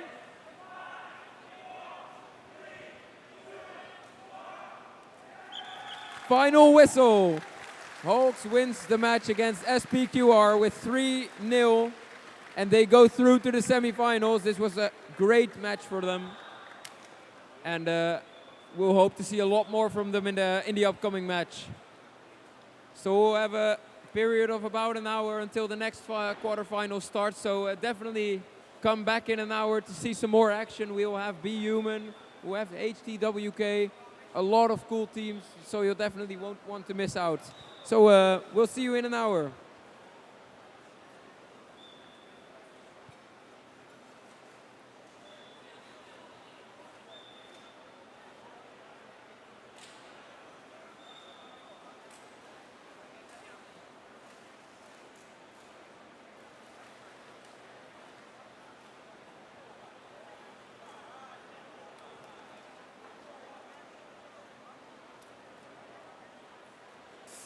I spoke too soon here. We still have a second half remaining on Now Devils versus Robo Iron. So don't tune out yet. Please stay around as we have a 0-0 still, so that everything can happen during this match still. It's going to be an exciting second half, and you won't want to miss it, so we'll get started in a couple of minutes.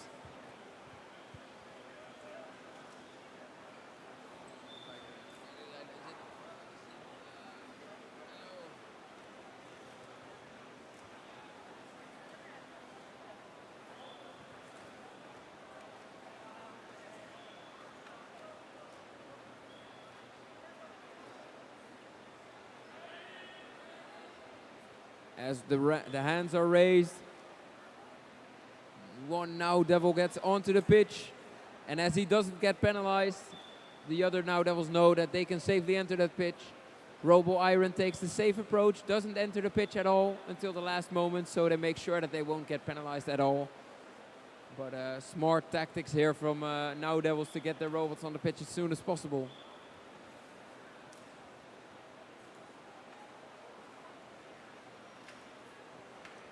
And now we see the Robo Iron robots getting onto the pitch as well as we get ready for an exciting second half. 0-0, anything can happen here, so you won't want to miss this.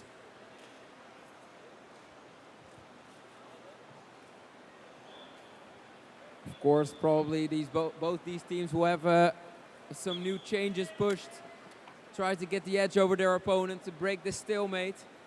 As Robo Iron kick off, and that ball is just short of going out, so Now Devils can still capitalize on this and get the ball into the area.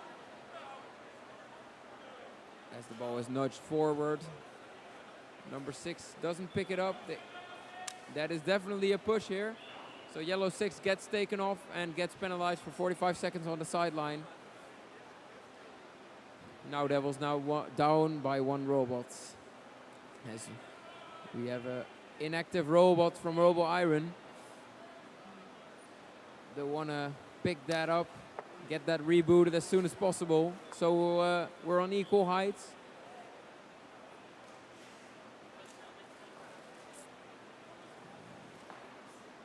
Robo Iron really getting that ball forward now, and they are in a prime position. They have made the pass, so if they score now, it is definitely a goal. But that is a very far nudge. Is he going to be able to get there in time before that defense from the Now Devils is getting there? The Now Devils keeper sitting down in his, at this point, iconic position, waiting for a ball to come through.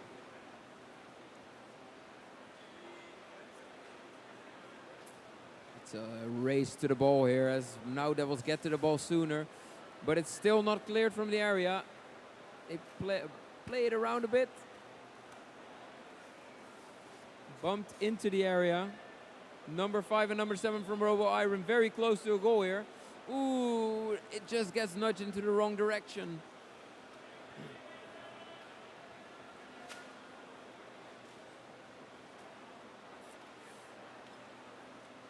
All robots do seem to be localized, so there's no robot trying to score into his own goal. But we do see some behaviors of robots turning around and passing it backwards, which is a shame to see. They play it sideways out of the pitch.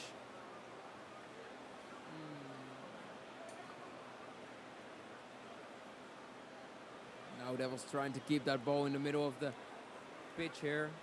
A lot of pressure from Robo Iron, a lot of robots on the opposition's half. You can clearly see that the Robo Iron don't take an approach with 2 defenders, but they push their players very far forward, as opposed to Now Devils, who often keep at least 1 player or often even 2 players behind. As you can see, another player returning to a defensive position. A little kick in from Now Devils. It's going to take place here. But it just goes over the line.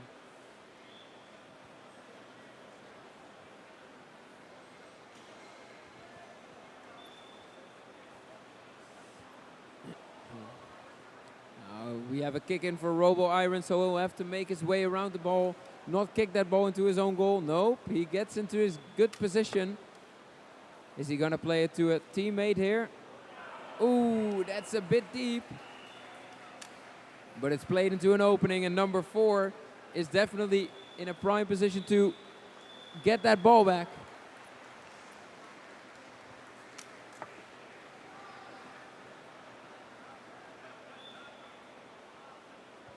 Number 6 going for the ball here. Let's see if he can get around number 4 and number 5 from the Now Devils. They seem to be locked onto that ball.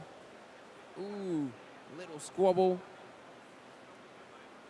Wow, the ball gets played in between these two defenders.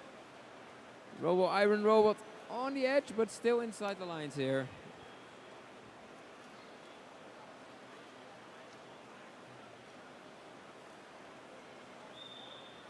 Attempted kick from the Now Devils, as they desperately try to clear that ball from their half, as it has been on their half for most of this match so far.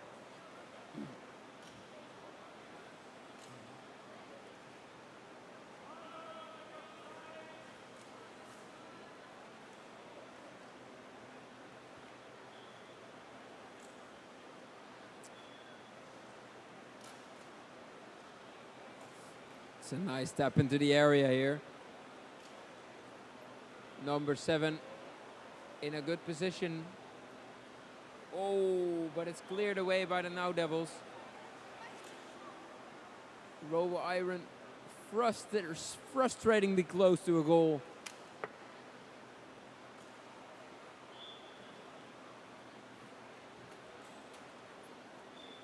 Number 7 needs to play this ball forward here. Oh, a back heel pass towards the center of the box.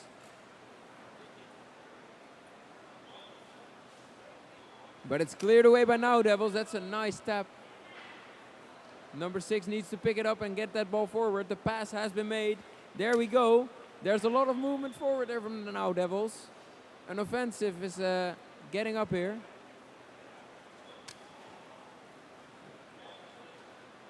Defense from Robo Iron. They really want to push that ball. Keep it on the half of the Now Devils. Leave no possibility for a counterattack.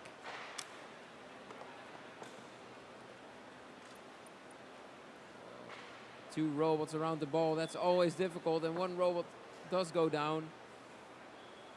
Number 7 has spotted the ball from Robo Iron, and he may want to turn around and get around that ball. Find that little gap. The keeper from the Now Devils is sitting down. Defender in front of him. Oh, an attempted shot, but we're not there yet.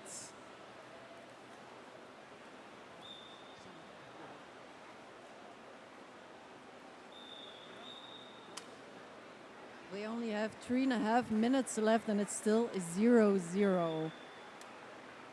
There hasn't really been any dangerous shot at target. Oh. That definitely was a dangerous shot. And it's Robo Iron. Still dangerous there.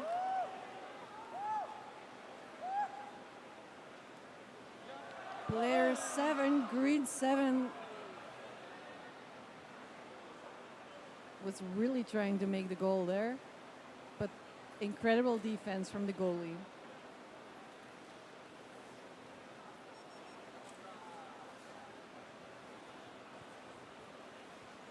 And it's Now Devils on the ball now.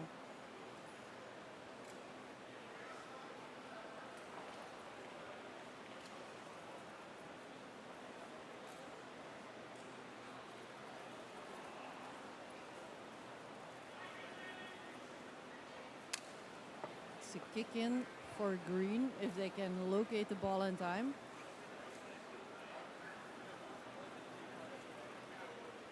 Green 5 has spotted the ball.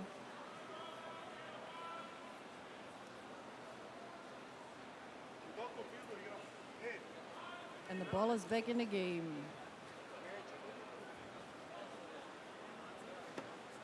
Now Devils are falling over.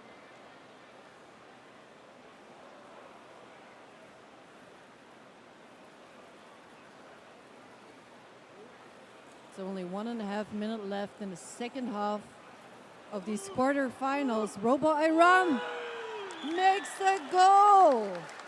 They make the goal, and now it's gonna be incredibly difficult for Now Devils to come back from that.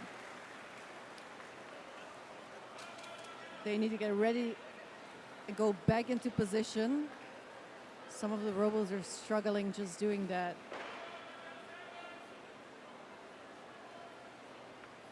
Now Devils have 1 minute and 29 seconds to score a goal just to get a tie. So they're gonna have to play really aggressive.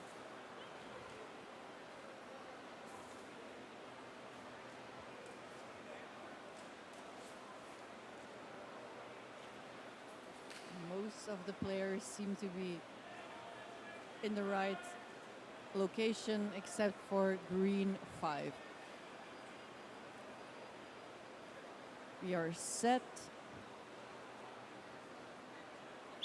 And we're playing again.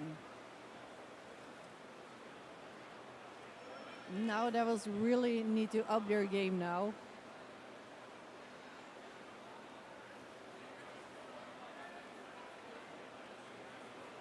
Oh.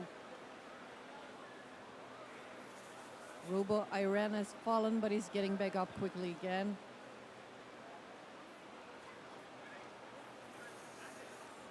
You can tell the robots are getting overheated here. They're moving rather slowly and tipping over quickly.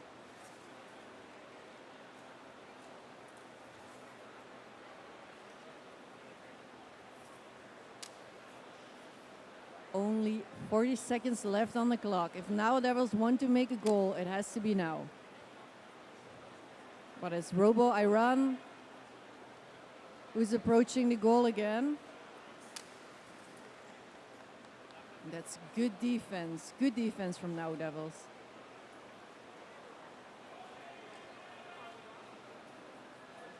Oh, it's a pushing foul.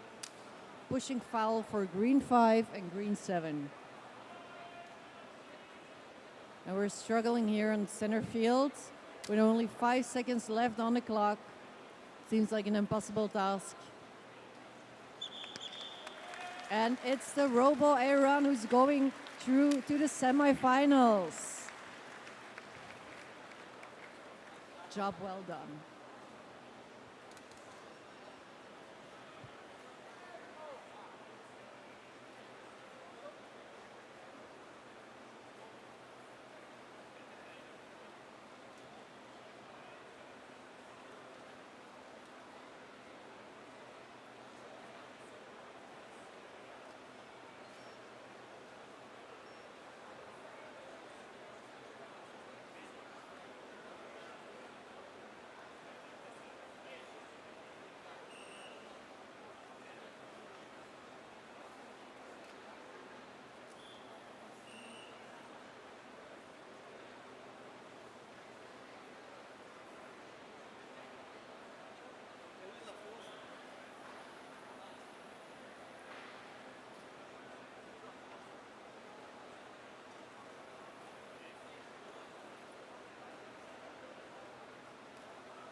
nice if we could just go to Delft and play like a game there.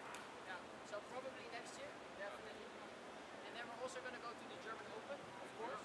German? You can also go to the Schubert Open. And Well, the Schubert, yeah, sorry, yeah. Is the German Open not free? No, no, no. How much is it? I think it's like roughly same as RoboCup. Really? Yeah, yeah, yeah. Wow. Okay. Yeah, but Like, I think it was 800 per team and then like 300 per person. don't step on the board, it's sticky. Yes, extremely sticky. Like you will lose your socks. That's pretty fucking expensive still. Yeah, yeah.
ist zu sticky. Yes, that was good to hear.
All right, everyone, you can join us on Field A, where we're watching the first half of the quarterfinals.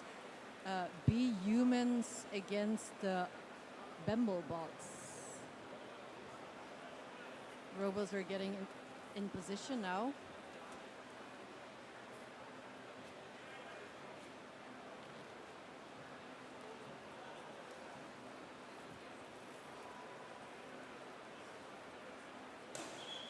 And we are ready to play.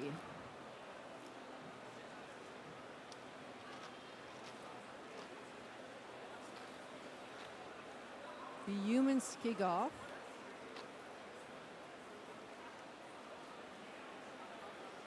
And they're immediately blocked by number 6 from the Bemblebots.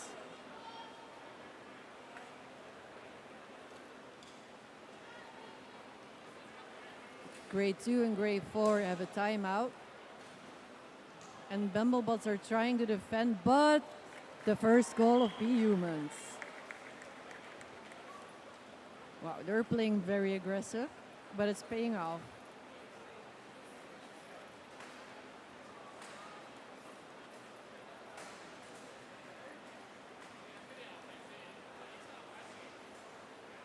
The robots have to get back in position now. And the humans are swiftly moving into place.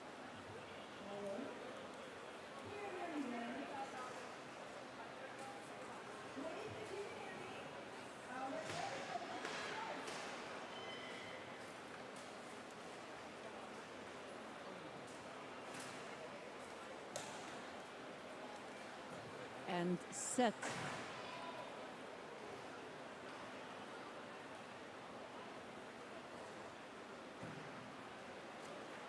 And we're back in the game. Bemblebot number 7 kicks off. But Red 2 from Be Humans swiftly intercepts. Move past player 7. He has the ball. He passes to his teammate number 6. Oh, but he misses. Number 6 now goes after the ball. They are crazy fast, Be Humans. And they're really good at passing to their teammates. We're at 5 and 4 now.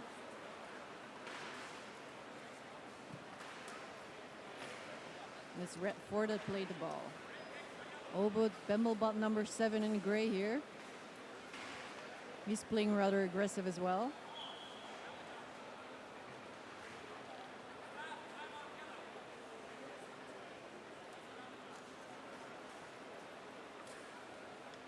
But it's Red 4 from the Be Humans that takes the ball. Ooh! Gives a long pass, and it could have easily made it on target.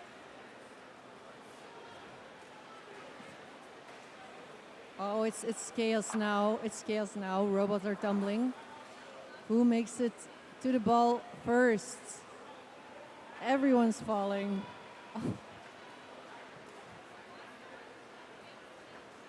Some robots are taken out for penalties. They need a timeout, and it's a goal for Be Humans.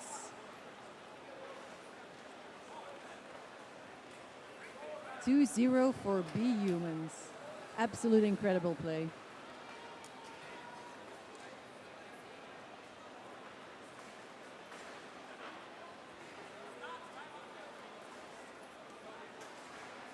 The robots have to get ready again on their respective sides of the field. If they fail to do so before the time ends, they get a penalty and they have to go to timeout for 45 seconds.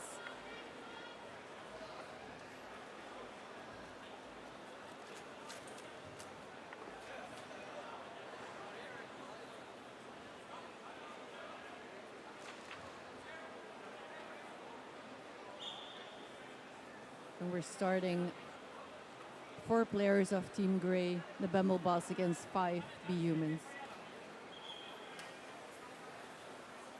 Bemblebots go for a kickoff.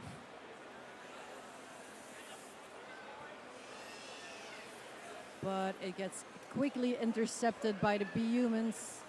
Oh no, Bumblebot number 7 tries to kick the ball, but he's too slow. So B-Humans now in the offense. Red 6 kicks the ball, and he's just going solo. He's going for target. Ooh, and it's another goal for B-Humans. 3-0. Incredible. They move super fast, B-Humans, and they have incredible accuracy. Once again, the robots are getting back into position.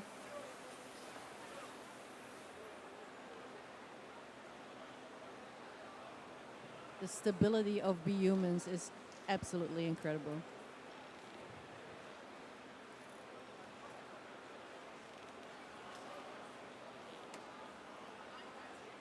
All players have joined us on the field, and we are ready. Set.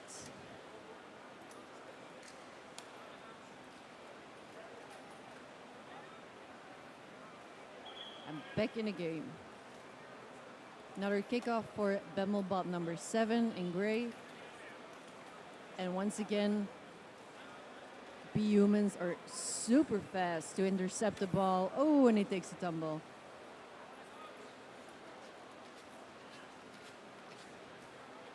But he spotted the ball again.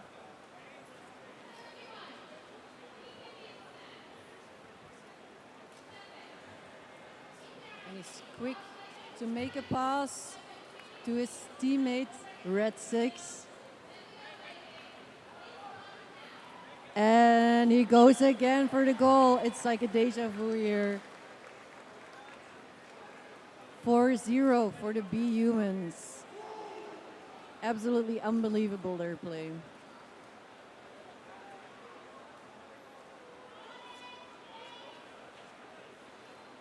And for the 5th time, the robots are getting back into their position.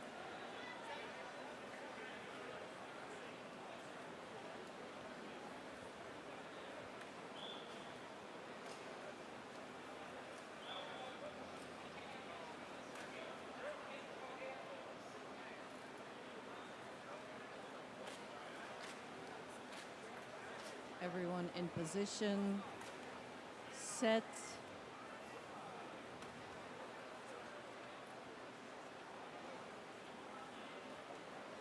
And back in the game, again, Bumblebot number 7 in gray kicks off the ball.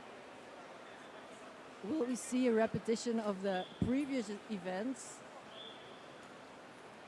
Or no, he takes a tumble. B-Humans quickly intercept again. It's Red 6, and the ball stays inside. Red 4 intercepts the ball. That might have been a bit too far.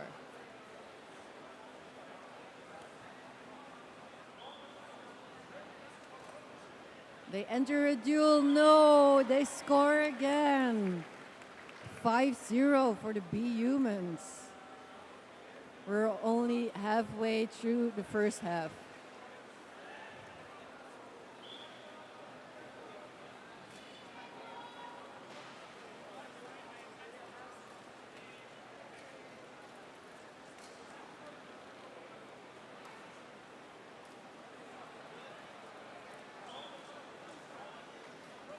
If the B-Humans score 5 more goals, when it's a 10-0, there's not going to be a second half.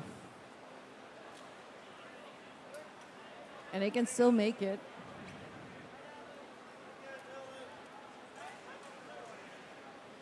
We are set.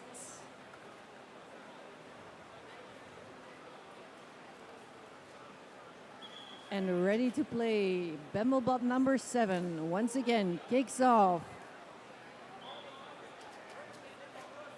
Keeps the ball close, which might be a good idea, but B-Humans intercept.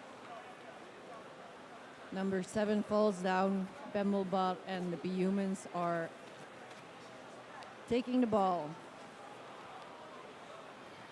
Well, the B-Humans have taken a tumble as well, but they quickly manage to get back on their feet. Oh, he passes to Bemblebot 7.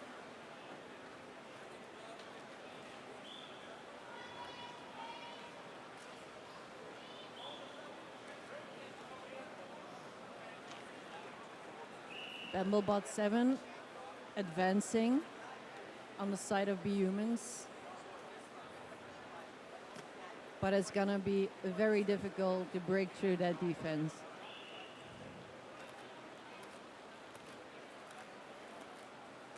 Oh, but he's doing it. He's going further.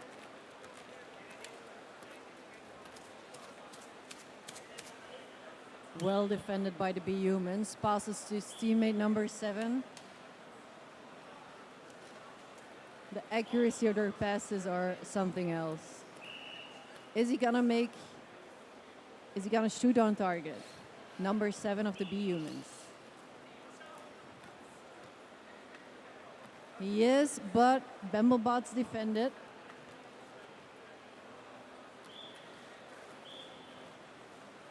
Now they quickly have to get that ball out of the 16. No, yeah, B-Humans took a shot on target, but didn't manage to get it over the goal line. And he shoots, and it's another point for B-Humans. 6-0 for the B-Humans.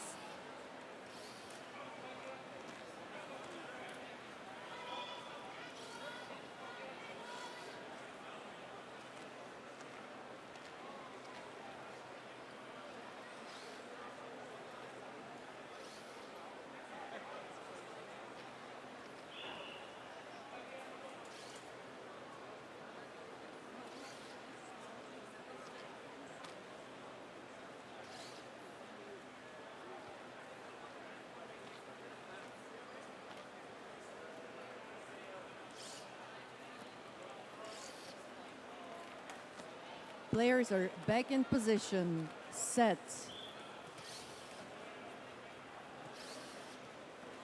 We're still missing the goalie from the Bemblebots. And we're playing again. Bemblebot number 7 misses the ball. And it's the B-Humans that take advantage of that. If you're too slow, B-Humans will intercept. And once again, number 5, red 5, is going towards goal, but pass is too long. And Bemblebots are defending. Ooh, it's a big tumble now.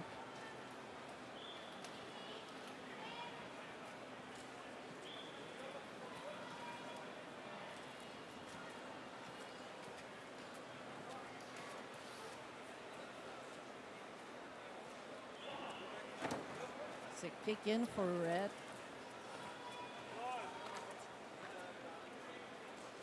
And another timeout for a Bemblebot.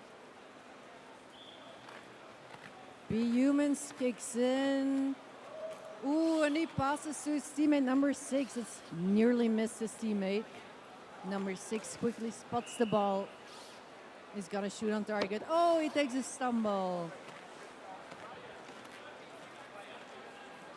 Oh, he gets up quickly. Will they score another goal? It's a yes! 7-0 for the B-Humans.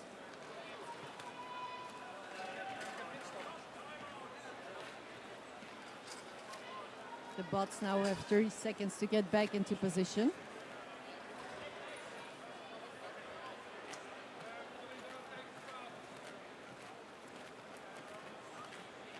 And the Bemblebots are struggling here. B-Humans still have 1 minute and 48 seconds, 84 seconds to score 3 goals, in which case there won't be a second half.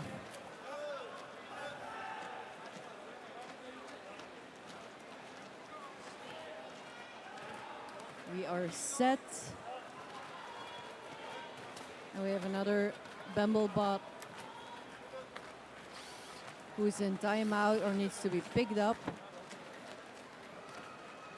They are struggling. Bumblebots are struggling. And we're back in the game. Bumblebots have a couple of seconds to locate the ball. But they don't manage to do so, so B-Humans kick off. And they kick off with a pass, which is very smart because if you need one pass to score a valid goal.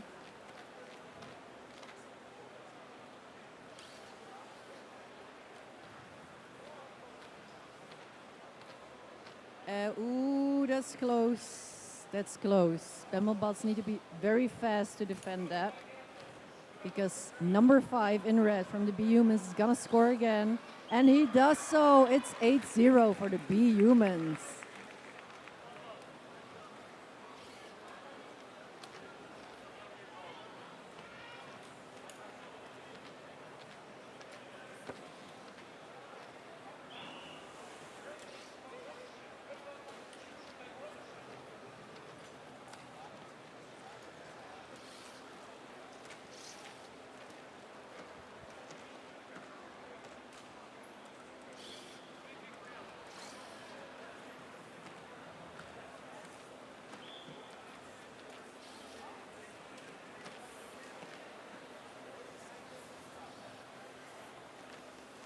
The B-Humans make it in time on their side. But he gets a timeout because he was in the center. It's a timeout for number 3 of the B-Humans. And we're back in the game. Bumblebots get 5 more seconds. And it's a free ball now. They didn't manage to spot the ball in time, so B-Humans kick off, passes towards one of his teammates.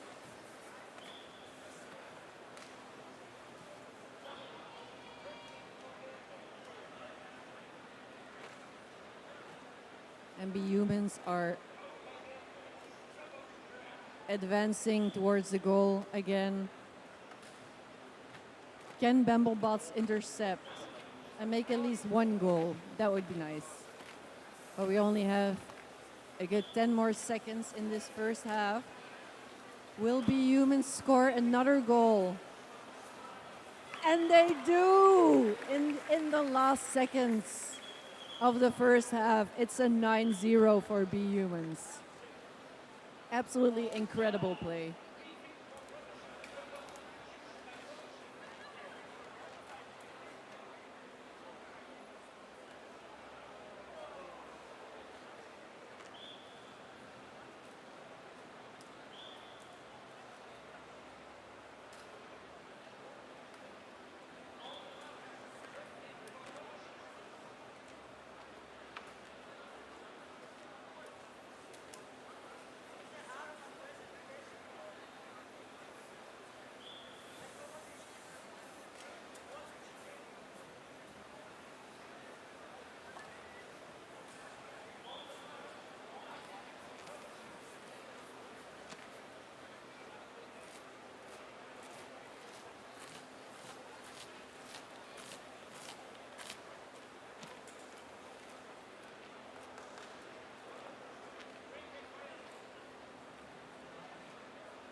As we move here towards the Field B here at the SPL League for the match between HTWK and the Run Swift robot from Australia.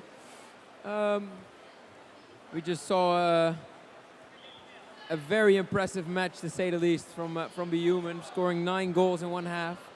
Let's see what HTWK can do here as the number 2 in the league with Run Swift. If Run Swift can give any resistance as well. These are the last 2 quarterfinal matches before we move into the semifinals of this league. So a lot at stake, a lot of pressure for both teams to perform here. And of course we hope to see a good, equal match, a lot of action, and we'll see what unfolds here.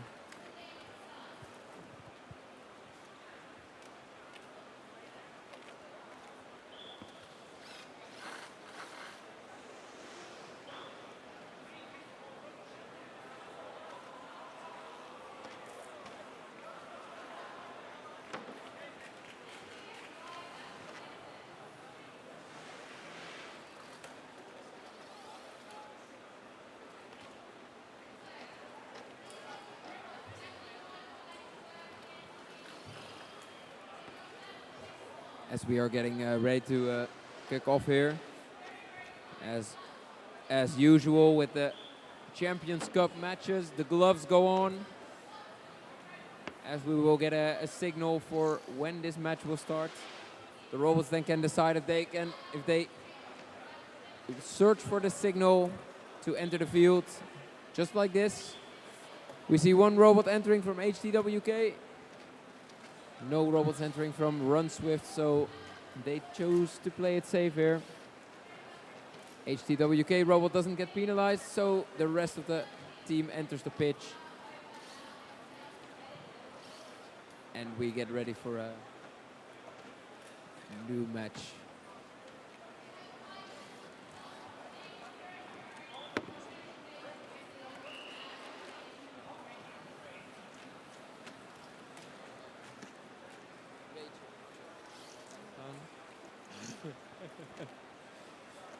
As all the robots are on the pitch here, we can get ready for an exciting match. Run Swift will kick off. We're in set, the ball gets placed. And we will see, as the whistle has been blown, but nothing has been detected by Run Swift, so the ball is now free. HTWK also didn't seem to move, but they have finally started moving now. Run Swift on the attack, moving backwards from the ball, leaving a lot of space, and HTWK of course sweeps in, gets that ball back, and will be eager to pass that ball around. They will have to pass that ball in order to score a valid goal. So this solo run, but as we've seen with HTWK, they've gone for an approach where they make a solo run, then turn around, pass it back to another player for it to finish off. But this is an invalid goal. So, oh, apparently the ball has been passed.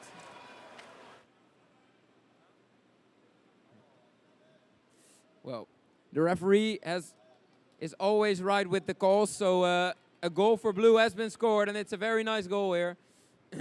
It's 1-0 for HTWK.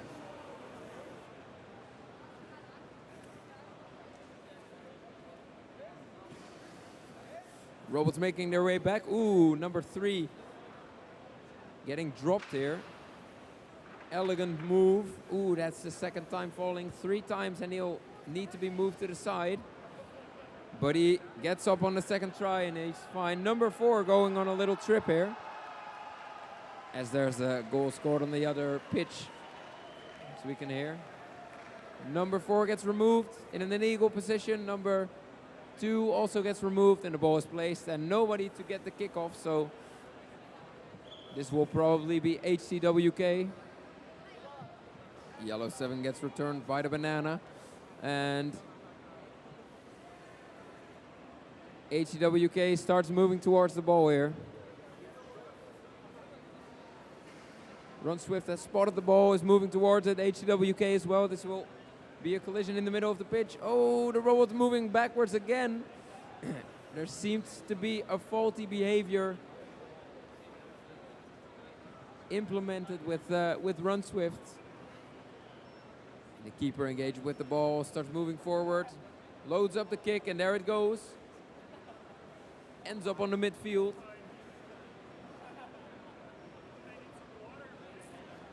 Run Swift robots not making their lives easy for themselves, walking around. Ooh, number 3 going on a little quest to push some defenders around.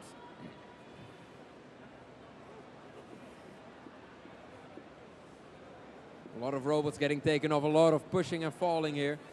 HTWK in a good position again. Turning back. Oh, and he trips. He trips. Oh, gets his foot on the ball, but gets up. No ball has to be removed there. Slowly getting up. The other robot turning around. Passing it back to a backwards walking player from HTWK. Robot gets picked up. And now we move the ball towards the goal again.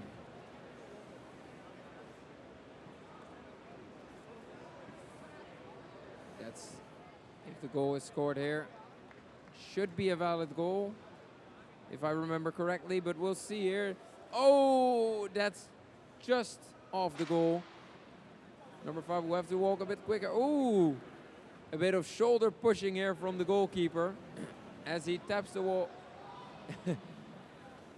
Taps the ball towards the corner. HCWK will make it. HCWK will get ready to take the corner kick here. A lot of chaos going on all over the pitch. A lot of Run Swift robots wandering around all over the pitch here. CWK knocks the ball out. And Yellow gets a kick. And oh, goal kick here. Goal kick for Yellow.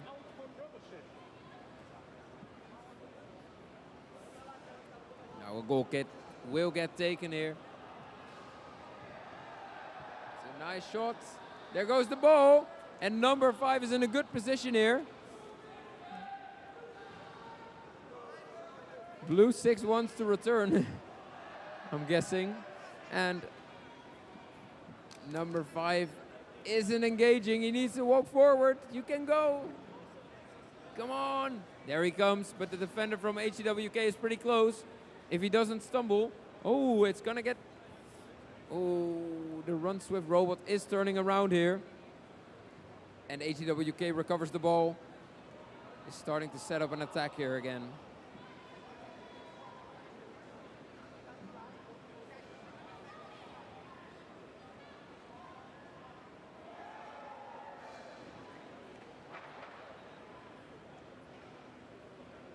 We'll see HTWK moving towards, getting some good defense here, a bit of elbow pushing here.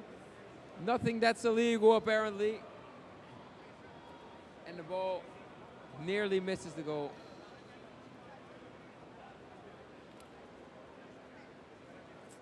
That is not a legal position, I'm afraid.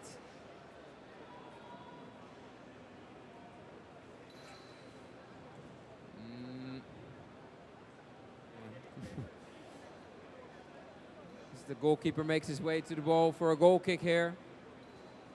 Has to try not to hit the blue robot in the way.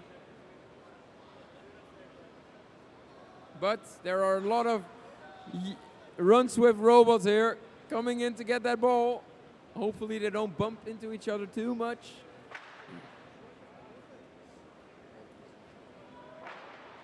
Ooh, that's a little push there. They're getting a bit feisty here. A lot of robots falling almost synchronously.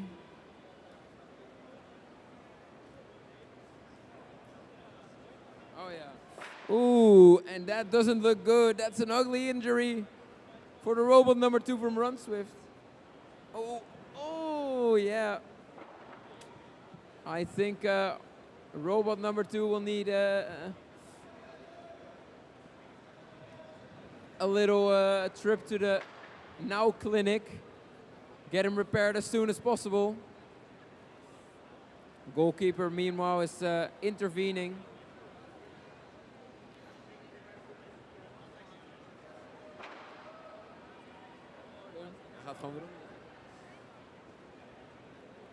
Meanwhile, we have HTWK in an open goal.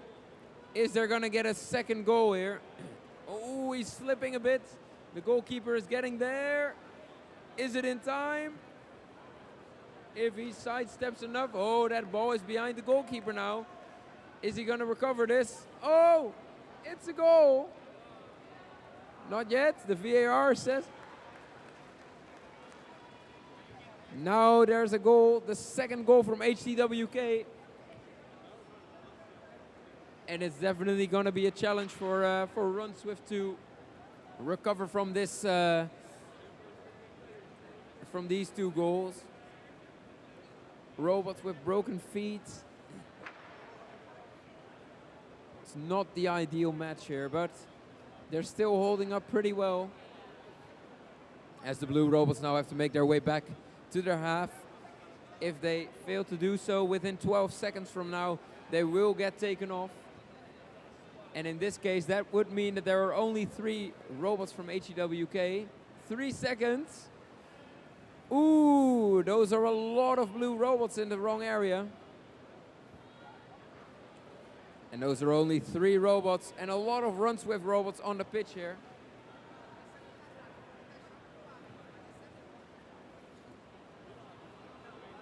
If they play their cards correctly, they might just get a cheeky little goal here.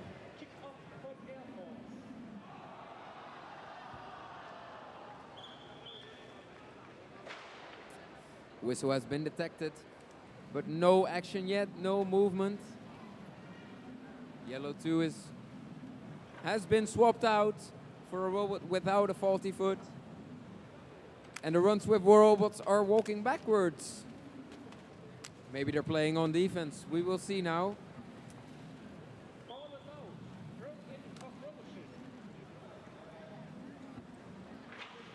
Yellow 2. Okay, HTWK also struggling with the temperatures here. It is getting pretty toasty and those joints don't like the heat, so they're having a real hard time here. Ooh, a dive from the Run Swift goalkeeper here. That's no good for their defense at the moment.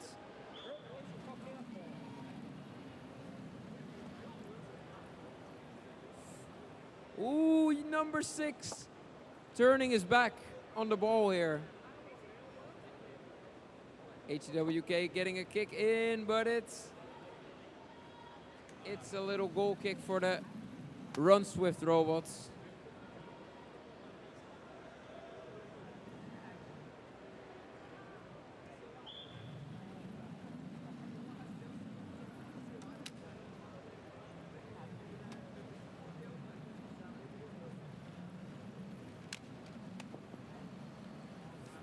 Goalkeeper gets behind the ball. We see robot number 4 getting forward here. Ooh, but that's a very wide ball. Ah, and it's a kick in for blue.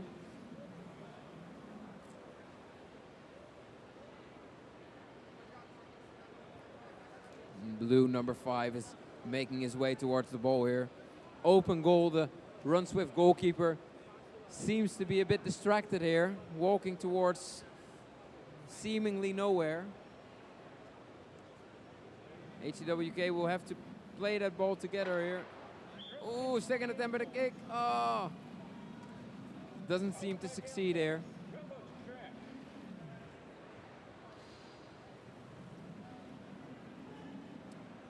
Oh, and the ball is tapped out.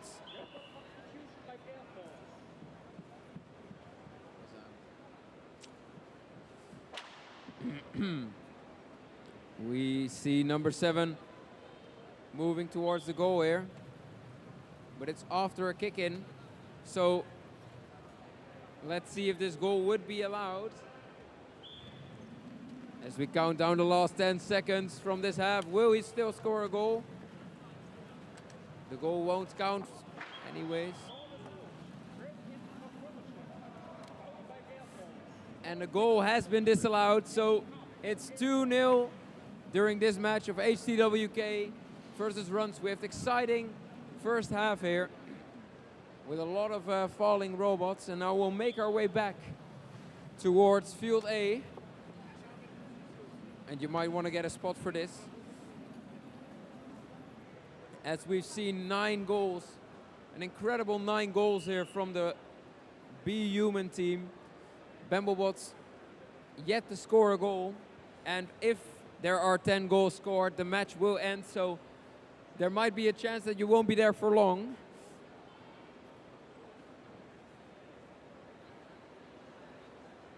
As these referees now make their have a little team meeting and then get ready to start the match.